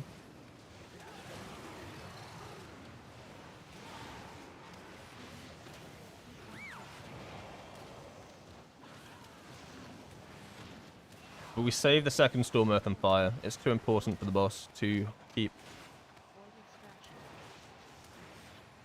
Oh god, that doesn't count. Doesn't count. Amazing. So, this guy needs to die. Yeah, no, it's fine to send cooldowns here. The shield will take us ages to break. And I'll have it for last... Bro, you need to ramp heal for that, no? Sorry, I don't know how to play Resto Shaman. I shouldn't claim. But, like, this is the only time you take damage here. This is when you need to prepare for it. Question mark? Is that toxic? A little bit toxic. How much time do we have? 5 minutes? 5 minutes is fine with Lust, I think. Yeah, okay. As long as no one dies, we're fine here. I'll play on the right side. Actually, this guy looks like he's going to the right side. Left over here. Okay, pull him. Who's in the corner? Okay. So, Mage looks like they're in the middle, so I'll play left, actually, then. Fine.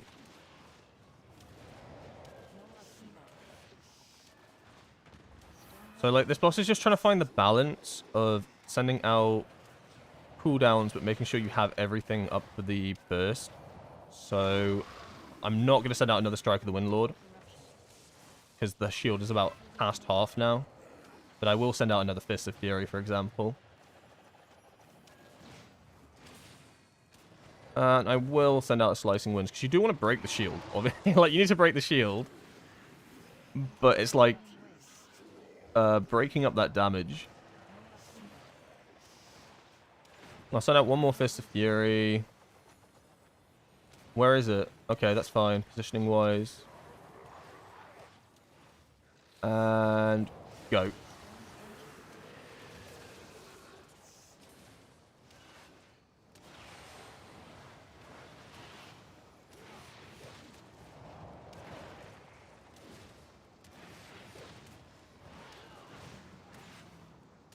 And that is some juicy damage. And now I basically use Storm, Earth, and Fire for the next one in the middle. And then when we have all our cooldowns back up again, we send again. What's concerning me, though, is the boss's health. I don't think we did enough damage. I think I was the only one who maybe did enough damage there. So we're going to 4-phase it. Do we have the time for a 4-phase?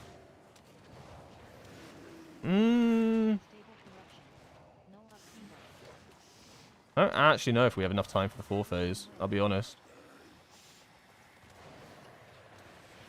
That one's in the very back. Luckily we have a mage who's friendly enough. Alright, damage amp coming in.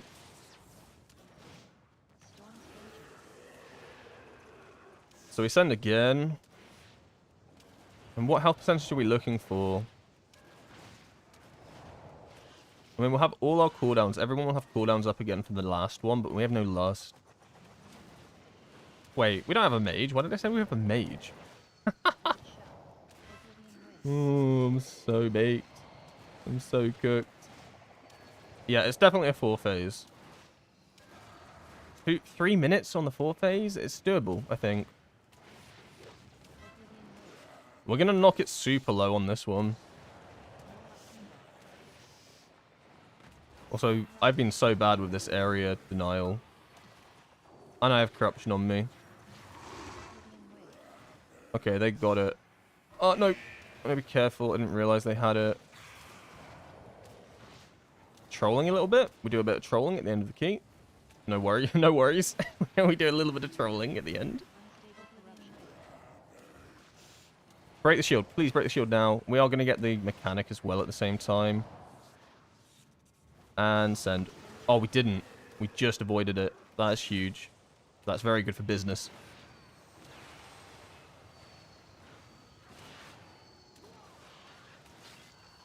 Maybe we 3-phase. Oh my god, are we 3-phasing it? Come on, come on. Ah, not quite. But we have 2 minutes. We're fine on time. We're fine on time. So close, though.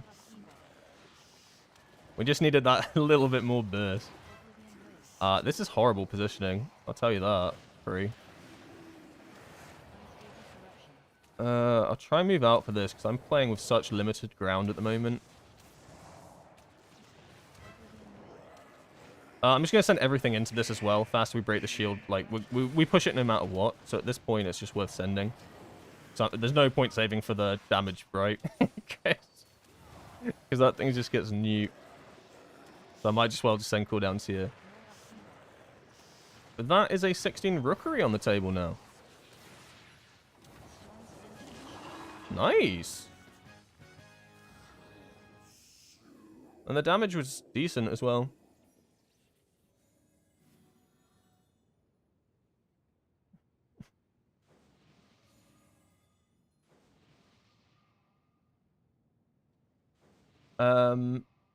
Have you replaced Circe's Circlet yet? And if so, with what? I did replace it when I played Shadowpan. So I did one craft today because I did some sims. And when I was playing Shadowpan, there was a 0.1% upgrade to make a crafted ring. However, 0.1% is nothing, right? So I really didn't do it mostly for that. I did it for the combination of 0.1% and the additional haste. Like, it gave me... not haste, stamina. So it gave me, like, an additional 100k health, which is a lot, right? Like, 100k health is, like, no joke. So that is predominantly why I did it. But for Conduit, it's just not strong enough to replace it. Like, this would be, like, an actual damage loss. And I don't rate the stamina over the damage loss at this point. There's only a couple of rings that it wouldn't be a damage loss. Like, too big of a damage loss that I'd rate the stamina. For me currently, and those both come from Theatre of Pain. So I have to get lucky in my vault, right? But I run this for Shadowpan, so it takes me to 683 item level, which is kind of bussin'. But not for Conduit. Is it Bigwig showing the shield health on the top right? No. So that is the dungeon we core at. If it's over here, I'm pretty sure it's over here, right? If so, it's the War Within Dungeons? Can I check specific? I'm pretty sure it is.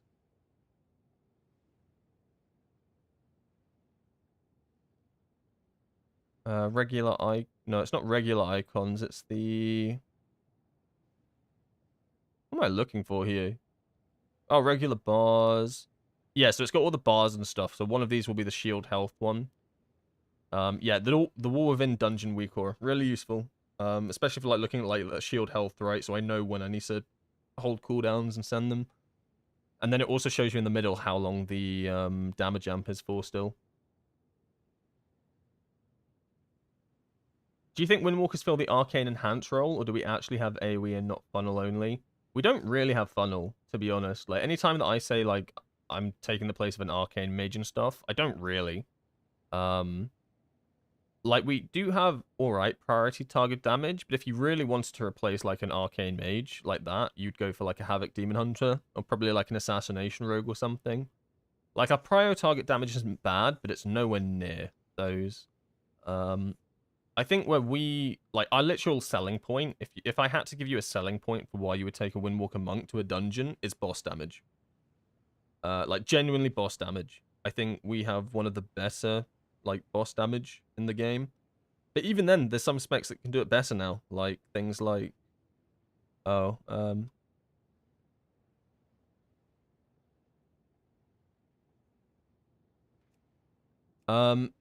like, I play with a Dev Evoker, yeah, in my pre-made, and he can beat me on single target boss damage sometimes, because Dev is just that good at the moment. So it's like, what do I have going for me? But like, you know, boss damage is where we strive. Like, that was the last boss. You have, Stormguard Gorin, that was that boss. And obviously, this is just, like, a very limited...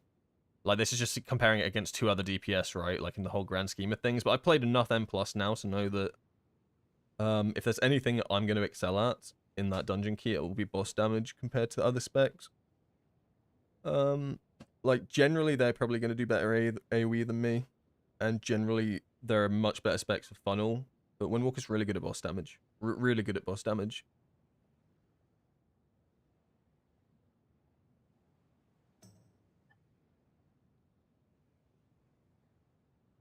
Show your talents for M+? Yeah, sure, dude. This is what I'm currently running with Conduit. I can do you one even better, and I can share it for you.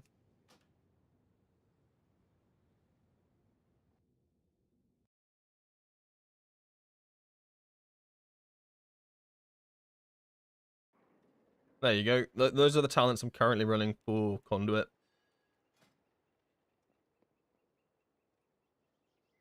So what are we at now? We're almost at full 16s, which is really good.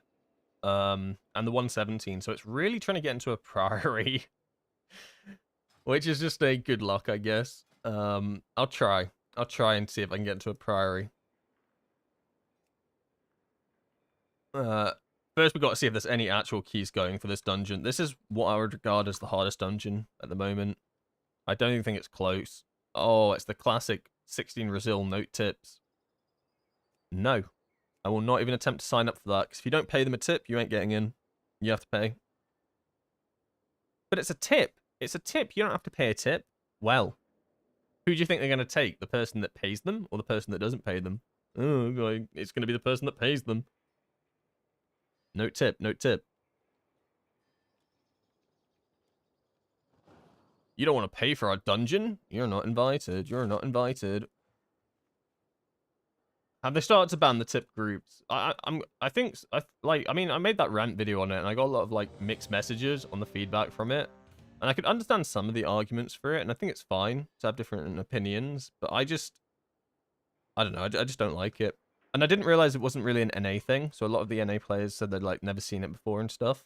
I didn't realize it was mostly just an EU thing. And I completely get the argument of, well, you just don't pay for it, like, just don't go into a tip realm. And that's fair. Like, there's a good argument and a good opinion. I just don't like the principle of it. Like, I think it abuses is the wrong word, because that's a very strong word, but I think it takes advantage of people that like want to complete like even lower keystones, like a +12 for instance. You're taking advantage of people who are trying to get their dinars and stuff, and then it's just like, it's not even like you've complete. I'm not getting into it. I'll start ranting again. I need to get locked in for this dungeon that I somehow got invited to. I'm not getting baited. I'm baiting myself, honestly. All right, Priory. Hard dungeon. Really hard dungeon. Where am I teleporting to? So, with Priory... Hey, look, it's the Omega Comp that I love running. Cool, I got in. I think the first packs and stuff are terrifying, but really it's once you get into the Cathedral that things just start taking a turn for the worst. Like, once you start fighting all of the Paladins and stuff, that's when it's, like, chaos. Is Conduit the way in M+, and with Lightning or Tiger instead? Conduit's definitely a viable build in M+, but you can definitely play Shadowpan as well. For instance, I played Shadowpan in my plus 17 Dark Flame Cleft. I played a Shadow Pan, and we timed it. So it's no troll to go Conduit or Shadow Pan. I think if you are going Conduit, though, you're going for the Slicing Winds down the middle build. You're not really going to run Lightning with it. I mean, you can. Like, you can, but I think it's better this way. And if you go Shadow Pan, then you're probably running Lightning. Well, not probably. You are running Lightning with Shadow Pan. Like, you have to. But there's tons of different builds you can go. But these are, like, the things I recommend the most. What does that mean? What? Oh, no. I don't know what they're saying.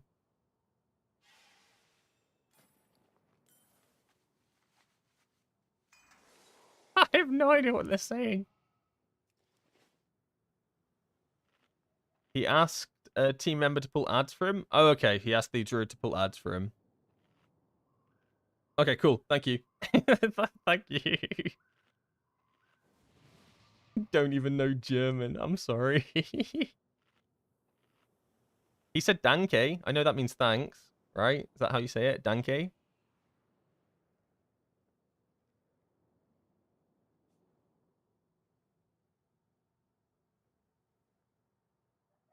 Almost. I'll take almost. I will take almost. Almost is good. Thank you for the follows. Also, Taxmex, Baker TV, Thomas Edge 122, and Schismy Timbers. Schismy Timbers, great name. Currently they're just looking at a PS macro, so for the priest to give to the tank.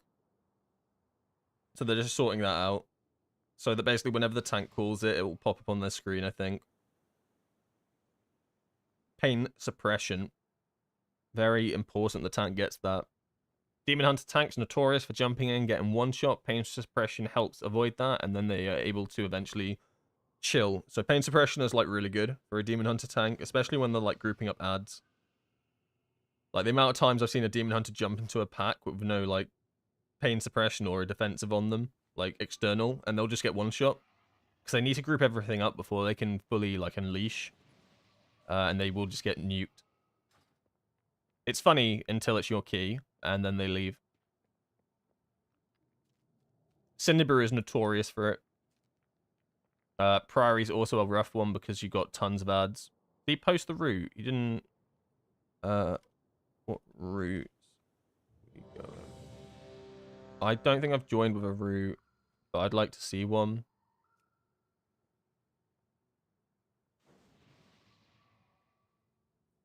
Yeah, fine. Yeah, this is not really ever pulled all together. Well, it kind of is, but it's, yeah, it's a bit misleading. 4, Skip. Yep. Sure. Cool. Tell me I have the right ring in. I have the right ring in. Watch out, don't pull patrol. What's that even mean? What does that even mean, boss? What patrol? The expedition built the priory as a place to contemplate the mysteries of Beladar. Oh, okay, yeah, I get you. You've misread it. But of late, the devotees have become secret. I guess it, 'cause you don't want to fight the knight. The gods sought to kill you. Captain Blessing Dale of the Cry is sacred flame. protecting something. Each of his lieutenants bolsters his tactics. flame held up.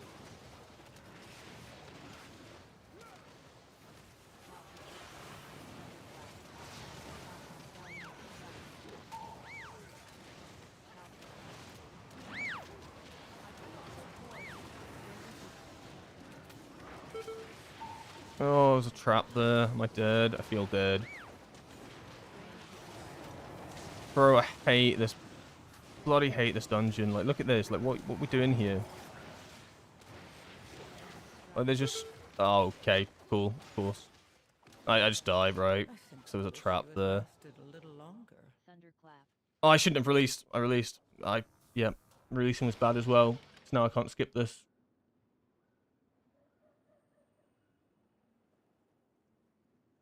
I've trolled their key. Well, no. I say that. No one would have been able to res me. Ah, they're all dying.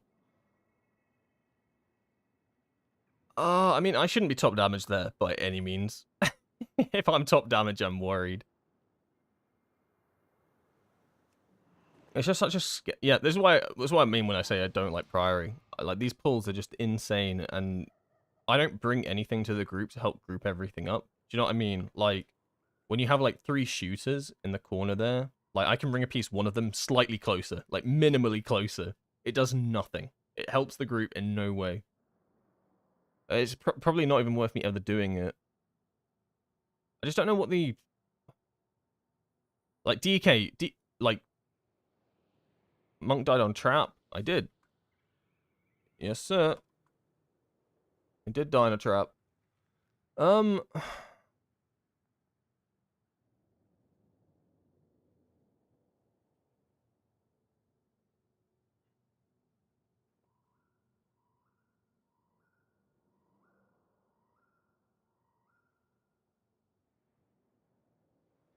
Yeah, I feel bad because I know how awful it feels to wipe on the first one and have your key depleted. It sucks. It like, and I was a part of that. I shouldn't. I walked into 2 traps. I didn't need to die there. But I feel so useless with grouping things up. Right, if you replace me for a DK in this group, they all get pulled in. Everything gets pulled in. Everything's on top of each other. They all die. Like I just don't bring anything to this sort of dungeon. It's just so awkward. Like a ring of peace. Like I'm better off using the ring of peace to interrupt. Like, I honestly am. I shouldn't waste it on trying to knock something in like slightly closer. And then watching my feet as well is just so bad. Yeah. Cringe. Yeah, DK is like a must-have for this dungeon. Yeah, AMZ is so good with the second boss. Yep, 100%. Just being able to blow up the mechanic. Yeah, you basically make the fight trivial. Every other one you just do. So maybe it is worth trying to run this with a DK in the group. Blood DK? Question mark?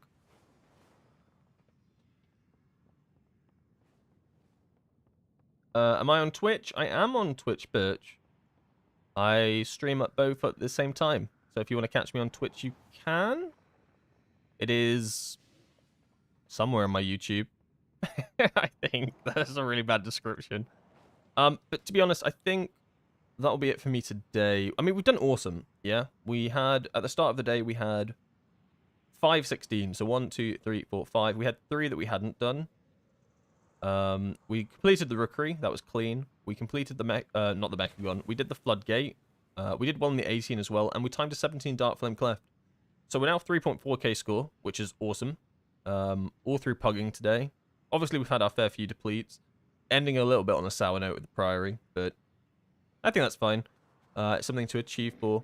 I will play again tomorrow, potentially with the pre-made, potentially not. I'll have to see, but either way, I'll be playing, and I'll be getting this Priory done and doing some 17s. So that should be fun. Yeah. Thank you, Valvezo8 as well for following. Appreciate it. Yeah, thank you everybody for tuning in today, and hopefully catch you tomorrow. Have a really nice Saturday. Bye-bye.